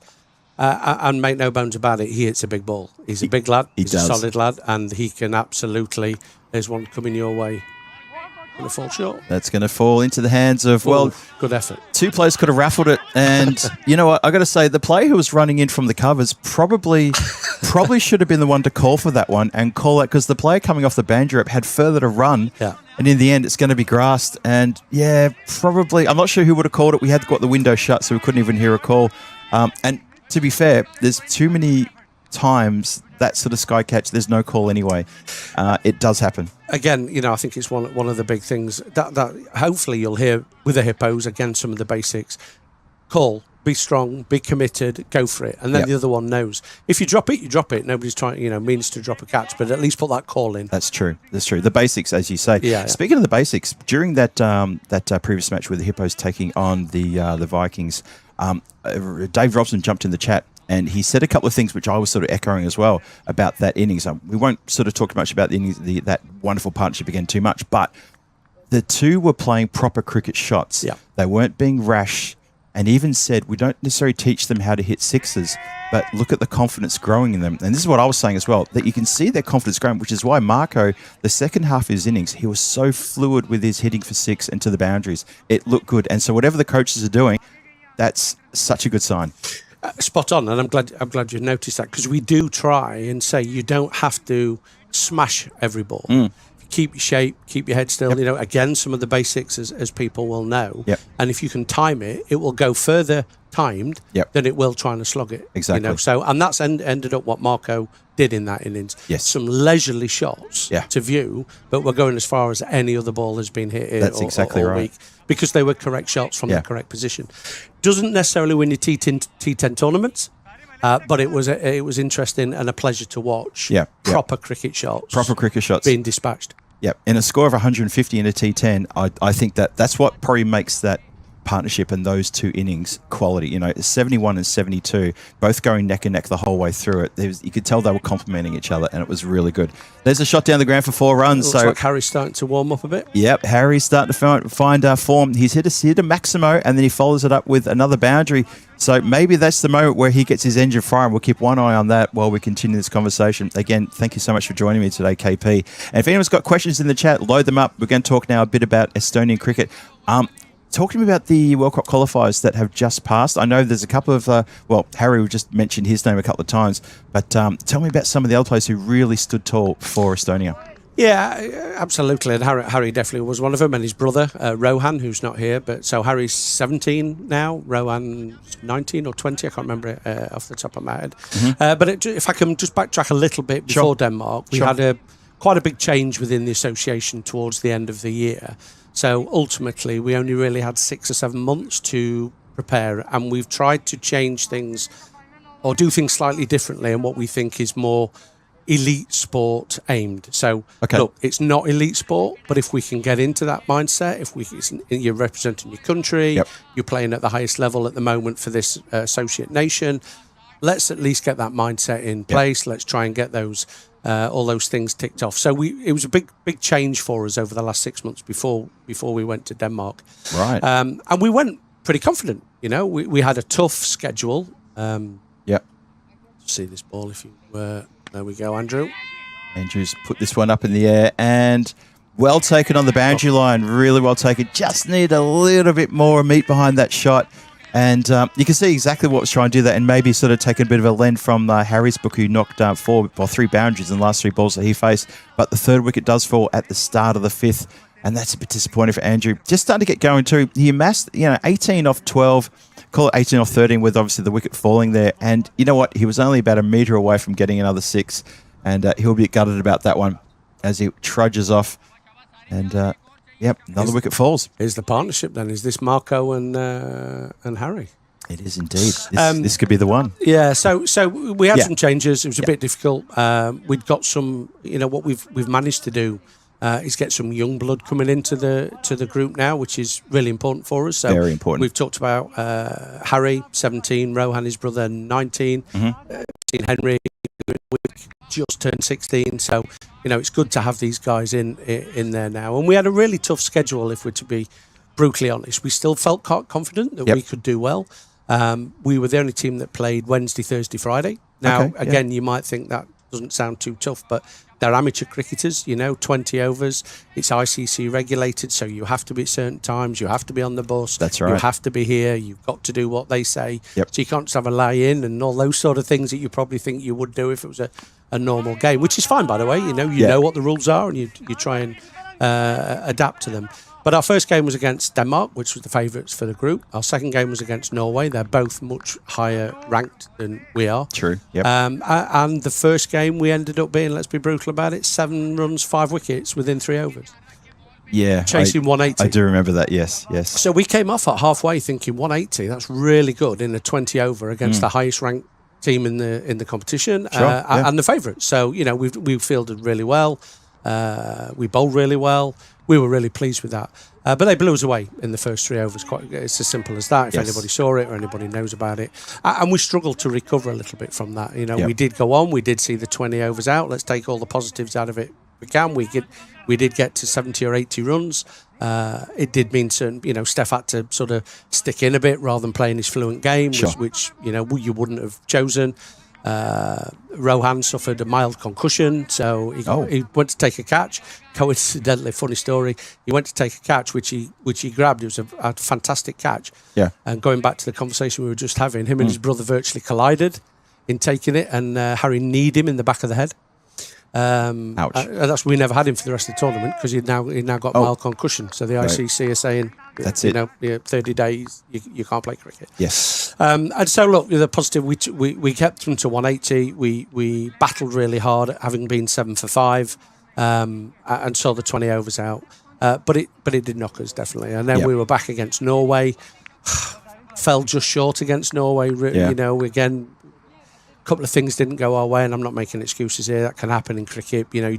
when your luck's a bit out, it's a bit out. So, Understood. you know, and we ended up succumbing to that. And we lost the first 3 games, but then we seemed to adapt better or get that out of our system and won the next 2 games. So when you say, how did it go? It probably went how was expected. Gotcha. Yes. But we probably had slightly higher expectations or hopes, not expectations. Yes. That we could do a bit better. Gotcha. But ultimately, we did what we thought we would do. But we could have done. We could have just won a couple, you know, a couple of those games. I know what you mean. Yep. But yeah, it was fantastic. And as I say, bringing the younger blood through is vitally important. And we can come on to a bit of the juniors here. You know, Robbo's been umpiring. Dave Robson's been umpiring all week, right. but he's not umpiring today because he's got some one-on-ones with the juniors down on pitch 2. Yes. They were here yesterday afternoon. They've got 2 days a week sessions for the juniors. But yeah, so Denmark was okay. Yeah. It was okay. And you know, 3 kids making their debut, all under 20 in an international side. Well, that's exciting. Exactly. And that's what it should be about. It's about the takeaways that you will have. That is definitely one of the big takeaways. 5 overs gone, 57 for 3, the Hippos, and the Tartu Wolves getting on top here. That run rate going on at 11.4, 12 runs off that previous over. So interested to see how Harry and Marco go here. We've just been talking before, myself and KP, about the wonderful innings they played in the match this morning against the Vikings. And if they can replicate half of what they did in that match, you know, get the score up to, you know, maybe a 120, 125, give the bowlers something to work with. There's still every chance here to maybe knock the Tartu Wolves over again. Yeah, I think, look, we've just got to put a competitive score on the board now. You know, there's nothing you can do about the wickets that have gone. You're out there. Nice fall there from Harry. Yep. We just got to try and put a score on the board. Exactly. And do the best you can. And then we'll address the second half of the game depending on what we've got in the first half. That's exactly the great way to look at it too. Yeah, just take it as it comes and address it point after point. Yeah. Solve that, move on to the next one, and that's the best way to do it.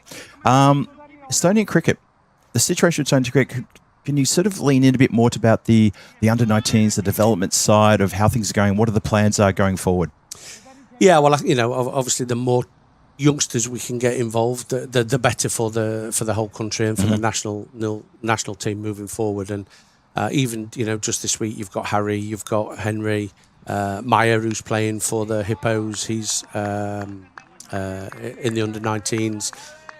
2 kids who are doing some of the camera work here. They're both in the under-19 squad. Yes. And some are not available this week. So, you know, they have regular coaching. They've got a development officer. We've got 1 full-time, 1 part-time development officers trying to work with these juniors come in. They go on.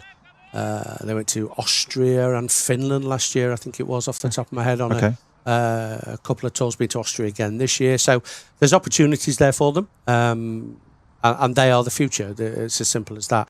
The problem we have is the numbers. So we have some very good youngsters coming through. Yep. As I say, I've met a couple of them, and there's Davia, there's Ajinkya, there's Tammay, but he's only 9, so he's quite a way off yet. He's going to be a fantastic player as well.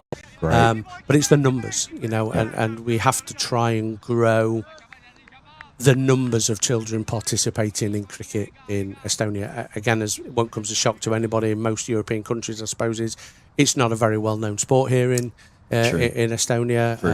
I think football would be number 1 and basketball would be up there as well. Yep. As the 2 sports. Cricket is a difficult sport to lots of Estonians don't even know what it is, you know. So we try to do absolute beginners lessons, just understand cricket, don't worry about it, just come and get involved. We're trying to operate school programs, so getting into schools to try and get them in early. As you obviously the viewers can't see, but just to the left of us here in Tiskara where we are, there's a brand new school being built. Yes, that's right. So that could be good for us if we can sort of get in there and get involved with them. Yep. But yeah, you know, there is juniors there now. We have developed it. We've got more than we had 3 years ago, 5 years ago. So it is growing. Yep. But it's got to be a constant drip, and so we've got to try our hardest to get out there. Yeah, the big problem we have with a lot of that, Phil, is it costs money.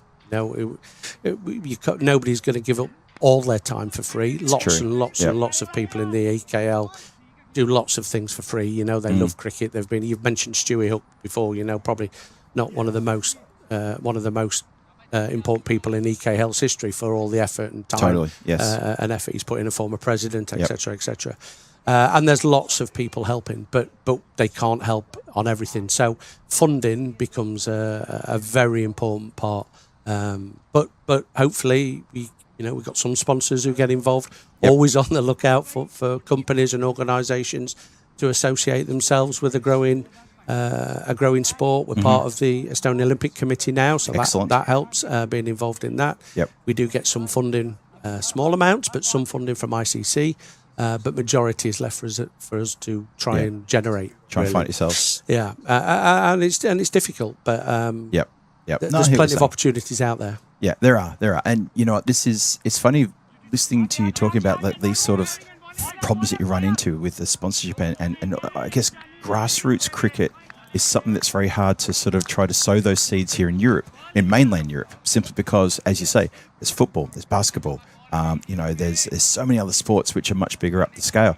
In the similar areas I'm seeing though is like, say, for instance, in Prague, in Czech cricket, we are lucky enough to have Chris Pearce, who runs the cricket academy. He's been doing it for about 15 years now.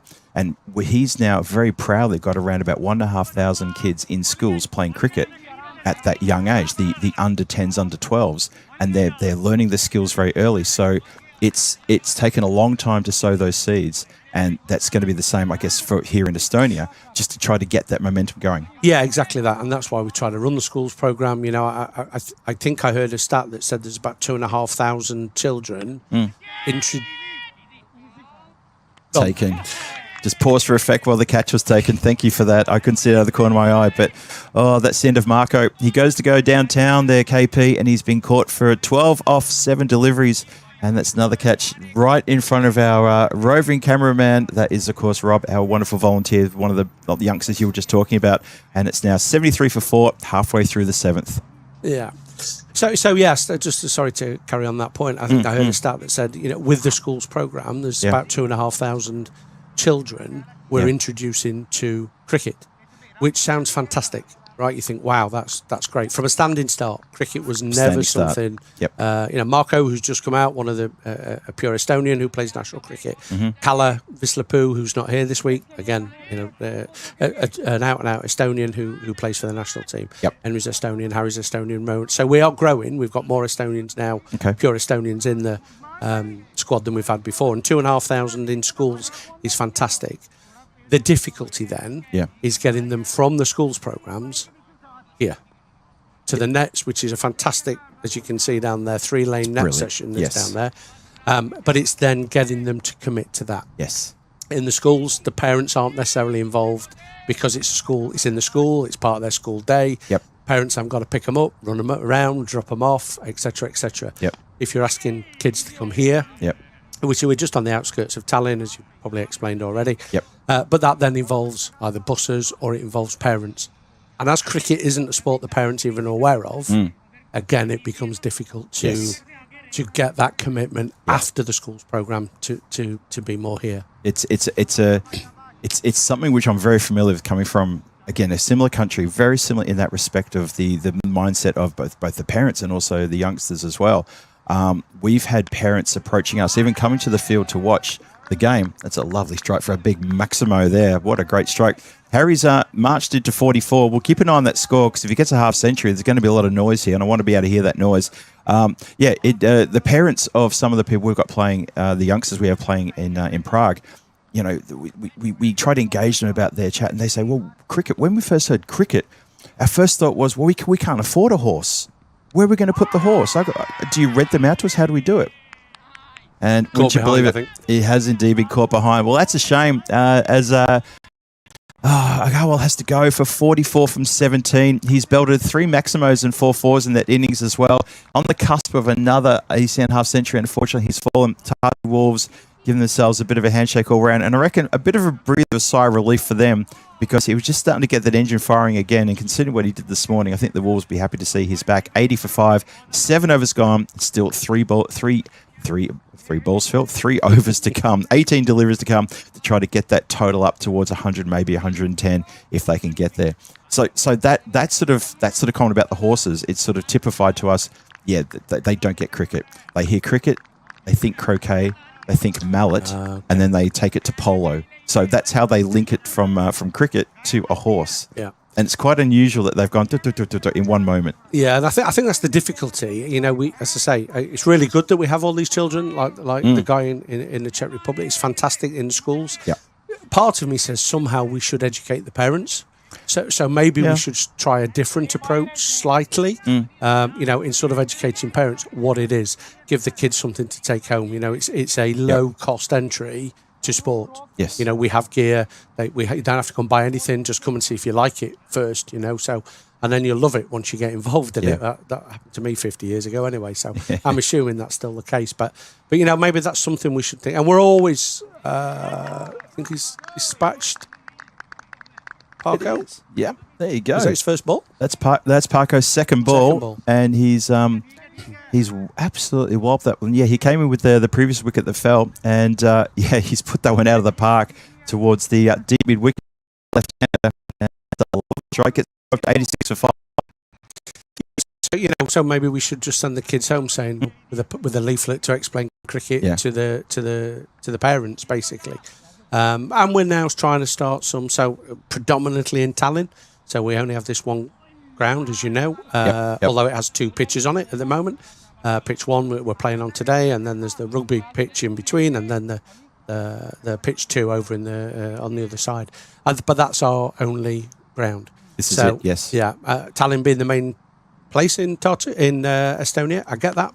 But we have got other towns around, and I'm from Tartu myself, so I'm 2.5 hours away every time I come here. Yeah. So we are going to look to try and spread outside of Tallinn. The thing with Tallinn also is you have to bear in mind everything is here. So football is here, basketball is here, paddle is here. You name the sports, they're here. Yep. You get out of Tallinn, there's less for the kids to do. Gotcha. Because there just isn't the options out there. Well, yep. There we go. Bold, I think. Yep, he has been absolutely clean bowled. And Margie here has managed to pull one back. He got hit for 6 off the first ball. And then he cleans up Ahmed, who has to go for a first ball. Yeah, unfortunately, well, it is a first ball duck. And that's disappointing for Maya. And he doesn't get to add to the score. And the Tartu Wolves all over this one. The Hippos here just languishing a bit in the 80s. 87, which is it's a popular number in cricket for the wrong reasons if you're Australian. 87 for 6, with still 2 balls to come in the 8th over. So with the situation with the youngsters, thank you for the information too. Really good bit of data there. And it's so good to see the youngsters. I mean, I can't say enough about that. Talk to me about women's cricket. How's the women's cricket going at the moment here in Estonia? Yeah. Well, again, if we were to be perfectly honest, it's sort of taken a bit of a backseat. You know, they started to progress really well. But the funding issues around coaching and that sort of thing has had a bit of an effect on it. So, again, it's been done at the minute predominantly by helpers. So Ben Jones, if you know Ben Jones, a big help. Iti Sam, who's playing today, he's their team manager.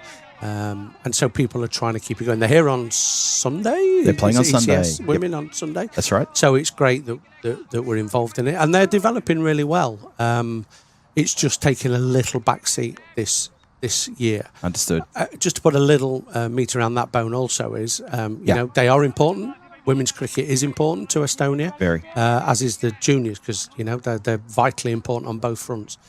But given funds we just can't throw here, there and everywhere, we have to focus on certain times of a cycle to certain teams. So with it being the World Cup qualifiers for the men this year, they got a little bit more investment than the ladies because they've not got the World Cup qualifiers. So fair enough. So it's been a bit quieter for them this year. Yep. Than it potentially would normally be. So, but look, they're doing. My wife plays for the national team. She'll be here on. In fact, I'm the only uncapped cricketer in our family. So Henry obviously now has a cap. Of course, yes. His sister Amy has a cap, and his mum has a cap. So I brought cricket to them, and I'm the one that's left by the wayside. You don't have the cap. Oh. The unfairness of it all, exactly, KP. The unfairness. Exactly. Okay. So your wife will be here. Will Amy be here to play as well? No. So unfortunately, why Henry's not here any more than day one is they've actually gone to the UK for a wedding. So they're at a wedding today. So they flew, and then they come back on Monday. So Fair enough. so Amy and Henry are not back this week. At all. Okay. Shirley will be here definitely. Good. She'll be definitely involved. She's looking forward to it. But Excellent. But you know they're doing well. Marco's. I'm not sure if you're aware, but Marco, who we were talking about earlier, it's his partner who's the ladies captain. Okay. So they had it going really well at one stage, and then it seemed to disappear. And then maybe 2-3 years ago, maybe 4 years ago now, it got rekindled and people came back involved. And, Good. Okay. So it's there. They're loving it. They need to just continue to improve. But as we said, you know, at the top of this, if they're enjoying it, that's half the battle. And Yes. majority of them do enjoy it. So The enjoyment side of it's so important. I was lucky enough to be not heavily involved with the women's team in Czech Republic, but the Central Europe Cup, which is Czech cricket's, you know, premier event, and last 2 years we've done it for women. You know, the trophy then is not for the men anymore; it's now for the women, and we love the fact that we switched over to get a focus on the women there. The Czech women, they went into this year's CE Cup at the end of June, 0-19, one of the biggest losing streaks. Boom. You know, and what we kept saying to them after every match, and when they're on the European Cricket Network, we were saying, look, losing streaks, they're there to be beaten. They're there to be broken. Don't worry about a thing. And when they broke that losing streak on the very first match they played on, I think it was on the Friday, it was the outpouring of emotion and just the genuine feeling that they were showing was something else. And that was kind of what we're all waiting for. And the floodgates opened and they won the next 3 games. And they end up going, won every one of their matches, and they won the trophy at the end of the tournament, and they could not believe themselves. And it was just that perseverance and just the way to keep getting up time and time again, learn from what happened, listen to your coaches, have a good people around you, but also enjoy what you're doing. And they genuinely enjoy their sport. I think the Czech ladies may have been here towards the end of last year. That sounds right, yes. Yeah, I think Yes. they came and they... Is that another wicket gone? Sadly, Caught on the boundary? I think it is another wicket gone. Just looking at that. Yes, indeed. Oh, dear. So the Hippos are struggling to get to the 100 here, KP. They're currently 91 for 8 and losing some quick wickets here. So the last 7 balls, we've seen a wicket fall, and just struggling here as now it's down to Captain Sedgwick, and he's almost at the end of his batting list as well, as it looks like Saji's coming out to join him. Let's see if they can try and power up that. 9 deliveries left to try to at least break into the triple digits. You'd like to think they should get there, though. But Sattar's bowling well. He's got 2 for 20. Still got 3 balls to come in the over. And the Hippos, unfortunately, I don't know, what do you guys have for lunch? Too much, clearly. No. But yeah, I'm sure it was last year that the Czech ladies were here. Sounds right. And they didn't win a game. That's right. I think it was something like, don't hold me to it, my memory's not quite what it used to be, but 4 T20s and 4 T10s. So let's say there was 8 games. But they were fantastic. Their heads never dropped. They looked like they were enjoying every minute of it. It was a bit like, the weather was a bit like you had here on Monday. It was windy, it was cold. I think it was September time last year. You know, there was nothing good for the weather-wise. Yes. And they never stopped, bless them. And I did comment afterwards saying, well done, because that was just fantastic. Oh, that's good to hear. You could have easily dropped your heads. You haven't won a game. It's freezing. You've got coats on under your shirt. Yes. I think they were allowed to play in bobble hats towards the end of the 2 days because it just became... They never once, and it was fantastic to watch them. So credit incredible. to them. I'm really pleased they've now gone from a 19-0 to some winning, because it makes it all worthwhile then, doesn't it? And you forget really those 19-0 now. That's gone. Move on. Done. That's it. That's now exactly look at right. where you are. So I'm really pleased for them. Yeah. Oh, that's really good feedback. Really good to know. Excellent. Well, when I catch up with them next time, I'll make sure they know that you had the kind words to say. Yeah. And you know, they said great things about coming here as well. I mean, they you know, if you enjoy the game and you get a chance to go somewhere to play the game against new opposition, you meet new friends, you network, and you share these kind of stories, it's such a big deal. It's a really big deal. I think we were looking at reciprocating and going to you or to the Czech Republic this year, but I don't think it's happening now. But I think the ladies were going to come back and have a series in your backyard. But the sound of you on a winning streak is probably for the best.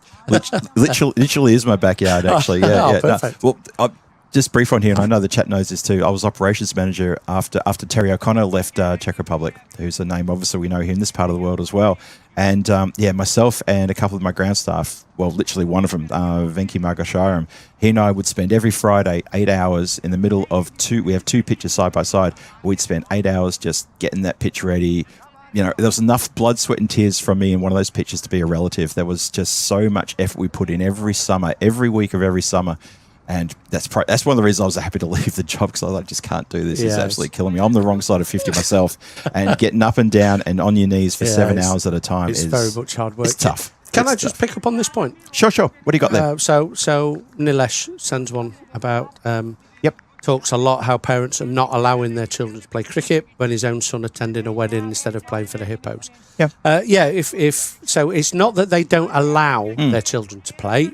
It's they don't fully understand what cricket is, and so it never becomes on their radar as cricket as being something, because they don't fully understand what it is, which is why I said if we could get some leaflets maybe to the parents and things. So it's not they don't allow them, it's the lack of understanding of what cricket is. Yes. And then just to pick up on the other bit, we have allowed him to attend the wedding.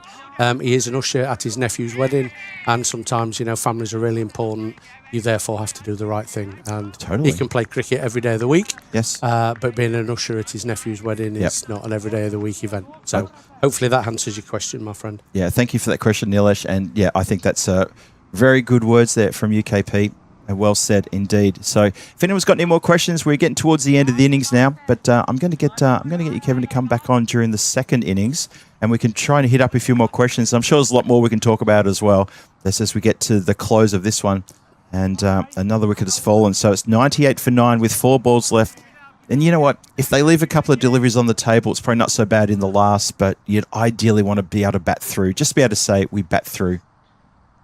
See if there's they can. A wide, that always helps. If 4 more of those and then 3 sixes from the resulting extra balls to be bowled, we'll be quite happy in the end. That would be pretty handy, yes. Let's see how we go. See how it goes for the final 4 balls. But indeed. There's 100 on there. There's potentially still 110, 115 available. Yep. Saji's still out there. He's facing. Oh, and could be 4. It's running away. It's running down the hill. That's going to watch the umpire here. I think the body language of the fielder suggests it's hit the boundary rope, and buys, and 4 of them. There you go. So the 100's up as well. Well done, KP. 100's up. 103 for 9 with 3 balls to go. So the 100's up. That's the most important thing. And look, everything from here on in is pretty much gravy for me. It's a real bonus. So if they can try to get under a few, maybe surprise the Wolves a bit, who might be feeling a little bit cocky about the scorecard. Here you go. Popped up in the air, and Ali Raza, he drops something which you normally see him catch. And just puts his hand down to the knee, and he's saying, ouch. Hope he's all right. He's hobbling a bit, but look, a little bit of rush of blood there. Nice. Ali's another one that's been in the squad, in the 25-man squad for the national team. Didn't make the cut for the final 14 that went to Denmark, but okay. Not the world's worst cricketer, Ali Raza. Not at all. He was given a bit of stick from some of the people in the chat for the last match in that last innings. He wasted too many balls, in my opinion. He did allow a few too many dots, and when you get 38 off 27 deliveries, and you think about that run chase, how close it actually got in the end. Yeah. Oh, he could have done a bit better. I'm trying to be very diplomatic there, and also trying to be incredibly neutral as well. Last ball of the innings coming up, 106 for 9, plus this to finish it off for the Hippos. Gets it leg side, and the bowler says, hold there, I'll go get it. And I will hold the ball aloft and say that's it. It's a leg bye to finish with. So the Hippos finish on 107 for 9 after 10. After a sprightly start and a very, very good 44 of 17 from Harry there in the middle. Unfortunately, he didn't get a lot of support, and a number of the batters at the top there just unable to get some runs on the board to help out with the rent. In the bowling, 2 for 21 to Samran, 2 for 22, Richie Beno, to Asif Setar, and 2 for 14, pick of the bowlers at the top there. Surrey Mohammed bowled his heart out. Thought that was a pretty good effort from the Wolves to contain the Hippos to 107 for 9. What are your thoughts? Yeah, I mean, you would think on paper that's a little short. Again, now it needs a bit of a heroic early bowling spells, one would think. But look, anything can happen in this game. We've seen that already. Take a couple of early wickets, get Ali out. I don't know if Usman Senior's playing. He's not the world's worst. He's been involved in and around the wider squad for the national team. And there's many other players in there. But if you can get them 3-4 down with 40, 50, 60 on the board, then there's still a chance. My view would be we take the pace off the ball. And if we can take the pace off the ball, I think it makes it harder. So let's just make it as difficult as we can for them to chase that down. Pace off always causes issues. We've seen that so many times. So I think you're absolutely onto the right thing there. Yeah, Usman Senior not playing in the match today, unavailable today. Yeah. All right, we're going to take a short break here on the European Cricket Network, ECS Estonia. This is day number 4. It's been wonderful to have you alongside me, KP. We're going to take a short break back here for the run chase, which is starting at 27 past the hour. So we'll jump back on probably in about 7 or 8 minutes' time. And we look forward to welcoming you back there. This is the European Cricket Network. Phil G, along with KP, that's right, it's Kevin Patterson, who's joining me here from the Estonian Cricket League, the host federation. It's wonderful to have him on. We're going to get Kevin back for a bit of a chat in the second innings as well. So load up your questions, and we'll try and get to them if we can. So until then, back in a few minutes' time. See you soon.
Good afternoon, everybody. Welcome back to the ground here. This is the Estonia National Rugby and Cricket Ground.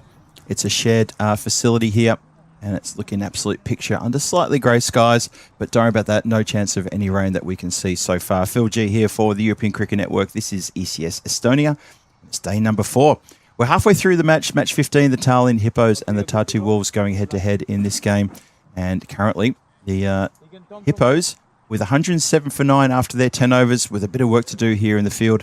And for the Tartu Wolves, they'll be looking at this run chase and absolutely licking their chops, thinking, here we go, here's a good chance for us to try to do a little bit of good work in the standings if we can. Interesting to see how we go here. Remember, the Tartu Wolves, they've played 4 matches before this game. They've got 1 win. They've got 3 losses as well. And they are on 6 points negative net run rate. But the Tallinn Hippos got a worse negative net run rate than they do. Both on 6 points, sitting 4th and 5th in the standings.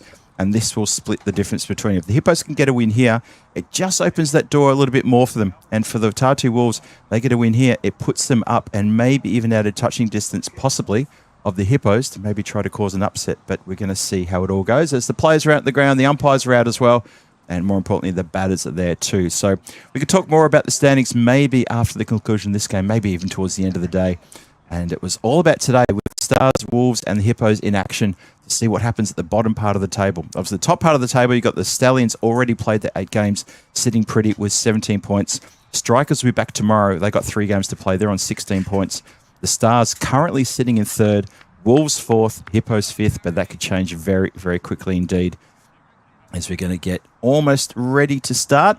Couple of things just to do, a few bit of things to iron. One thing to obviously get the square leg umpire in position and the players to get ready as well. There's a new grizzly in the hand of the bowlers. That's the most important thing as well. Definitely need a new grizzly. There was a question in the chat earlier about that too. Yeah, absolutely. A new ball every time. Harry's got the ball. And I think that's a good move. Start off with a little bit of aggression. Be interested to see if they go to take pace off here. I thought this morning's match against the Viking Stars, taking pace off, it changed the game after about 4 or 5 overs, and it was a really good move. And KP, we're going to get him on in a few moments' time, but I thought bringing Kevin on to bowl the 3rd was a really good move. Got a wicket as well. He hasn't talking about that yet. I shouldn't have opened that door because I reckon we could be here a while talking about that wicket. We'll find out when I get him on the air.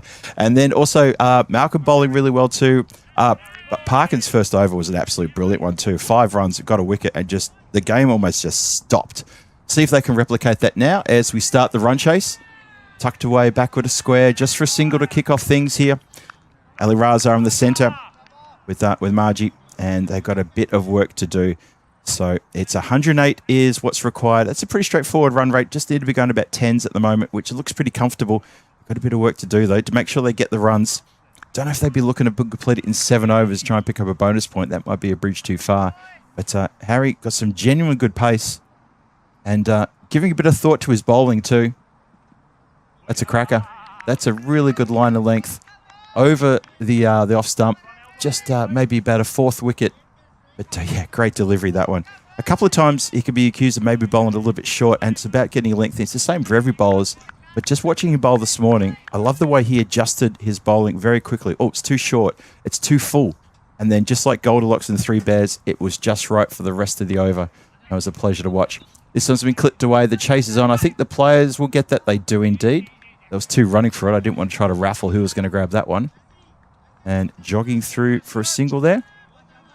Maggie just looking a bit proppy there getting to the non-strikers. I hope he's okay.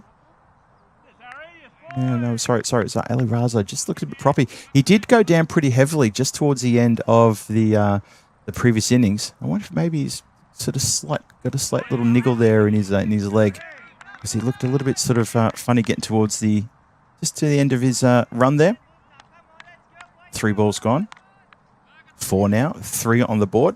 I'm stepping on my cable, which is never good. Anyway, we've got a bit of a crowd here in the comms box. I'm going to get our good mate Kevin Patterson on in just a moment. KP is in the house, so get your questions ready for about Estonian cricket. We're going to continue that conversation at the end of this over. It's a wide ball bowled there. But yeah, a bit to do here for both teams. The Hippos, you know, they desperately need a win here to be part of the conversation for Saturday if they're going to play Saturday finals. The Tartu Wolves, well, they need a win as well to be part of the conversation. Remember the Wolves, this is their last game of the day, and then they're going to go away and come back tomorrow and play 3 matches. So they've got 3 games in hand. For the Hippos, though, this is this game, and then the next one is the last roll of the dice. And this has been sliced away. A little bit of luck running with the batters there as it's come off a very thick edge over the top of third, and it's going to bounce away for 4 runs, first boundary of the run chase. So, yeah, the Hippos are going to finish their group games today. They won't be in action tomorrow, but the Wolves have got 3 games tomorrow. And then you've got the Viking Stars have got 2 games tomorrow as well. And the Strikers are back for 3 games tomorrow. So that's the action tomorrow. We'll go through those games in detail at the end of today's play. But just important to note, the Hippos need to get as many points as they can out of this game and the next. And it'd be great to have a finals with the Hippos represented, if possible. Last ball, the over coming up. And that's been absolutely slammed towards extra cover. A couple of bounces, 4 runs. Powerful way to finish the over. So it's 12 off the over, which is not bad as a T10 bowler, but the opposition need to go at 10s. That's pretty damaging. So end of the first, the score is 12 for no loss. And it's my absolute pleasure to bring back Kevin Patterson, better known as KP. And KP, you've already told me the story about being confused with Kevin Peterson, which is pretty good confusion to have. I love that story. Yeah, unfortunately not for cricketing ability, though. I was never picked up on that front. But yeah, it was just, as I say, it was I think it was in the last, India played Pakistan in white ball game. 50, I think it was T20 World Cup. Was it last year? Okay. I can't remember. Anyway, an organisation asked me to do some summarising of the a bit like this, but summarising sort of in between the innings and etc. etc. Yes. And they'd obviously got it out on YouTube a week before, upcoming like the ECN do. You can see what's coming up over the coming weeks, days, etc. etc. And it was there. It was posted, and I had a look, and it said, including special guest Kevin Peterson. So I thought, wow, that'd be good. I'm looking forward to speaking to him. Yes. And then I realised it was a spell check or whatever had redone Kevin Patterson into Kevin Peterson. Yeah.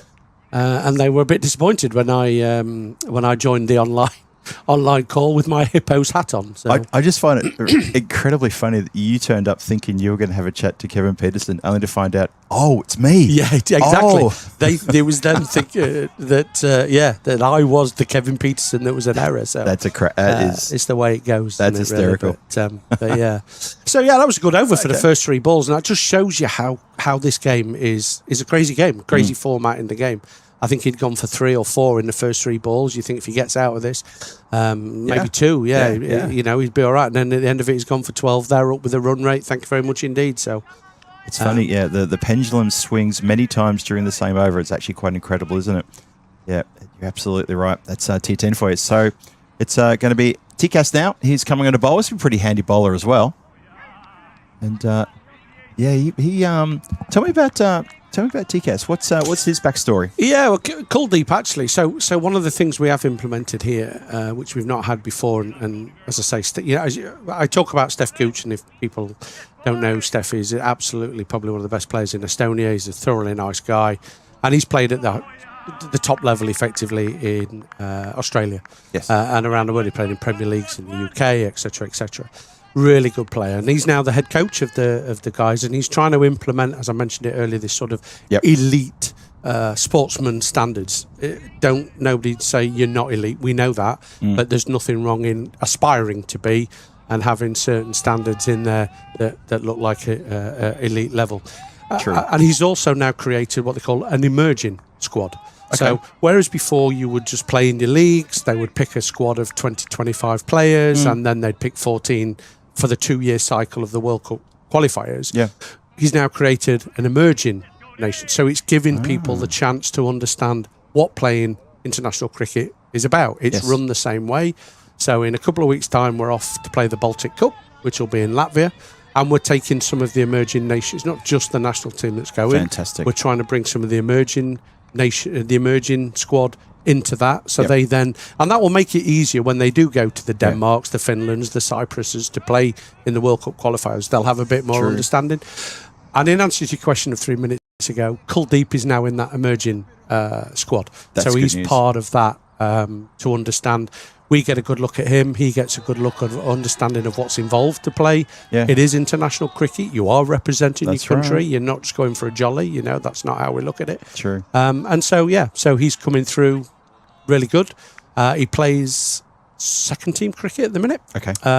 So we have 2 leagues here. We have and then we have a second league, and he plays for Tallinn, one of the original teams in the competition. Okay. And he's doing all right. He's doing well. But let's see him now step up a little. Let's have a look what he's like. Okay. You know, and that will stand him in good stead. But he's done well, really. You know, okay, Yeah. maybe not the greatest over his bowl, but always sod's law, isn't it? That's the case when you're talking about somebody. But Right. he shows regular Yep. in T20 cricket, in regular T20 cricket, where your fields are probably more conducive to being able to be set to your bowler skills.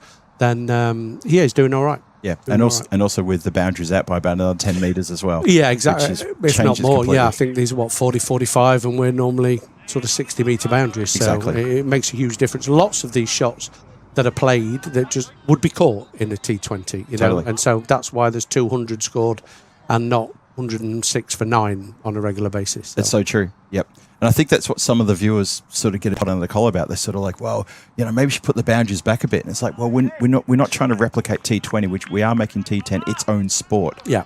Its own brand of cricket. And again, it's a type of cricket that should be complementary to T20, which is complementary to ODI, which is complementary to Test match. You know, these are different forms of the game we all love. And cricket has developed, hasn't it? You know, cricket isn't now just a posh boys sport, and I'm talking from the UK perspective here. You know, Understood, yes, if you went yes. to private school, you'd got more chance of playing Yeah. cricket.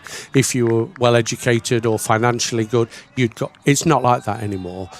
Cricket is entertainment, Yep. and this is possibly the best form of cricket entertainment there is, because there's action all the time. That's T20 right. definitely helped that. Yep. You know, absolutely saved.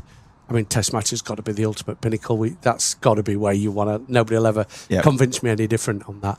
But T10 coming along 20 odd years ago now, whatever it was, as a chance. In the air for a No. while. Yeah, no, it lands it just in front of where a regulation mid-off might have had an opportunity. And there's the point, you see. You would probably have had a mid-off somewhere there. You probably would, yes. Instead, he's out there deep point or whatever he is, because you're Yeah. trying to protect the boundaries. But yeah, so T10 has a place, without a doubt, of that. There's no two ways, as a net form of entertainment. Yep. And cricket is now an entertainment business. It's interesting you say that, because also I've noted a couple of other organisations are now starting to have T10 competitions, and not just European organisations. I've seen even like Asian Cups doing T10 as well. So it's something which it's great that ECN have pioneered this, and now it's starting to catch on as people are starting to see the entertainment value. Exactly what you're saying. They're seeing that, and when they watch a T10 game, they take a breath after 2 hours of intense action. That is out of the park. Oh, a big hit, that one. Yep, another 6 hit towards the square leg boundary. Actually, just behind square. And yeah, and they're seeing that, and they're noticing, gee, how exciting was that last 2 hours? And you know what? The great thing about T10 match, you can fit 4 in a day. Yeah, exactly. Maybe 5 if you want.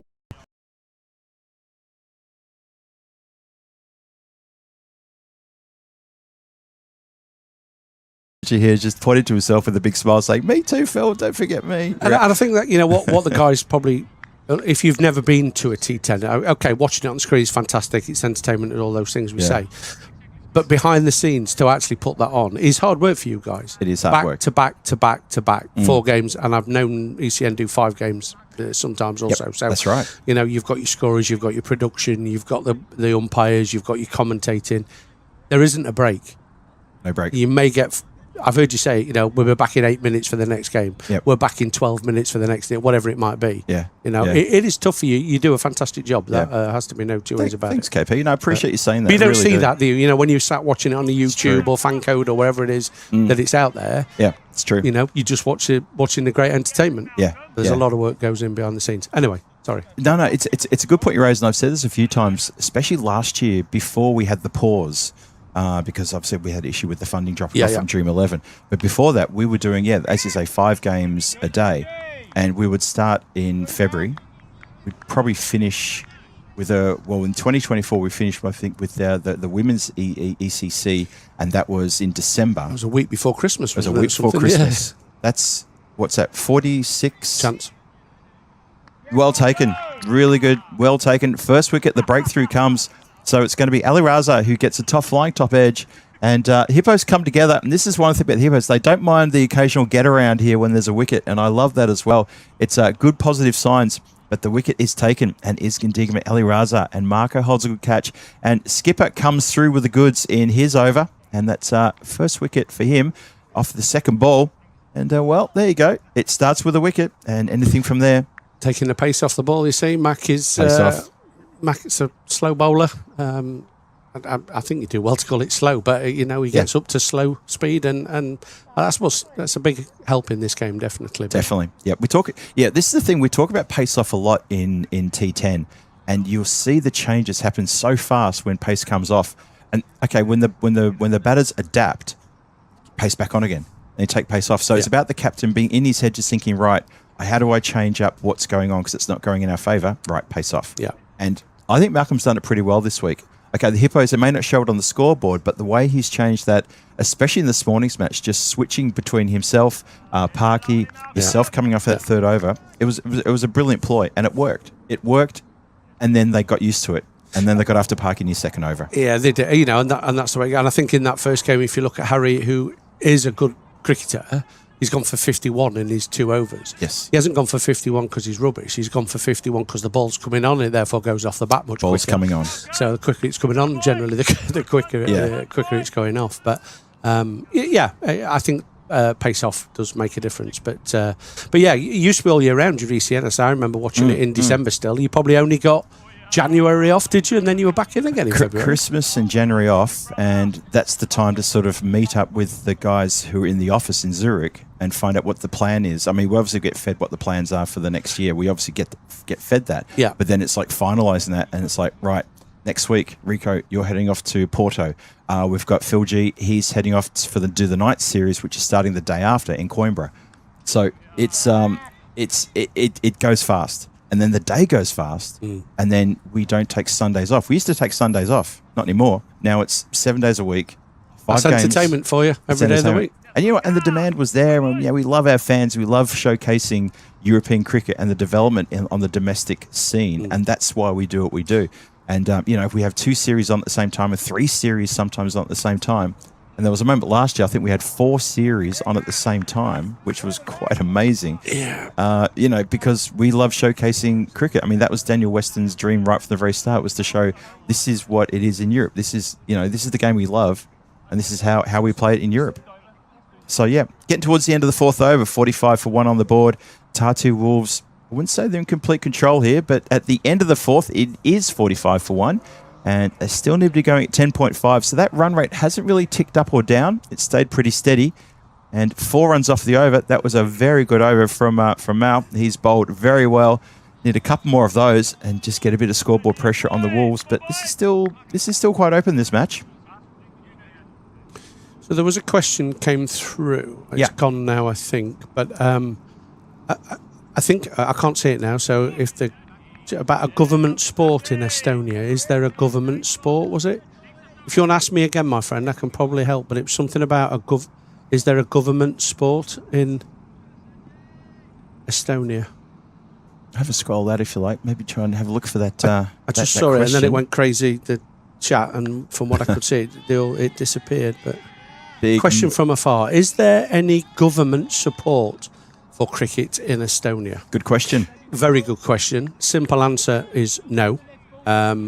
We have tried to, and are continuing to try to embed ourselves in these so the government, as you say, and also from the Olympic Committee now, which we are more involved with than we've been before. But no, there's no government support for the actual EKL. There is, however, some small help for children travelling. So if you now, given that we're an Olympic Committee sport, it's a registered sport, it's a known sport in the country, not just a group of guys getting together on a Saturday and playing. You can apply to your local government, your local council, to help with some travelling costs potentially. Oh, that's good. Okay. Doesn't cover it.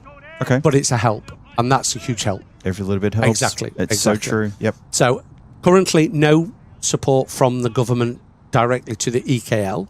However, your local council can help you with travelling costs. Okay, that's On a small that's basis. good. So again, it's an improvement, isn't it? Yes. I don't want anybody to go away from here thinking it's doom and gloom in Estonian cricket. It's far from doom and gloom. Yes. As I say, we've got juniors coming through now. You've got the ladies. The juniors are getting more involved in the men's cricket. As I said, there's some here.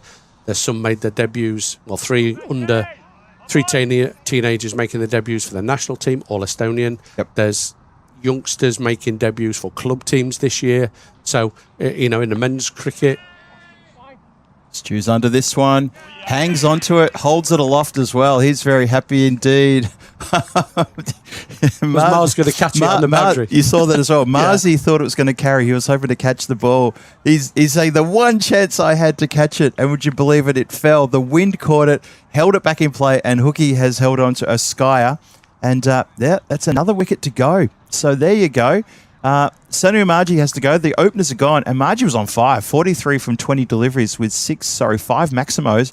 He was picking up the pace there. So Tartu Wolves lost a couple of wickets, and they're halfway to the score they need to get. But and they're halfway through the overs.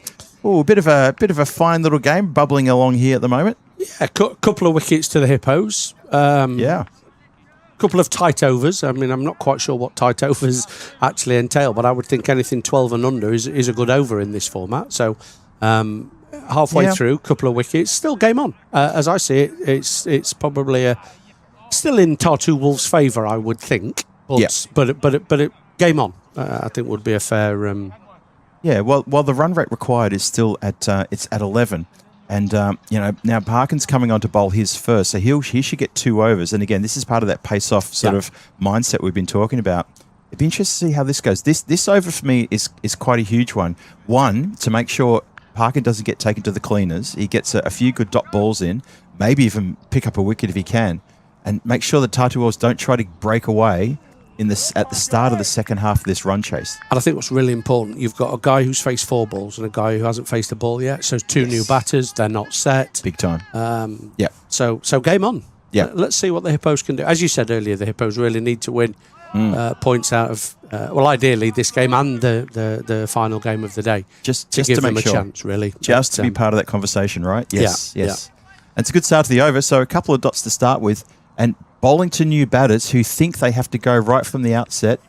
Oh, it's a leave. You thought it was going to be wide. Are we on 3 dot balls? For the 3 dot balls. How about, like you could say, it's like 5 dot balls if you include the wicket and the previous over. The previous over, yeah. This is a nice little purple patch here for the Hippos. Oh, he's got a hold of this one, though. And it's going to make the boundary and then some. So spoils the party with a Maximo there. Score goes up to 59 for 2. And, well, that's the first runs off Parkin's over. He's got to bounce back, though. Needs a couple of dots to finish with. Get some pressure back on here. Can I say very quickly, I love the facilities here. I love the fact that you've got the rugby ground. You've got the other ground right at the back. And this is really good too. I mean, it's a picturesque ground. There's been so many compliments about the ground in the chat this week. People loving the lush green outfield. Looks good. Look, it's a fantastic. Oh dear, pulled that one down. I think it's a fantastic place to play cricket. Again, there's a quick question about what's this place called. Obviously, Tallinn in Estonia is where we are. We're on the outskirts of Tallinn in a new developing area called Tiskra. So houses are starting to be built around. The school is being built. I think that's due to be open in the next. I think September, actually. I think the school year starts on the 1st of September here. The one just over here? So the one over there, yeah. It doesn't look quite ready yet, does it? Get on with it, fellas. Yeah. Get on with it. But the plan was for the school year, which starts 1st September. So, again, just for reference, school always starts on the 1st of September in Estonia. Whether it's a Saturday or a Sunday, it is the 1st of September. Incredible. If it's a Saturday, you're then off on the Sunday and back on the Monday. But yeah, always 1st September. That's a great little fact. Okay. So, yeah, it's I just remember that question before we disappear, but it's a beautiful place. It's being developed as we speak. As I say, if we had enough, we'd start to develop some of the facilities. So the 3-lane net at the bottom, fantastic. The cricket places, fantastic. A clubhouse would be nice. Just got the school on the camera there. That's the school. Thank you for that, Kenneth. That's the school we're talking about, everybody, just across the road. Literally just across the road. And so that should be ready to go by the 1st of September. Yeah. Isn't that That's like 2.5 3 weeks ago, something like that. 3 weeks away, ago. something like that. Yeah. All right. Well, like I said, get on with it, fellas. They are working round the clock. That is a fact. But yeah, so it is a great place to play. You know, there's now much more bus access out here. Yes. There's a bus stop right outside the ground now. Notice that, yes. There's the shop on the corner there, the Prisma, there's the garage. So again, hopefully all these things coming into play will help us as an association attract more people. Historically, you've not had to pass here. So if you're in Tallinn or going to that's a Tallinn, good point. you've never had to pass the cricket ground. So unless you know it's there, you would never know it's there. Yeah. Now with the development of the area, I would like to think we get a few more passing people who understand what's happening. Yeah. We've had a couple this week. I don't know if you know. I know a couple of people walking past asking, "What is this? What's happening?" Really? Perfect. Yeah.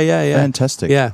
Exactly what we need. Exactly. I don't know if did one come to the box or no. Anyway, definitely came to ask us. Sort of sat over there. What is this type thing? We had there was a one gentleman came past. His name was Richard. He introduced himself to me as Richard, and very very well spoken elderly Englishman. And he said his son plays cricket. And he was saying, I was hoping to bring my son down and watch some of the cricket with you. Sorry, I went a bit Henry Blofeld on that voice there, but he kind of spoke at that sort of level. And he's come down a couple of times. He was actually over there. He was over there yesterday. I think see the guy with the walking sticks with the two ski stick type things. I thought he was the one that came here. Yes. But he was very keen. He was. So his son plays, or his son plays here? He said his son plays cricket. I don't think he said here, but he said my son plays cricket. Oh, almost an opportunity for a catch there as Andrew comes storming in. No, sorry, that wasn't Andrew. Andrew was in picture, but doesn't get to it. And the score is 70 for 2. It's only 38 required from 20. So they've really kept that run rate around about that sort of level. But yeah, sorry, to your point, though, about the fact that, you know, you get people walking past, and that's stopped on the banjo rope by Andrew Hartridge. Good throwback as well. You know, there's also, I've said before in the chat, there's a bike lane that comes past, which is heavily populated as well. And I always love to sort of look out the back and just see these craning heads just, what's that? What's that? Yeah. Youngsters, elderly people pushing prams, they're all having a look.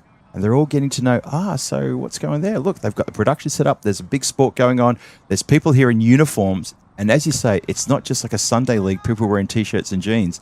There are people out there in uniforms, which presents really well when you want to introduce the sport. Exactly. And look, you know, that's ultimately what we try to do. We try to do it correctly. We're part of the ICC. I think there was a question about ICC, which we can come on to. But, that's a good question. Oh, yes. Where is the robot dog? Vinny told me about that too. Yeah. Monty's asked a good question there. Yeah. Do you know where it is? Yes, it's not here. It's in Tallinn, in the guy's garage, I think. But yeah, we do have a robot dog. Yeah. Vinny was, he warned me about it. He said it actually freaked him out. It's scary.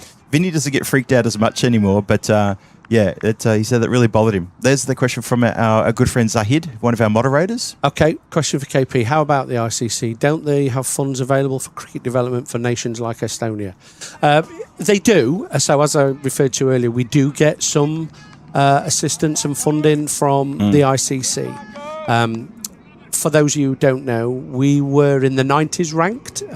We're now up in the 70s, so we're going in the right direction. In fact, we're actually higher ranked than the Estonian football team. Yeah, they still get more funding than we do. But and a lot of it is dependent on your rankings. Yes. So your ICC funding comes from your rankings, which sounds great. But because we're trying to develop the game here in Estonia, it's difficult to shoot up the rankings to the level that the funding makes a difference, if that makes sense. It does make perfect sense, yes. So being ranked in the 70s is clearly not as beneficial as being in the 20s, 30s and 40s. Yep. But to get to the 20s, 30s and 40s, you have to play against other... So you have to play proper T20Is, so actual internationals with other ICC-affiliated nations. So our nearest neighbours, Latvia, are not ICC affiliated. Lithuania aren't ICC affiliated. Finland is our nearest across the water. That's right. But it's a funding issue.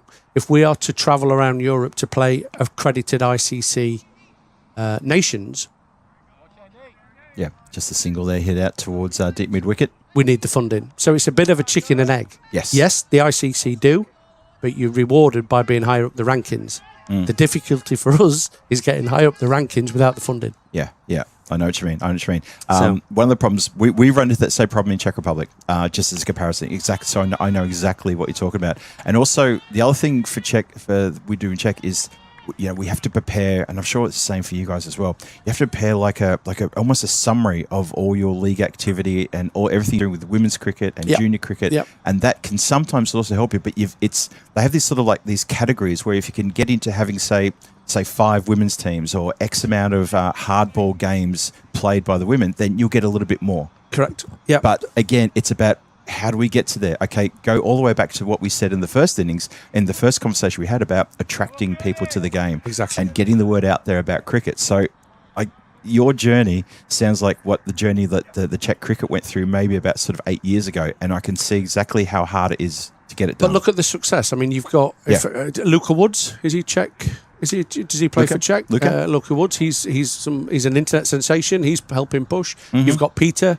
Probably not saying it right, but he's quite sharp. And on the Somerset books or whatever he is, Peter, young boy, bowls really quick. He was at the qualifiers. He's on somebody's UK county second team sort of squads and things. So it's worked for you guys, but it takes time to get there. It takes a long time. And you're right. It's a bit of a chicken and an egg. We've got 2 or 3 ladies teams.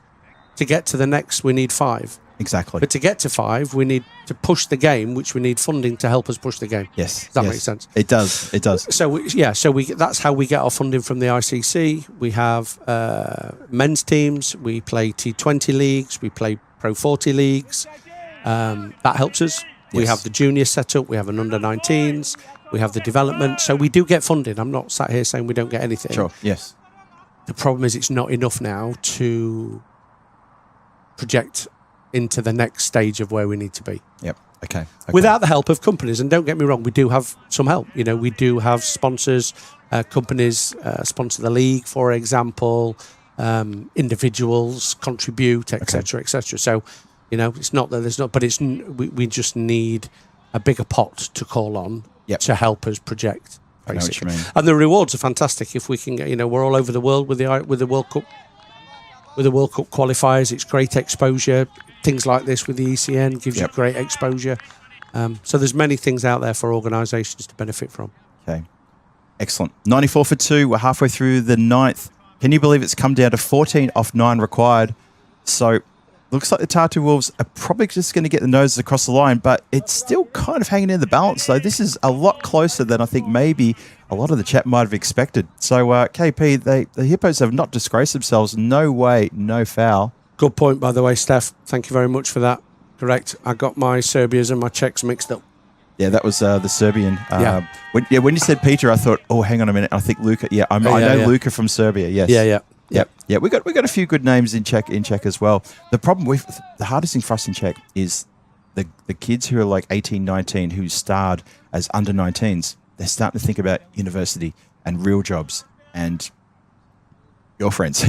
They're thinking about other things. The grown-up things are starting to come to them now, and it's hard to get them back on the focus of cricket. It's just something that's difficult. And is that it? It's not quite. Oh, that's a loud clang as it goes into the container. Well, look at that, 3 6s in a row. So it's gone from needing 20 off 10 to needing 2 off 7. So unfortunately, Javiad has bowled a couple of loose deliveries, and he's got absolutely caned. As Captain Jazib Sawa is looking to belt the winning runs, maybe off the last ball. So it's just 2 now required. With 1 ball left in this over, an entire over left to do. I'm not sure they're going to get it into the 10th. Again, how difficult it is for... sorry, because we've probably not got long left of this game, but how difficult it becomes for... Oh, that's going to come down on the other side. Oh, I think it's hit the boundary rope on the full. And that means it's game. Whether it's a 4 or a 6, I'm going to watch the umpire and see how he does this. But look, this is actually a really close game. It's 106 for 2, and that's in response to chasing... a score. Well, actually, they haven't put the score up yet, have they? Wait for it. That's game over. I think, it's definitely game over. There you go. 112. It ends with a 6. So it ends with 4 6s in a row. And KP, I'll let you finish your point, of course. Yeah, I was just going to say, one of the big things for us is building strength in depth. So getting the juniors coming through, getting them into the program, getting them into understanding what it's around, getting into the emerging, and then hopefully getting into the national team. And we talked about it earlier, about Denmark and how difficult it is for us. We lost obviously Rohan through the mild concussion, but let's not forget we probably lost. Steph is also a coach. He's also a player as well as a coach, and he there goes and ruptures his Achilles, bless him. So, which can happen to anybody. But losing your key players just really emphasises how important it is that we continue to grow. Yep. We get the kids coming through, so we have a bit more strength in depth for moments where we are taking. Not that any of those other guys didn't perform on in the group, it was. But we want to make it a challenge. We want to make it that there's strength in depth, that you're pushing for your place.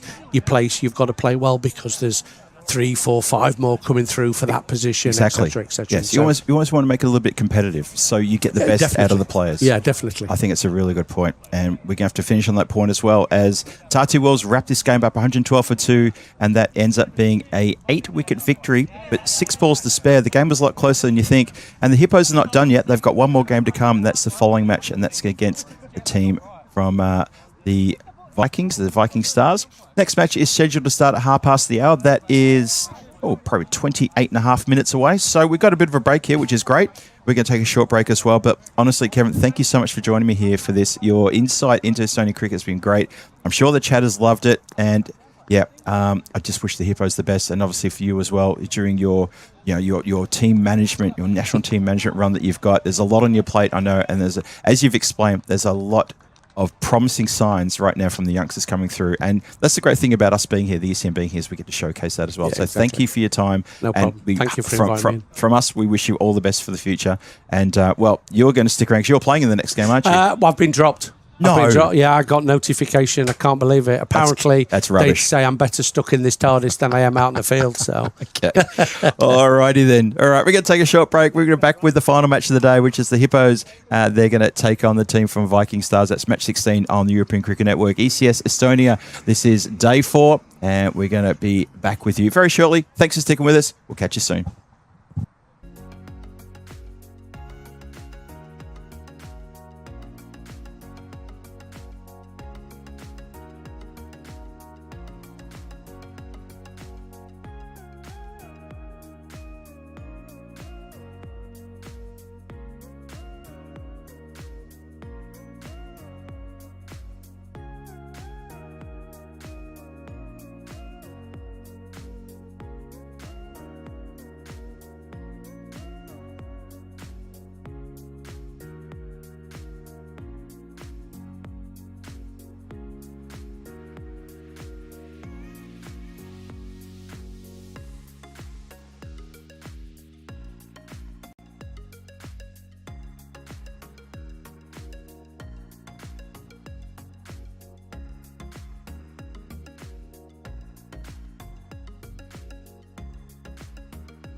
Good afternoon, everybody. Welcome back to ECS Estonia, the continuation of day number 4. In fact, it's the final match of today, day number 4, and it's the repeat of the first match this morning. We're going to see the Tallinn Hippos taking on the team from the Viking Stars. Exciting game coming up here. Let's see what happens. Hippos, you've got the call.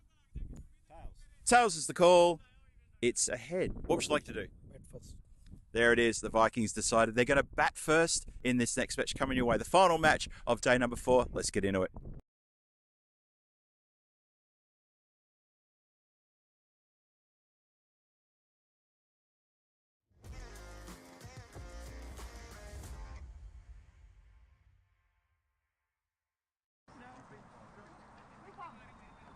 Welcome back, everybody, to the lovely stadium here. It's not quite a stadium. Let's just call it a ground. I love calling it a stadium, though. There are a couple of seats around, but you've got to bring your own. Phil G here for the European Cricket Network. Welcome you back to the continuation of ECS Estonia. And is getting to the end of day 4. Big day it's been today as well. And it's been a case of the teams more towards the bottom of the standings, looking for them to step up and try to sort out which one of those might be in a little bit of strife come Saturday time. And which one of those, or which two of those possibly, might even get a chance to step up and play on Saturday finals day. Once you get to finals, anything goes pretty much. So welcome, everybody. Thank you for joining us there in the chat, and thank you for joining us wherever you're watching from around the world. It is indeed the Hippos taking on the team of the Viking Stars, and it's a rematch of this morning's match. A match where the Viking Stars got the win over the Hippos, but it was a sprightly played match. It was a good game. Hippos haven't come today with much success. They need to try to eke out a win here.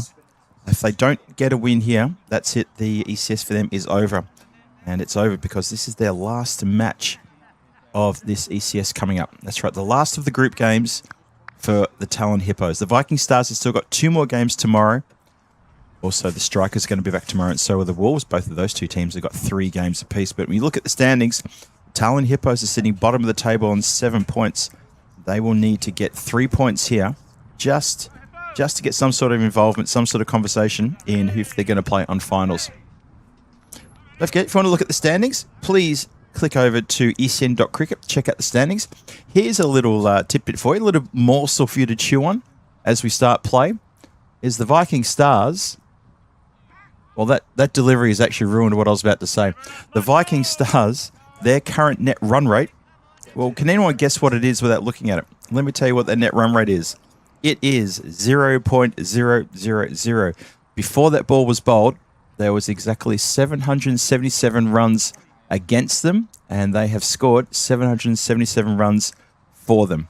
So that's why their net run rate is bang on 0. And if you go to the standings, you'll see that before this this match concludes.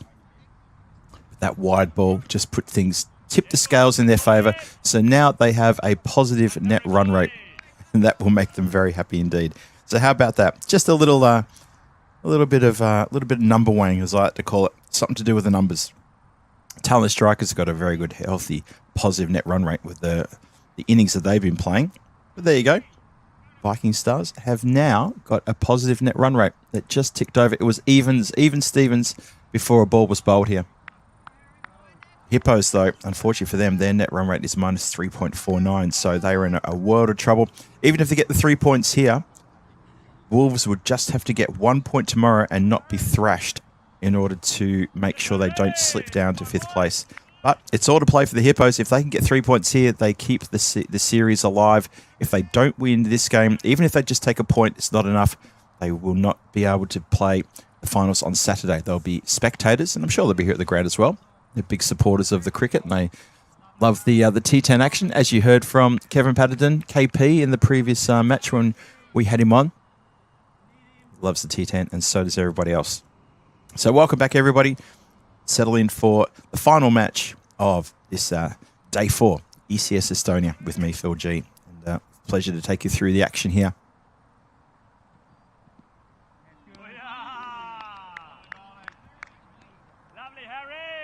Nice cautious start here to the over. A couple of wides and a couple of dots.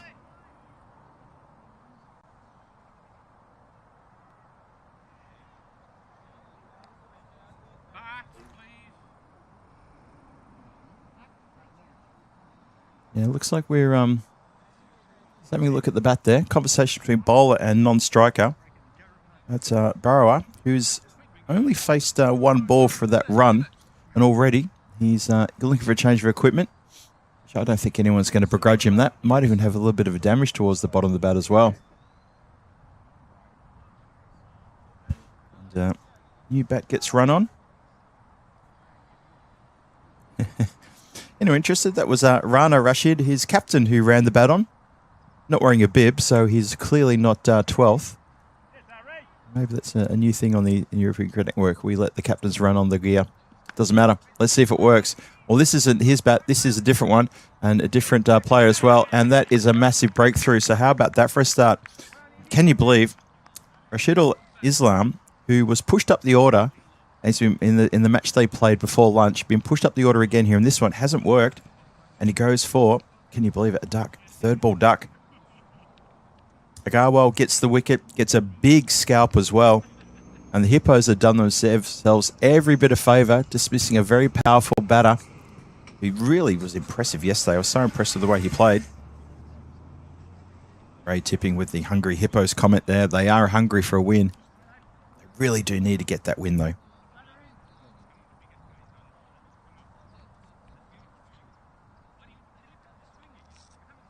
So the Hippos will be chasing in the last innings today, and they'll be hoping for a little bit of magic from their star key batters.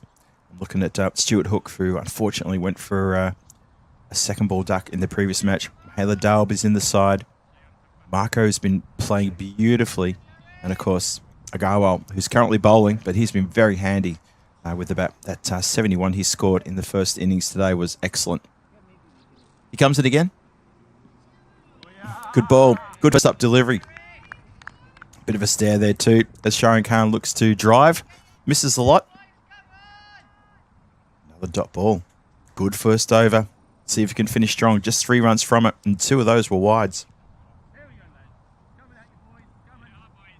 So, last ball of the over coming up. Picks this one off towards deep mid-wicket, and it's going to beat the fielders. It goes for 4, a couple of bounces, 4 runs. So, oh, tell you what, that would have been a huge delivery had it dotted up there. Doesn't. Manages to get a wicket. Sorry, excuse me. Manages to get a wicket in the over and finishes with a boundary, the last ball. So, the score is going to be 7 for 1 after 1. Shayan Khan gets off the mark with his second ball with a boundary. Rupam Rua has got a new bat, and we're going to see if that's going to work for him as well. I can see Rob, our roving cameraman, has got himself a jacket too. Why is that? They're wearing a t-shirt. I'll never know. It is quite cool out there. I've got the window shut.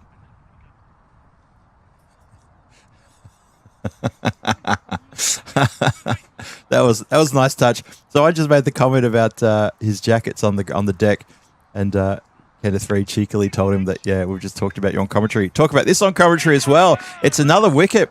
Well, there you go. So Brewer has got himself a new bat, and now he's going to probably have to go back to the old one, because the new one, he's hit it straight down the throat of Parkin, who holds on to a good catch. And the Hippos have got 2 back in the shed already, and the both openers are gone. Rupam goes for 1. And, well, Viking Stars 7 for 2. Tallinn Hippos with a bit of a spring in their step now. Exciting stuff here in this last match. Like I said, a desperate win required here for the Hippos. If they get a win here, it opens the door for them potentially, just potentially, to play. They'll do themselves every bit of favour. If the Hippos lose this match, then we know the 4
to restart it now. The system has to be refreshed.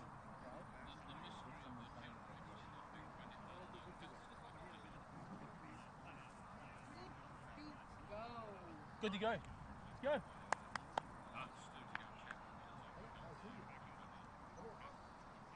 Come on.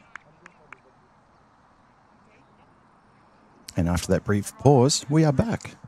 Apologies for that, folks. A little bit of a power situation, but it's all been sorted and ironed out, and we're going to resume this game with the Viking Stars 7 for 2 after 1.1 overs. Not sure if that was the loss of that wicket that caused a bit of an issue there. Maybe a misalignment in the Stars. See what I did there? As we continue now. So, again, apologies for that little brief moment. That was something out of everybody's control. A bit of an unforeseen situation with the power, but we've fixed it, luckily, very quickly as well. So, well done, guys. We're back on, and we're all good to go. John Gray, thank you for John and Monty and Kroom as well. Good to see Cookie in the chat too. Everyone in the chat keeping everyone up to date. Everything's okay. No panic. We are going to finish today. We're going to finish this game. We've just started the game, so there's a bit to do here. And we have picked up where we left off. The score gets up now to 8 for 2. I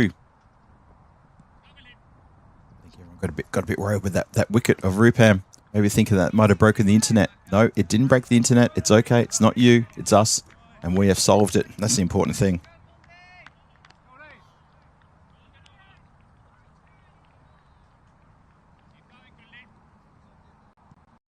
So, Kuldeep bowling pretty well here.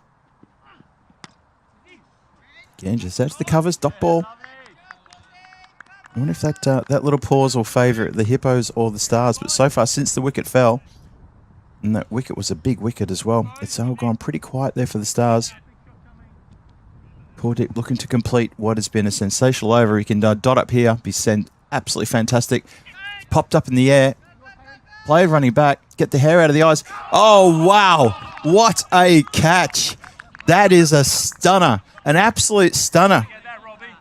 Oh, you're not going to see better this week. I guarantee you will not see better this week. And this is going to be a get-around, a hippo get-around for the ages. And I do wish Gucci was out here to get around him as well.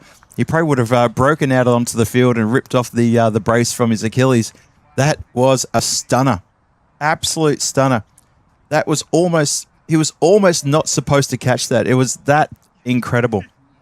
Harry Agarwal has thrown himself full length and he's reeled in an absolute screamer. We're going to see this one more time. Have a look at this. This is something special. Out of position the whole time, and this last minute leap is timed to perfection. Look at that. He's in the hands. You can see the left-hand side of your screen. It's in the hands, and he's held it. And the first person to mob him is Stuart Hook. He got the best view on that one. What an astonishing bit of athleticism, and what a catch. 8 for 3. That's how desperate the Hippos really want to get this win. What a moment. You will not see better. Oh, boy. We do bring you some pretty special things here on the European Cricket Network. That is massive. John Gray, huge catch indeed. That's a cracker.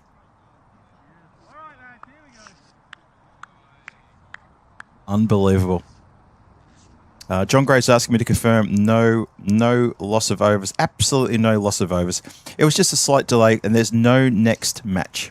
This is the last match of the day, so there'll be no loss of overs. We don't need to pause for the start of the next game. This is the final game of the day, so don't you worry about that. What a catch that was. That was quite something. Hope you all enjoyed that one. That's going to go into the good room. That's the kind of catch that should get shown on CNN. So, 2 overs gone. The Stars, well, they got stars in their eyes and they look in the wrong direction because they are 8 for 3. Top 3 batters all gone back into the shed. Cheyenne Khan looked to hit out there and he was been caught by a blinder. Now, Harry's going to bowl the next over. He starts this with a bit of filthy wide. He could be forgiven for just bowling that wide. His heart's probably still going about 140 at the moment.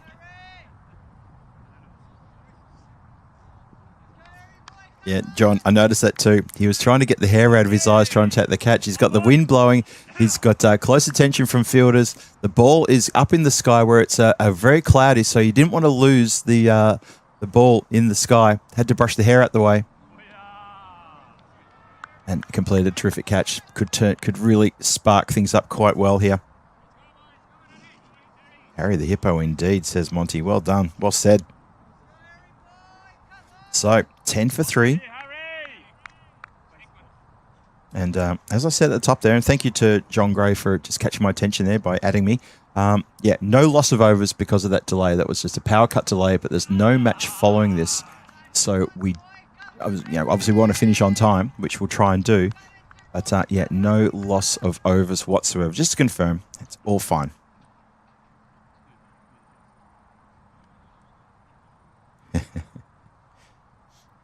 John, loving your comments, John. Keep them coming. 10 for 3. 2.2 overs gone. A couple of wides there. And can you believe it? Can you believe it? The Stars are... Well, I don't know. I'm trying to think of the right euphemism to really throw this one around. But the Stars are absolutely just getting hammered here. And the Stars are all with the Hippos right now. What about the Stars are in alignment for the Hippos? And they are lining up and they're getting knocked over. Can you believe it? Another wicket. 10 for 4. Agarwal's got 2 for 9. Kuldeep's got 2 for 1. Be interested to see. Surely they've got to bring Kuldeep on again. They've got to bowl him another over. I mean, you just say, look, you don't hold it back. You just get stuck into it.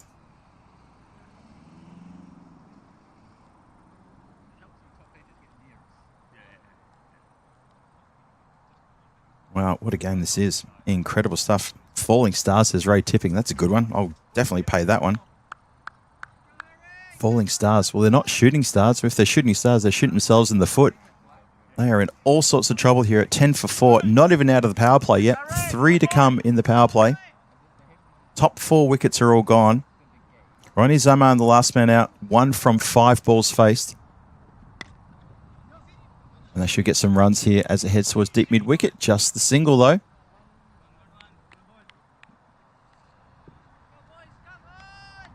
Well, what an awesome start to this match. Not what we were expecting at all. For the Viking Stars, to be fair, look, it is their 3rd match, but it is also the 3rd match of the Tallinn Hippos. So I'm not sure who'd be worse for wear. But they've come in with some really good aggression here.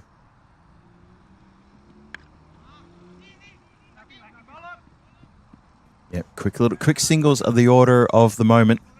Just for the next few overs, loose deliveries go after him. Quick singles. Couldn't afford to lose another wicket here. Expose the middle order at this stage at your peril. Hello to Pelican P in the chat as well. Hello to Ash. Good to see everyone in there. Good to see you all in the chat. Hope you're having a wonderful Thursday. How about this to finish off the Thursday action? As Agarwal just loses his run up.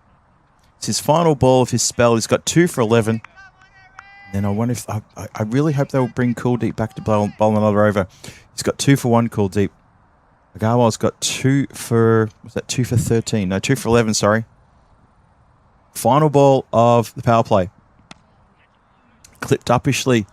Oh, I tell you what, if he'd hit that bit straighter, it could have been trouble. Instead, he finds the boundary. So, against the runner play, finds a boundary. The Viking Stars can just momentarily breathe a sigh of relief. But that power play was all Hippos. 16 for 4 are the Viking Stars. And that's the power play done. 3 overs gone.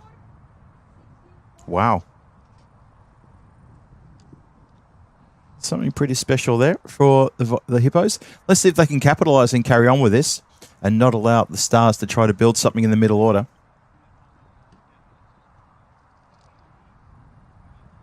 Well, Anand Chandrapap, he's very handy. Salman Khan is a handy batter as well. After that, you got Moshe Rahman, who can swing the bat with a fair bit of oomph behind it as well.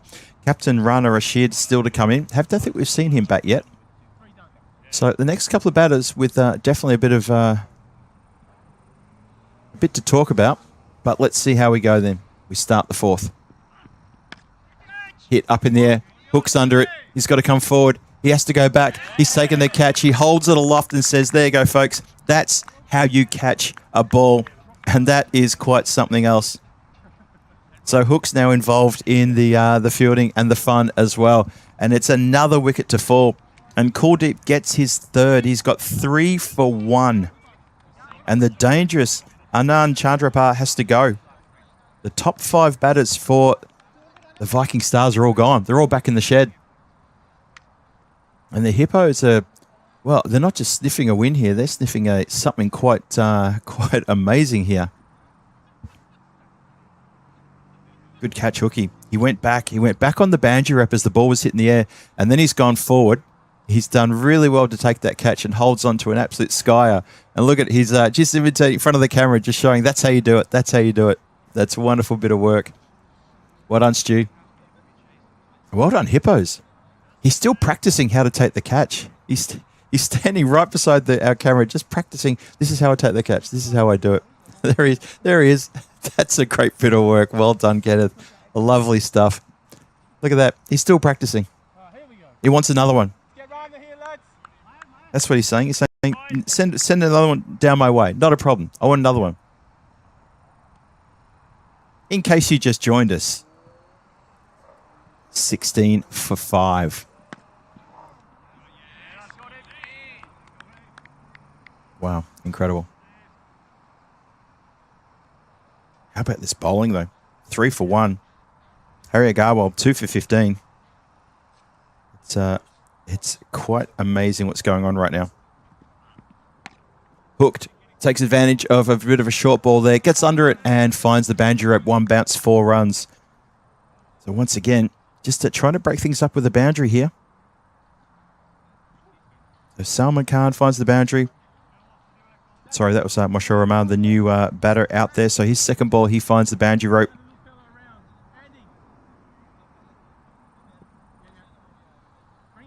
Now they're the Hippos just making sure things don't get away from them. Last thing they want to do is to, you've got someone on the ropes, standing 8 count, and then suddenly they find a way to come back at you with an uppercut.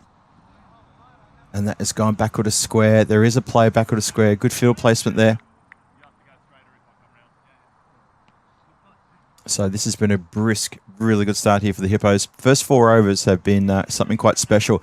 Just wonder now, what does the captain do? Because most of the rest of his bowlers are all pace off. So does he chance his arm and go pace off? Well, I guess he has to. Or does he find someone who may be able to roll the arm over with a little bit more speed? I think he's just got to go to the battle plan, which is Cedric to bowl a couple, Parkin to bowl a couple as well.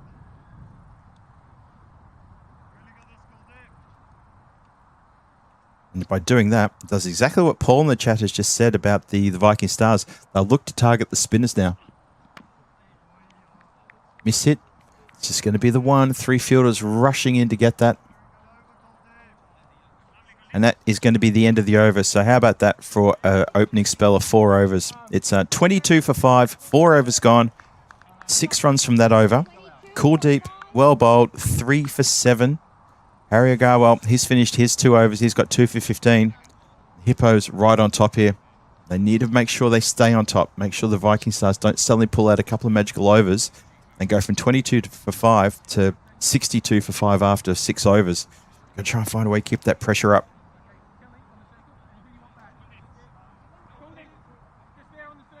A few people talking about who's available and things like that, and it's something that I had Kevin Pattenden on with me commentating the previous match, and we talked about that at length. And I know that it's something that I've always tried to make sure that the chat understand and our viewers understand that not every good player is available midweek.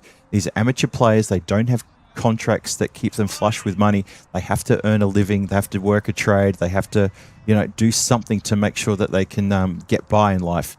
And having a job is what that is. And when you work during the week, it means you don't always have time for cricket. And getting time off is difficult. This is going to clear the rope, and it's going to be 6 runs all the way down into the officials' tent.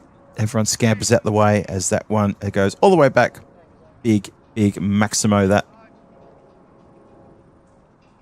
And that is the first 6 of the innings. We've had 3 fours, and that's the first 6. Score gets up to 28 for 5. Is that what we're talking about now? Taking pace off. Saji bowling, and they don't want to have an over that goes magical here. It will undo the good work that was done previously. Well, there's 2 sixes in a row. It's exactly what I'm talking about. The middle order of the Viking Stars are just as dangerous as the top order.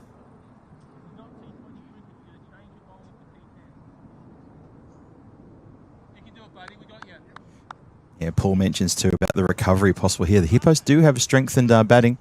Mahela Dalb is in the side. Stuart Hook is in the side. But the Viking Stars, the thing about T10, you know, they got 115 in their first match yesterday morning, and they defended that against the Stallions. The reigning champion Stallions couldn't get near them. And this is some really good hitting. Salman Khan has just come out and gone, look, I don't care if we're 5 down. I'm just going to continue playing the game I play. And he has middled everything.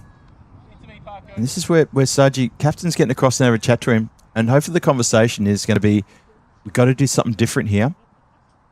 Because you can't bowl the same and expect a different result. They're onto you.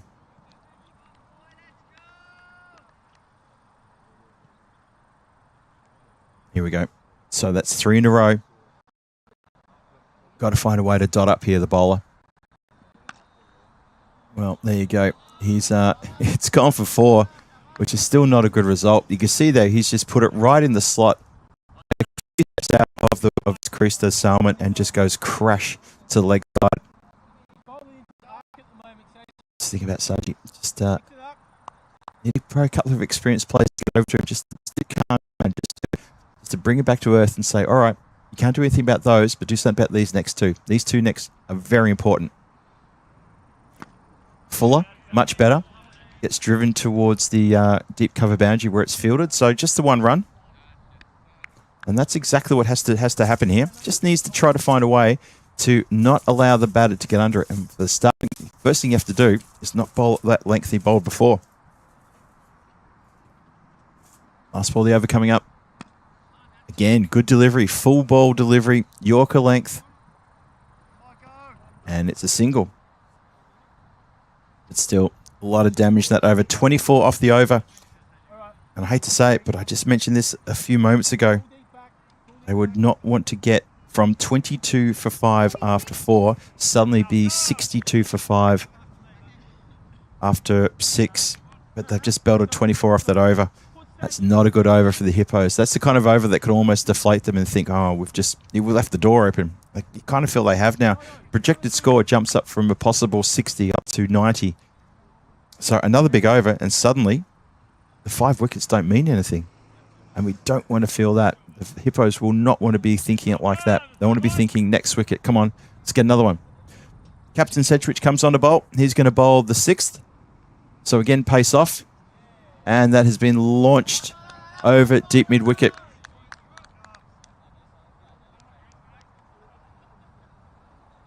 A bit too easy. And these 2 have settled down nicely. The 50's up as well for the team, 52 for 2. Came together with a score on 16, so 36 runs. And they've picked it up in 2 overs. So that's the change around. 36-run partnership in 2 overs. Goes again. And this is almost like normal service resuming now. And this is where it gets a little bit scary. I think the Hippos here just started well. I mean, it's an amazing start for them. Amazing catches in the field. Great bit of bowling. Sort of, you know, cashing in on a bit of loose lack of concentration from the batters. And now the middle order, they're just resuming where you know, they left off in the previous match. Just, yep, everything goes to the boundary. Everything. No panic, no stress. Just let's hit the next one to the boundary. Deep mid-wicket's getting absolute workout. This one, once again, goes down the ground. 1 bounce and 4 runs. So, quite amazing stuff there.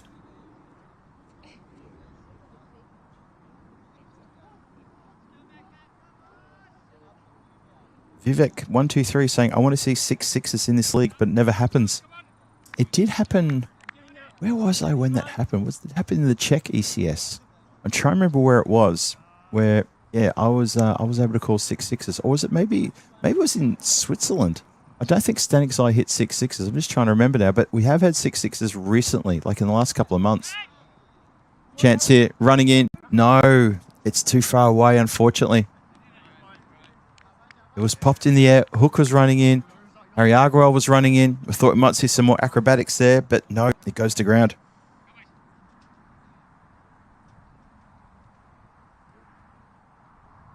Tossed up and pitched out of the ground. 6 runs. Hook was already indicating it was 6 runs when it left the bat. Slams into the container next to the shed here with a big clang. Sounds like someone's trying to ring Big Ben when that noise rings around the ground.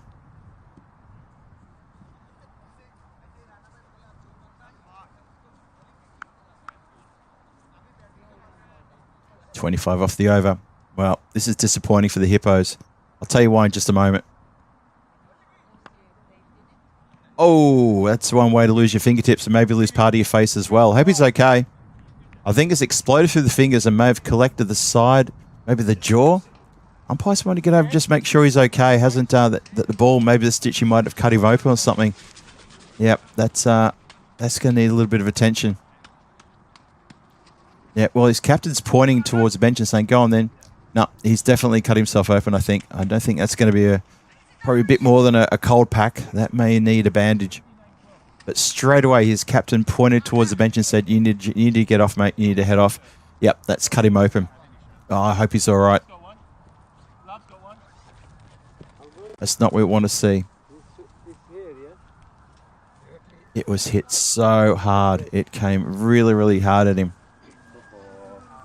And it's caught him on the chin. Actually, just below the chin, just on the neck, right on the top of the throat. Just walking past the box here. Oh, wow, I hope he's all right. Don't want to see that replay again, thank you. Okay, so just pause for a moment while play heads off.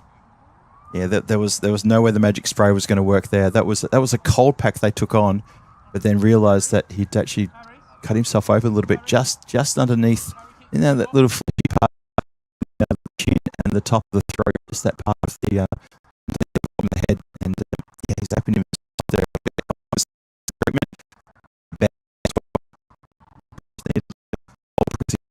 To try to help the blood there. Definitely blood spilled. A little bit of claret. So 72 for 5, 6 overs gone. It's like Parkin's going to get a chance to bowl now. And a dot ball, which was desperately needed. So I said a couple of overs ago, look, after getting 22 for 5 after 4, how amazing was that? The last thing that the Hippos want is to have a couple of overs which go against them and a bit of slot bowling, end up, 60 for 5 after 6. Well, guess what? They're 70 for 5 after 6. So it's not what they wanted at all. And you kind of feel that the Hippos, yeah, that would have hurt. Those 2 overs would have really stung the fielders. This is good from Parkin. This is good bowling. Khan is looking to the part of the ground or outside the ground he wants to hit the ball to. And he's missing by a little bit. And all you got to do is miss by a little bit to have a dot. Got over it. 3 dots in a row.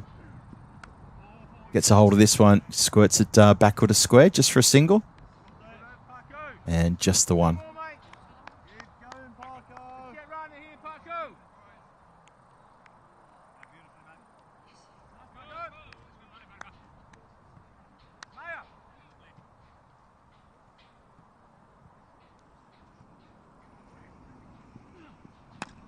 Picked up, sent downtown and through the gap, and 1 bounce, 4 runs. Unfortunately, long on and deep mid wicket. They're in the right positions. The shot was just a bit better, and it thread the needle. Picked up 4 runs for the trouble. 75 for 5 now. These two have put together a terrific partnership. Came together with a score on 16. So this is now a 59-run partnership in very quick time. And it's really turned things around. It's really brought this game back to a much more even match. 5 wickets are still down, and 5 wickets is a lot. But when you're 22 for 5, then suddenly you're 75 for 5. This one's popped in the air. Agarwal leaps, and it was always going over his head. Up now to 81. Yeah, John, great. It's kind of what I was thinking there, John. They may have to put the 4-point win away now in their minds. But it was definitely something to be thought about too, though. The last 2 balls of that over, I've said this before about some of the bowling, the slow bowling, is the last 2 balls upset what was already a sensational over. 3 dots, a single, and then a 4 and a 6, just to ruin it ever so slightly. Now, the Viking Stars, 81 for 5, 7 overs gone, 3 to come. Maya Ahmed's going to have a bowl now. The youngster, one of the under-19 champions of this Estonian lineup, who plays for the Hippos. And KP was talking him up as well. So this is good to see him play now. Good to see him. I don't think I've managed to call him too much, so I'm glad he's going to get a bit of a bowl. He hasn't had much success with the bat. In fact, I think in the last game he went for a first baller looking to hit down the ground. So let's see how he goes with the bowling. Has a bit of a run-up. He doesn't mind having the long run-up. The projected score now is up to 116. Can you imagine 2 overs ago, the projected score was 55. Incredible, the turnaround. Oh, that's a full bunger. And that's going to go out of the park. I was watching some of the the fielders there, watching for that one come down. And it's come down all right. Also watching to see if the square leg was going to call out a no ball. It was pretty high, but square leg umpire's got the perfect view. I don't. I'm on an angle up here, and also I'm slightly a bit higher as well. And the umpire says, no, that was dipping, so it's all good. Still absolutely belter for 6. Oh, that's going to be a no ball. There's a clear no ball. He's going to get a warning here because you can't bowl like that. His captain's also going to get a little whisper in the ear too, saying, we're not having that again, are we? Please make sure you're bowler. And the captain's coming across to have a word to him as well. They say, look, maybe, if it was me, I'd say maybe you want to slow that down. I know you're trying to bowl the absolute cover off the ball, but if you can't get the line and length, then it's not helping the cause. It's all about the cause. Monty, with quiz question time. What is your favourite hippo colour? Mud grey, Talon pink, or rainbow ice cream? I choose C. Lock in C, please, Monty. Get down the ground. 1 bounce into Agarwal. Better ball. So the no ball ends up going for just 1. So well done. Better control. It's a bad no ball, though. That's the kind of no ball where you get put on the naughty step if you bowl one of those again.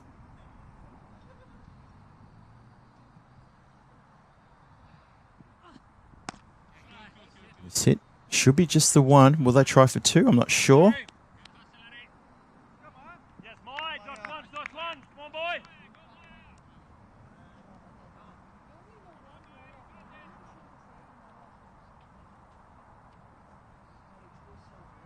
So score now up to 90, halfway through the over.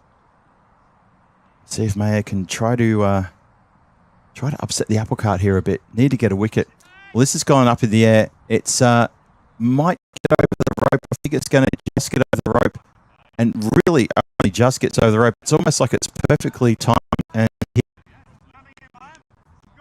About a metre in it as well.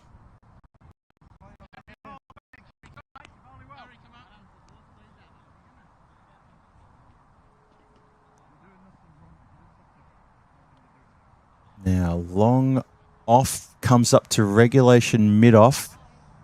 And they're dropping another person back in the deep on the leg side. So we've got like 2 deep mid-wickets.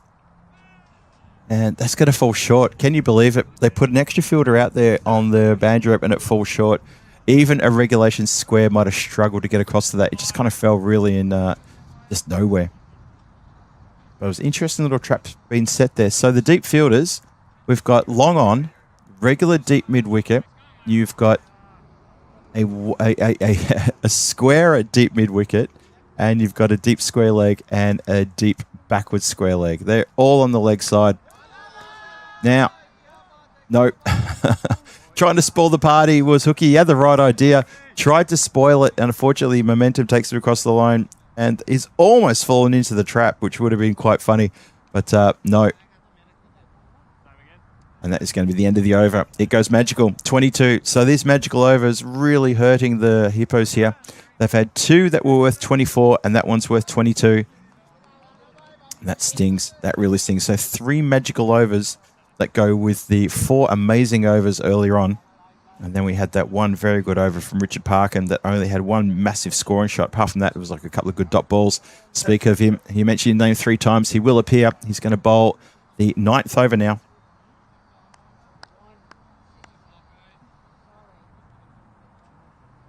Brad Flynn in the chat. Hello to you, Brad. Who bowls 9 and 10? Well, Parky's going to bowl number 9. The bowl of number 10 is interesting. Oh, it's been spilled. I can't believe it. He's dropped it. Of all the magic we've seen here in this inning so far, I cannot believe it's been spilled. Not sure what happened there.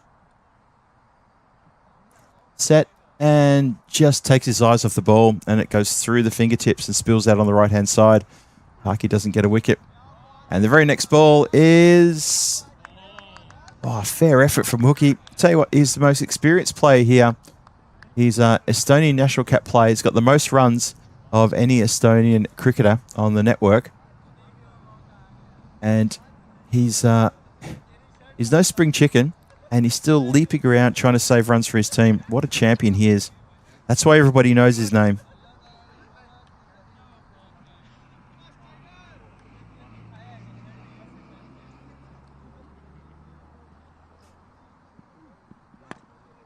Get down the ground, and there's no long off, so long on has to do all the work and does the work with a good throw back. 8 off the over so far, 9 deliveries to come. Viking Stars are going to get to a total. Sitting where they were, they're going to get to a good total. Shot, absolutely brilliant shot. Hits through the ball, doesn't try to go cross bat style, hits right through the line of the ball, and that one is out of the ground.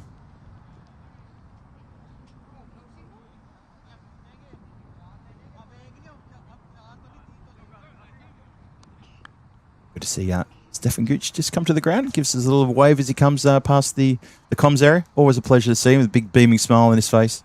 Although when he checks the scorecard, he's going to say what happened. Because I reckon he's been probably in transit, or he's been walking for the last little while. And he's going to ask the question, hang on, didn't we have him 22 for 5? He did. And so this partnership has absolutely blossomed. It's a 95-run partnership. Popped up in the air. Might land safe. Watching Marco running for it like he was running a 100-meter sprint.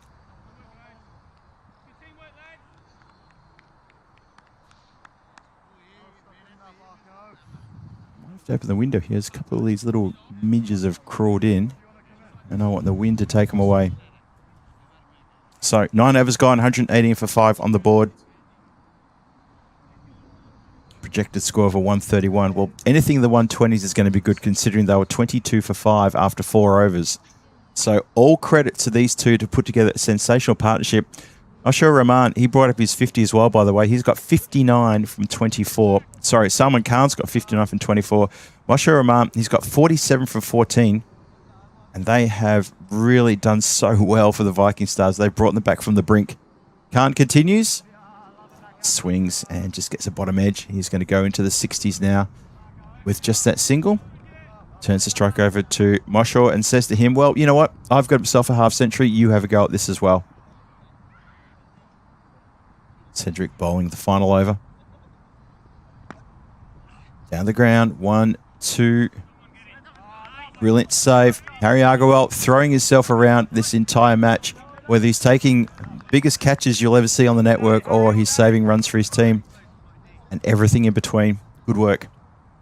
So just the one again. And that's out of here. It just looked and sounded good right from the middle of the bat, right from the moment he swung through the line. So 126 for 5. 3 balls to come. This partnership now is worth 104 runs. Came together at the start of the third. Start of the fourth. It was 3.1 overs gone. So this has taken 6.2 overs, 38 balls, and they've smacked 104 runs between them. It's almost as though the 5 wickets didn't matter. That's literally how it felt. It just didn't matter.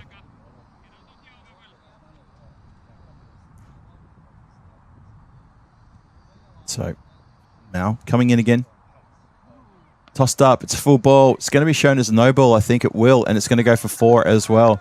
So it's a no ball 4. Now, I think he just gave a little shout out to the batter and said, sorry, definitely did not mean to do that.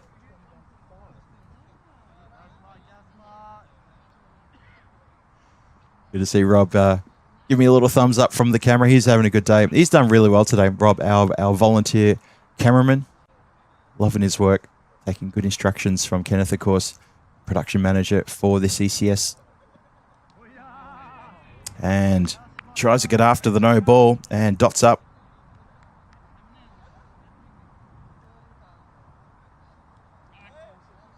So 2 to come.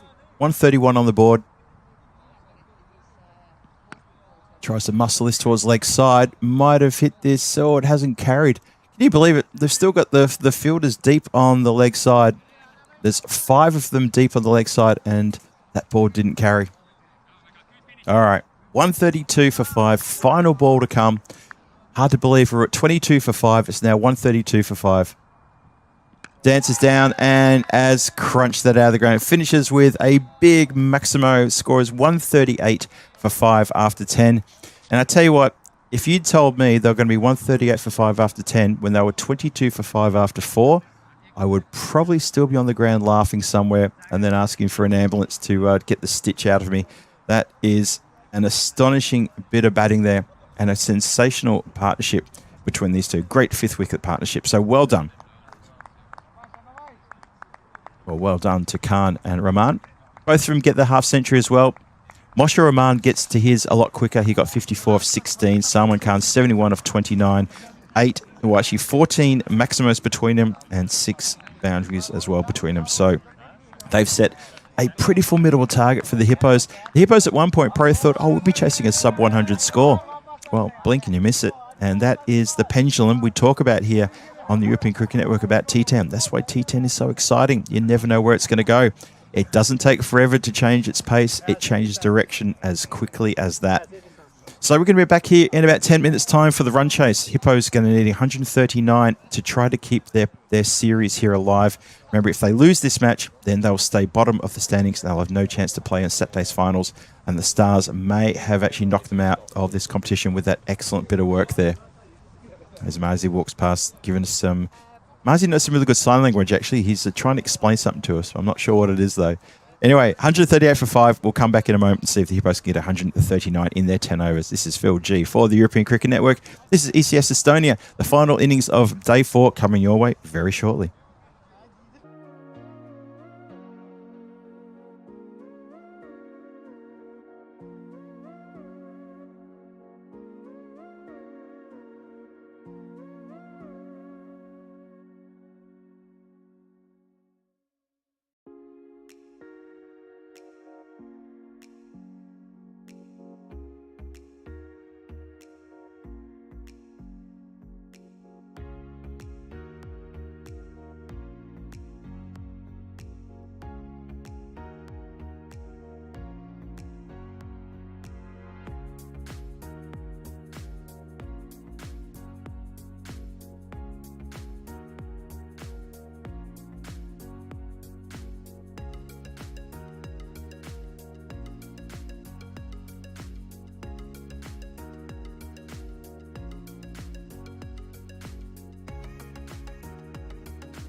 Welcome back, everybody, to the continuation of this final match on day 4, match 16, hanging in the balance.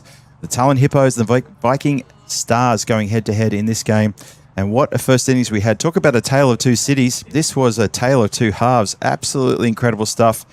As, well, I've said it before when we got to the end there, that to be at 22 for 5 after 4 overs in a T10, you just think, well, this game's a foregone conclusion. Lock in the 4 points, Eddie, we're about to go. No, absolutely not. Salman Khan and Moshe Rahman said, hang on a minute, we're not done. We've still got a plenty to do here. And they have belted a fantastic partnership there of 122 runs. 122 runs in 6 overs. And that's some astonishing hitting there. So that's basically averaging a magical over for all of those 6 overs to get the Vikings up to a score of 138 for 5 after 10. Oh boy, look at the batting card, and it's just, the top is just fail. It's like 1, duck, 4, 1, 1, and then you get to 71 not out, 54 not out. And the Tallinn Hippos could be forgiven for thinking that almost booked themselves into getting a 4-point win. Now they have to really bat for their lives pretty much. Hartridge is out there with Hook. Now Hartridge himself hasn't had the best of series so far. But he's opened not every game, but he's batted, I think, in every single game so far. So the Hippos would be looking to him to try to dig deep and get a quick innings happening here. He needs to fire up pretty quickly.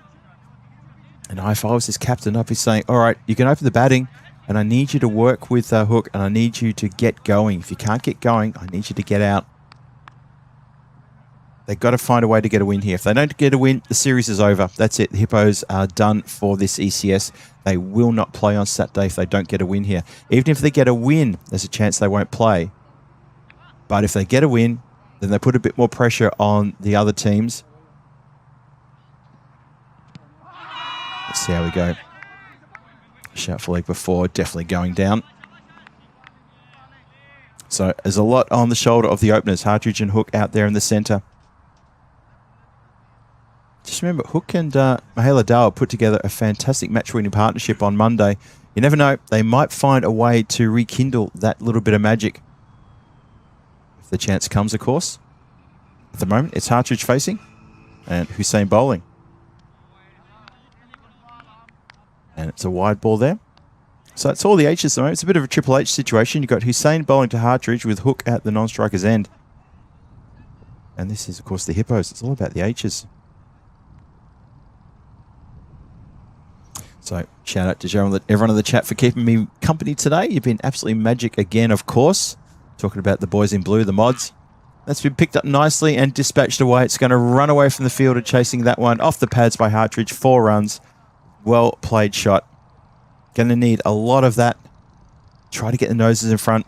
Maybe just a little bit of aggression, a little bit of grip between the teeth and get after the bowling here, especially in the power play. They can find themselves getting 50 or 60 in the power play. Don't lose a wicket either. Never know. So shout out to John Gray in the chat, Paolo Campini, of course, and everyone else in the chat has been keeping me company today. You guys have been brilliant. Monty's still there. I think Chris A and Helix have already been tucked in for the night. I know Rob Thompson's probably sound asleep already by now. Haven't had a chance to follow the chat too much today. There's been a lot going on. We've had power cuts. We've had guest commentators. We've had the ball almost coming into the commentator's hut as well, the commentator production hut. It would have come through. I'm not kidding. It actually bounced, and it was coming through about chest height through the window, and I had to stick my hand out and stop it coming in. It would have gone through the window, or through the open window. Let me clarify that one. And it almost then, if it had gone through the open window, it would have gone straight through the open door, because the back door was also open as well. And it would have probably bounced on the bike path behind me, about 4 meters behind me, and then bounced onto the road, which is another couple of meters past there. So, yeah, that was interesting things happening today. Johnny He saying, where else would we go? Well, it's true, but, we know everyone's got a choice of what they can do with their time. And we love the fact that we've got such good fans on the European Cricket, and new moderators. You friends and family of the European Cricket Network are absolute gold. Julian Dawson there as well. Hello to Johnny He as well. Good to see you all. Yeah, Julian Dawson, nice one. Wallowing in defeat. Haven't quite lost the game yet, but I tell you what, when you cough up 120 odd runs in 6 overs, when you got a team 22 for 5, yeah, I think the captain has to sort of get a bit focused and ask questions. And it's all very well to say that the Hippos are a closely knit team, good camaraderie, but I think that's time for the captain to say, well, what happened? How did we let that slip through our fingertips? That's what I'd be asking. So 10 currently on the board. First over finishes. Need to be going at 14.3. So still a bit of work to be done here. Hartridge and Hook looking to make a solid start here for the Hippos. And 10 runs off the first over. It's not bad. Just need a few more though. For the Viking Stars, they got a score on the board. They're looking to defend of 138 was what they posted. So if they can try to do better with maybe a... Well, anyway, we'll see what they can do.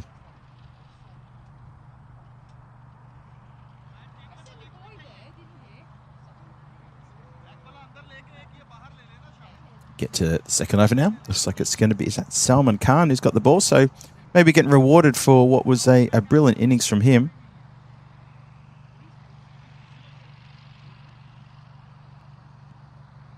So he comes charging in and starts us off with a wide ball.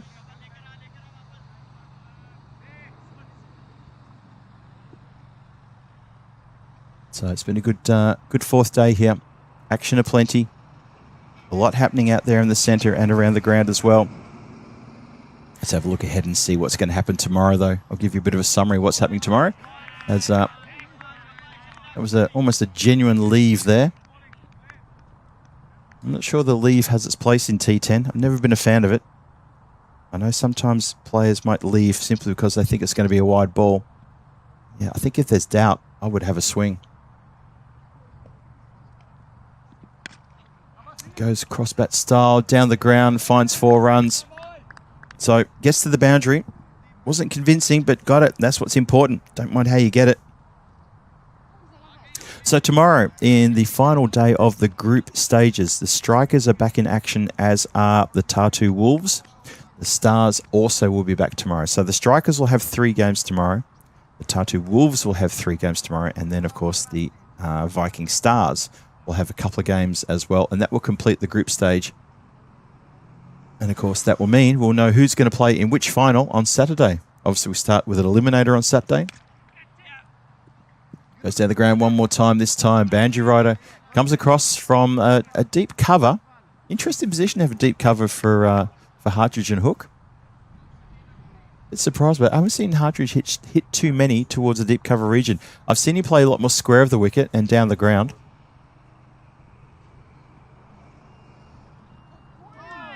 Hook just eyeing off the boundary down the ground. He's still looking down the ground to where he wanted to hit the ball, and can't believe he's missed that.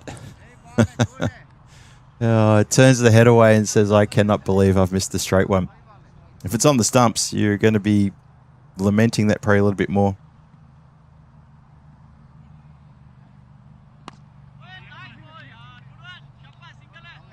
Yeah, Paul KQ, you've said it correctly indeed. Yeah, the captain can't say much. I asked the question, what can the captain say to his team?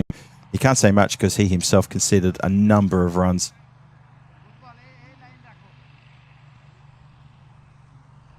In fact, he conceded 44 of those runs. So a third of the runs came from the captain's bowling.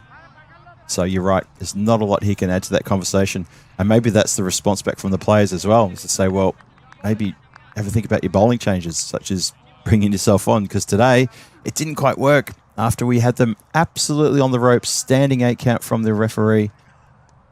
Almost stopped the match. And we let them off the hook. Anyway, 2 overs gone, 21 on the board. Still needing another 118 off the next 8 overs. Need to be going at just under 15 and over. They're currently going at 11s. So a couple of boundaries every over is good, but it's not great. Need to be getting 3 boundaries every over and minimising these dot balls as well.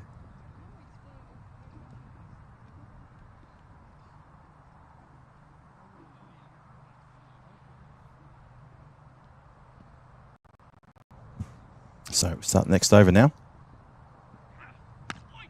Same bowling again. This has popped up. This time long off with the work to do. It's just eluded him. I mean, he literally arrived right when the ball hit the rope. That was very, very close for the fielder to get across there. I think it's Moshaw who just missed the fielding opportunity there. H-Force. Indeed. Doesn't quite have the same ring, does it, as G-Force? And that's also gone to the other side. So poor old Moshaw, he's getting a spray from someone because he's just turned around and held his hands up in the air and said, well, what am I supposed to do? You know, you've put me here at long on.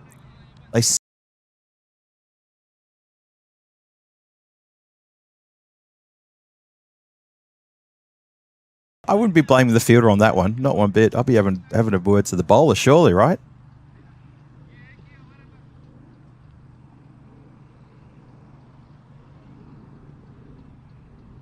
So, boundaries all in a row there. 3 boundaries in a row if you can clear the one at the end of the previous over.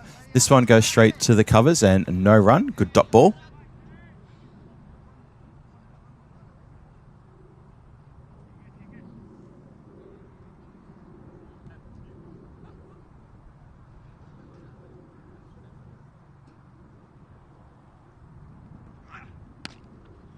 And this one is sailing far away, and it's going to just miss the hut.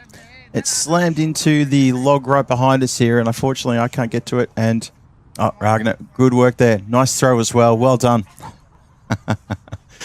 Ragnar, one of the volunteers at the ground here, one of the Federation hosts who has been looking after us all week. She's fielded the ball well, and a nice little underarm back into the fielder play. Saves the players a chance of coming down. It's a good shot, though. Really good shot. A much-needed Maximo there.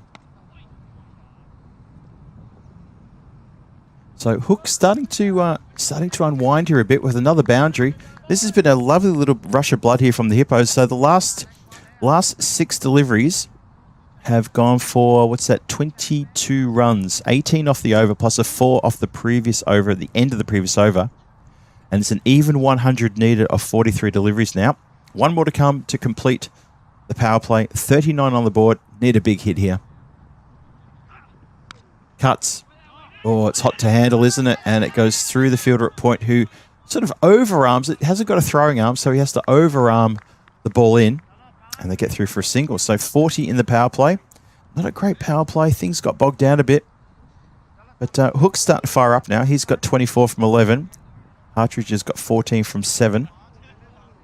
But they just need to find a way to just try to pick it up here.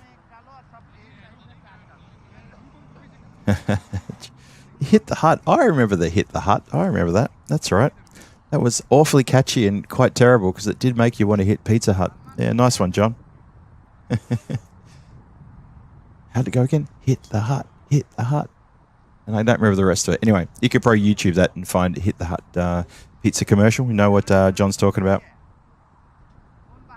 3 overs gone, 40 on the board. So 99 needed off the last 7 overs. Need to go at 14.1 per over. They're currently going at 13.3. But that last over was worth 19 runs, exactly what the Hippos needed. And they're looking to see if Hook can try to take control of this run chase. Has to reach for that one. It's just going to be a single out towards point.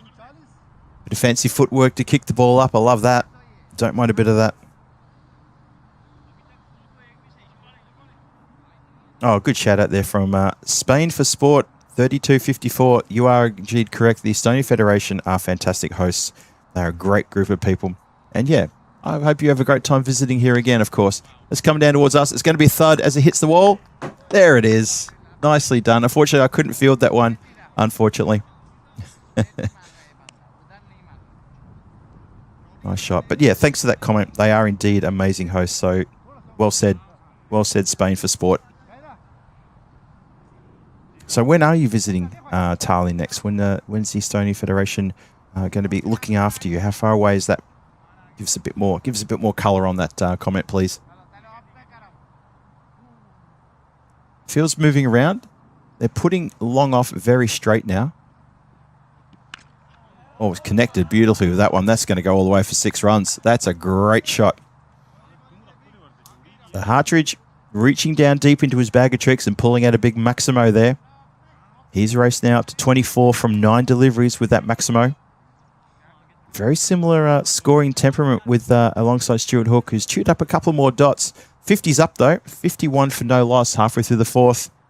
This over's worth 11. Oh, this time he's gone to the offside, and well, there's a deep cover who's quite straight. And if it was a regulation deep cover, he might have a chance to actually maybe knock that down. Didn't he go over the boundary very high, but it's gone high enough. Great shot, 6 runs. 57 on the board, 2 to come in the over, and 17 off the over so far. So the Hippos have won the over. Let's see if they can kick on and just make this a big over. They need they would love to have a magic over. Stars, on the other hand, they would love to get a wicket here. Goes leg side and has middled that one. 1 bounce, 4 runs. It's all happening. A lot of boundaries happening out here at the moment. Hello to Rajshri667. Thank you for your comment. Always good to have people making good comments. I hope you're enjoying both the commentary, the vision, and the graphics as well, and of course the action coming here from Estonia in this ECS. Oh, Spain for Sport, thank you very much for filling in the blanks on that one. So end of September, you've got the men touring and a women 8s weekend. Oh, fantastic. Teams from the UK also heading over. Oh, that sounds fantastic. Looking forward to that one. That's another big 6. Well, the bowling's getting a little bit slack, and the Hippos are getting on top of it here. Hook getting into the fun. 67 for no loss after 4 overs. Run rate required has dropped down to an even 12. Hippos in with a real chance here of picking up the win. Yeah, thank you for that additional data there, Spain for Sport. You're a champ. Thank you for letting us know. End of September. Right, so end of next month. Touring group from Spain are coming up here to Estonia. That's something to look out for. Not sure where Hartridge is going. He's walked about 12 metres away from the non-striker's end. He obviously likes to spend time away from where he should be standing whenever it's the end of the over. He's a long way away. Anyway, 4 overs gone. Viking Stars just take a little while to get back into the groove now. Just doing a few field placements. And here we go. Well, it's a full bung up. Not quite hit out of the screws completely. Was definitely not middled. It's shown as a no ball. And scampering back for a couple. So no ball indicated by the umpire and a couple of runs as well. It wasn't middled. Thought for a moment there it was going to be a bit of a problem. Yeah, John, I like that comment about Andrew Hartridge. I was a bit worried about him. I'll only get back for 1. Sorry, my apologies. It was just the 1. I thought it was a no ball. Did see the umpire indicate no ball. The free hit is wasted by Hartridge. He's unable to get under it. Yeah, in the previous match, I was saying with Andrew Hartridge that I was saying this to KP when he was in here commentating with me that he needs a good T10 innings. If he's going to open the batting like that, he needs to show his quality. Have a good T10 innings. Hook has leaned into this one and smacked that one out of the park. That's a great shot. So here you go with Hartridge. He's now 41 off 13. This is the innings they really need from him. So this is really good. He is a bit slow to start. He does chew up a few dot balls at the top of the innings. I think maybe it's just taken a while for him to adjust from T20 to T10. Stuart Hook, on the other hand, he's also gone, well, he's 25 from 13 balls, faced the same number of balls. He's taken a little bit longer to get there. At the same time, he's definitely dotted up a lot more. Deceived by a few of these balls. Smacks this one out of the park. No doubt about that. Good shot. Oh boy. This is getting pretty good now, isn't it, for the Hippos, for the Stars. They're still wondering where the wicket's going to come from.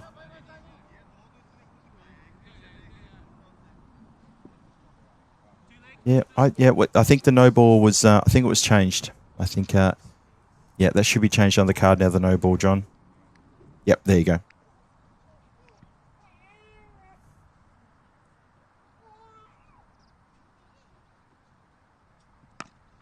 shot. Down on one knee, and that is a punishing blow by Hook.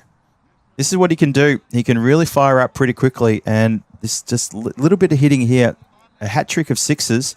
Suddenly he's on 44, and the score is up to 88, and we're not even halfway through the allotted overs.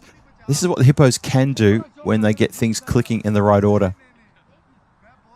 Unfortunately for them, this is their last match, and this is their last chance to try to find some points. And if they can win this, it's only going to be their second win. So unfortunately, it hasn't all gone their way.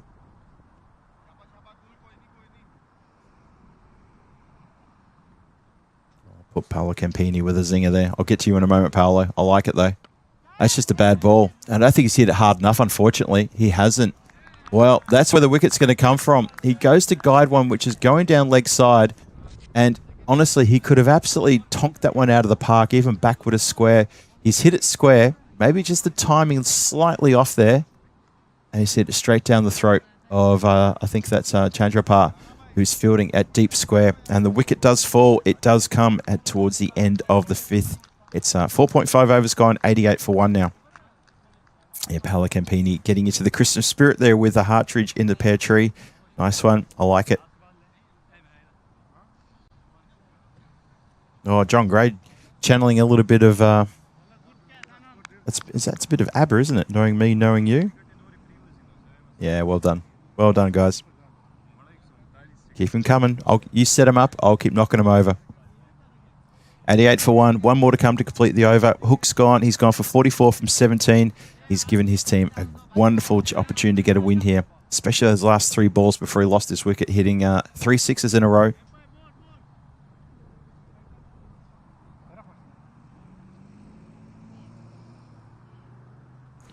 All right, so Zaman with the breakthrough. And Gould getting to ready to bowl the next ball.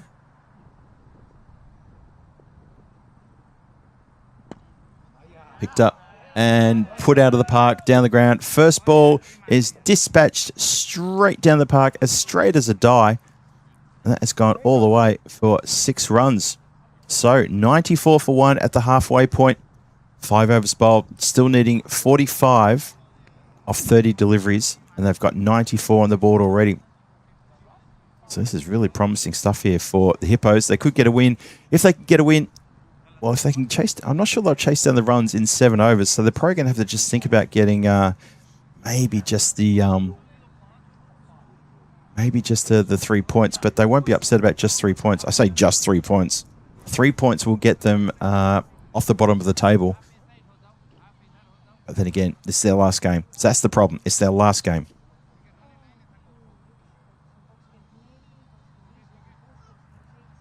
All right. Let's get into the 6th here.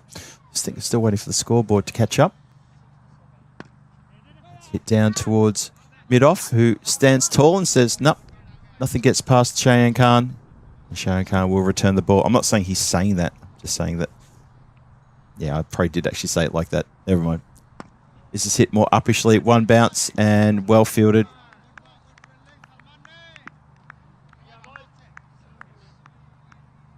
Long off, scoots around. That's Salman Khan. So you've got Cheyenne Khan and Salman Khan pretty much fielding in a row just between me and just beyond the cameraman there. That's Rob, our volunteer cameraman, doing a great job, by the way. He's got his hoodie on now, which is good to see. I was worried about him not wearing a hoodie. Well, wicketkeeper wanted to throw stumps down, but his momentum was taking him backwards. And just as he was falling back, he wanted to throw the ball, then realised, I'm not even close to throwing the ball. And he just handed it off.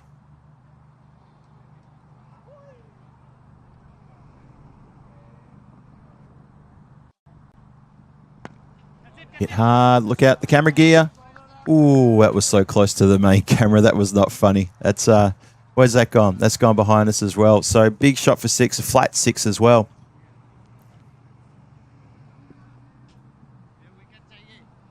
So Hartridge standing tall here for the Hippos. He's come good at the right time. Yep, I know the scorecard hasn't updated yet. Apologies for that one. Rajshri, yep, it's something we're aware of. That's another 6. So scorers, not sure what sort of tiz they are, but looks like they're getting back to it now. And the scorecard will be updated in just a few moments.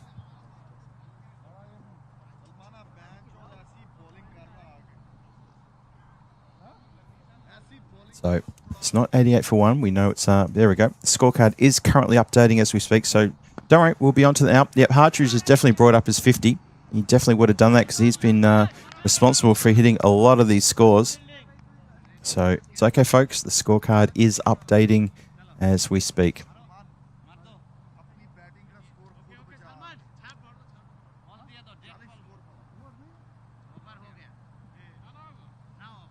So end of the over. End of the 6th over. 6 overs are gone. Score on the board is just waiting for it to tick over for me. It's funny watching the scorecard update after that pause, but it's going dup, dup, dup, dup. Hartridge has got his half century, by the way. 54 from 17 with 4 4s and 4 6s. And 6 overs gone. 109 for 1 after 6. Mihaela Dale, but he's on 7 from 2. These two only needed another 30 from 24. So, apologies for that. Thank you for your patience. 109 for 1 after 6.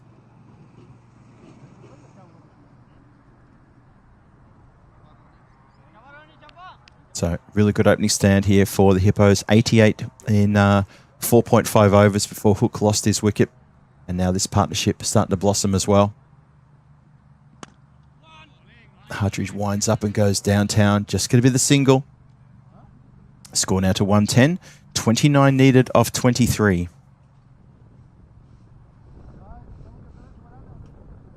Let's see what Mihaela can do here. See if he's going to try to get under it. Knowing that he needs only 29 of 23, looking to get the run ball needed to parity, and then maybe try to hit hard. Quick single for him, though. Good to turn the strike over. See if Hartridge can continue his good form. 111 for 1. 111, Lord Nelson.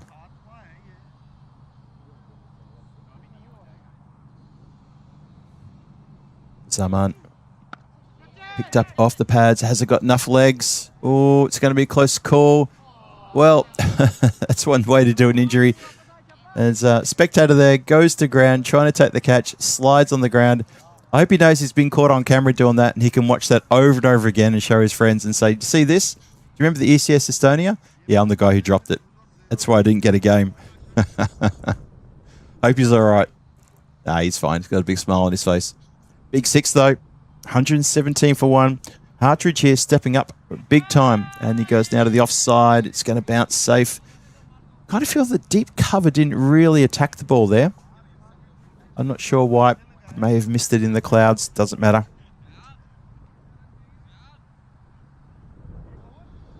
So, 21 off 20 required. How does Mihaela approach this? Wants to get into the groove as well. And just over the fingertips of a desperate fielder here. You know what? It's actually flicked his fingertips. He's given his hand a proper ring in there. That would have really stung. Close. Really close. A lot closer than I thought it was going to be. As the hand went up from Salman Khan, flicked the fingertips and goes for 6. So 15 off 19 now. And the Hippos look like they're marching towards a win over the Vikings.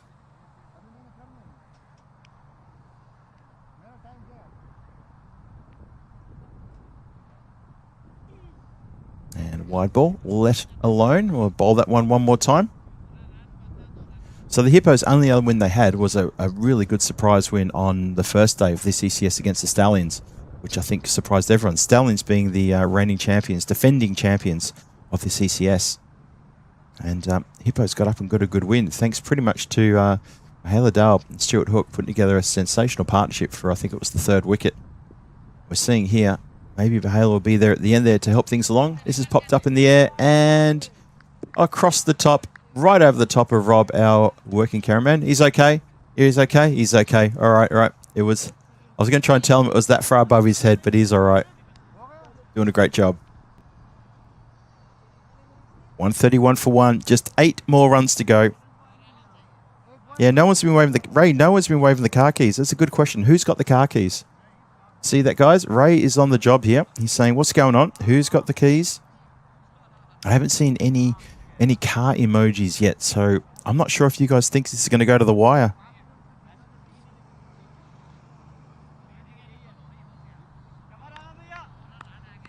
Johnny here with all the latest news about the Gooch family. It's true. The Stefan and Meta have welcomed a new one into their lives, which is fantastic. Mihaela is indeed an uncle. You're absolutely right. Goes crossbat style, and he said it straight down the throat of the fielder camp there. So that's a bit disappointing. Would have liked to see him carry his bat all the way through. But Gul Zaman hangs onto a catch. He didn't have to move a muscle. Hit it straight down his throat. Andrew Hartridge, 63 from 21. And he gets a little bit of a pat and a good handshake from Cheyenne Khan, who recognises talent when he sees it. And that's really appreciative to Andrew as well. And he's going to get a good round of applause as he walks off. But nice to see the fielders just giving the batter a bit of a well done. Good sportsmanship. Paolo Campini says, no cab, take the bus. We're going cheap. Yeah, keep the Mercedes locked away. What do you say? Keep the Merc locked away. Johnny, he's got the buses out as well. John Gray's, he's even got out the Formula 1 car and the police. Okay, you've all started the car. Fair enough too. 8 required off 17. So even a wicket being lost there, not going to shake anybody's, not going to shake anyone's confidence. What do you say?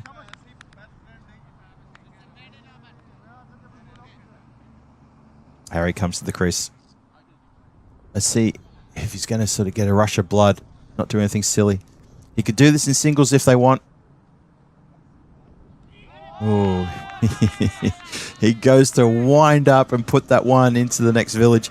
There is also that school that's been built across the road. Maybe one to put that into the as the first item through the door in the brand new school across the road.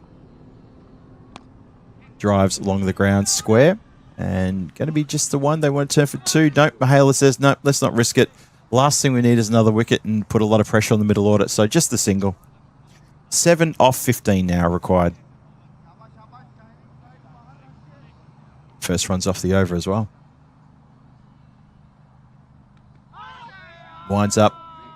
Well, the animation from both the bowler and the wicketkeeper makes me think there may have been a feather edge on that. Watching the umpires, yep, that's all runs.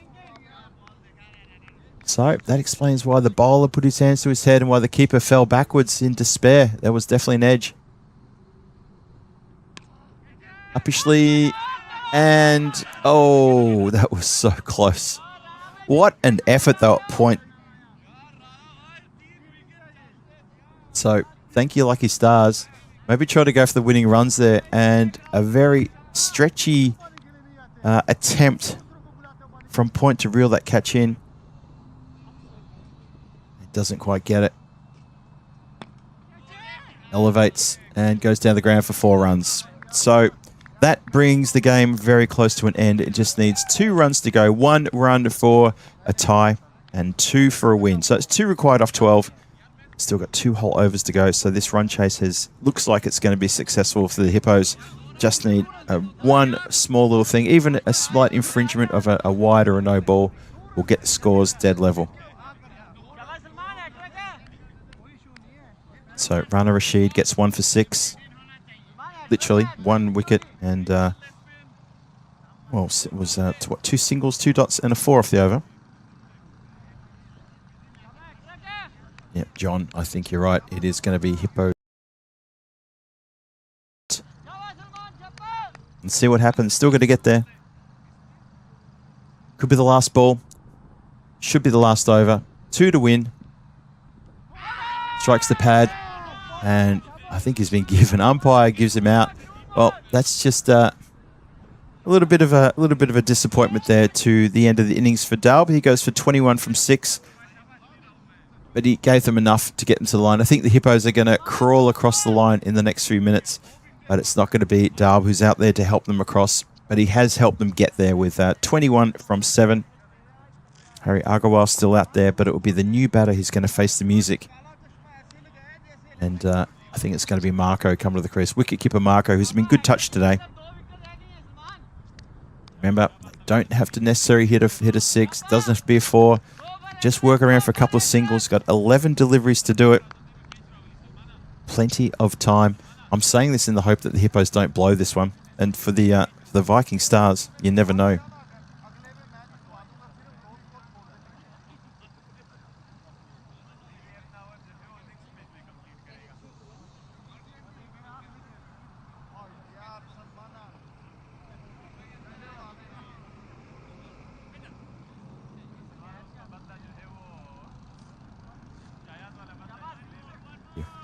Alrighty. 2 needed, 11 balls. I hate to say this, but can they push it into the 10th? No. Don't think they will. Doesn't get to the boundary, but scores are level here. 138 apiece. Now, Viking Stars, bring the field in. You never know. Nope, not going to bring the field in. And it's hit down the ground, and it's going to be the winning runs as... well, interesting little bit of fielding there. Just guided the ball across the line. Didn't try to field it, and just allowed that one across. But it was always going to happen. So Harry Agarwal gets the pleasure of getting the winning runs in this game. So it's 142 for 3 in response to the Viking Stars, who got 138 in their total, losing 5 wickets along the way, losing the 5 wickets in the first 4 overs. But it is game, set and match. We're done here. It's a win to the Hippos, so there's a slim sliver of chance that they could still play on Saturday, but it depends on a lot of results tomorrow going their way, and that's what makes it so difficult. Quick recap of the scorecard here. Andrew Hartridge led the way with a 63 from 22. Stuart Hooks 44 from 17. Opening partnership with 88, and that's why the Hippos have got the points in this match, because of that particular partnership. So the win by 7 wickets with 9 balls to spare. Mahela Dalb chips in with a 21 as well. In the end, it was all done and dusted. So that is it for this game. That's it for day number 4. And I think what would be really good to do is if we can just maybe get a chance to bring you into the comms for just the last time, for the only time today as well. And let's get you in here when we can. Talk to you very briefly about what's going to happen tomorrow, as we know about what's going to happen with the games. So my pleasure to bring you back into the commentary area here. Sorry, I've just got something bit me on the back of my neck. Would you believe that was awful? So, hello everyone. We're here in the comms area, and thank you for everyone watching today. What a great day we've had today. So, congratulations to the Hippos for that win they've just had as well. So, what's going to happen tomorrow? You've got the Strikers back for 3 games tomorrow. You've got the Tartu Wolves back for 3 games tomorrow, and we're going to see the Viking Stars back as well. And in terms of the bottom of the table, the Hippos have this much chance to maybe make it happen for them for the finals, but there's a lot they have to do, and it's going to be a little bit nervy as well as to see will that happen, because it all depends on the results of other games. Remember though, with the Strikers back tomorrow as well, the Strikers happening, it's going to be very, very tough, because look, they're a powerful team, they're a strong team as well, and with them playing 3 games, and with the Vikings playing the 2 middle games, it kind of felt the Vikings are pretty much going to knock them out. But the Hippos are there. So they've done everything right. They've done everything they can do today, the Hippos. Unfortunately, it still may not be enough, but we're going to find out tomorrow. It's the last day of the group stages tomorrow. I hope you can join me for that. And, of course, then on Saturday, we've got the finals. With the finals, we start with the eliminator, then we go to qualify 1. We'll know this time tomorrow who's playing in which of those ones. I'm looking forward to that, and we'll talk to you about that tomorrow. Don't forget, Peacock Friday tomorrow. Everyone out there watching, make sure you got your best Peacock Friday shirts on. I'll have mine as well. And now we've got the Comcam back. I'll be able to show it off as well. So my thanks to everyone at the ground, volunteers, Rob, the camera guy, to Marzi, to Kenneth, to everyone here at the ground who's been looking after us. Thank you so much to the Host Federation, and we're looking forward to seeing. Oh, special shout out to KP too. That's not Kevin Peterson, as he explained to us. That's Kevin Patterson. Thank you very much for joining me in that 3rd game for a bit of comms work. But for now, from the ground, from everyone here, thank you to you in the chat, and thank you to everyone watching around the world. It's time to get out of here. We're going to see you bright and sparky tomorrow morning. First game at 9:30, and it's all gravy from there. I'll see you tomorrow. Cheerio for now.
Yeah, but they want to cut the grass.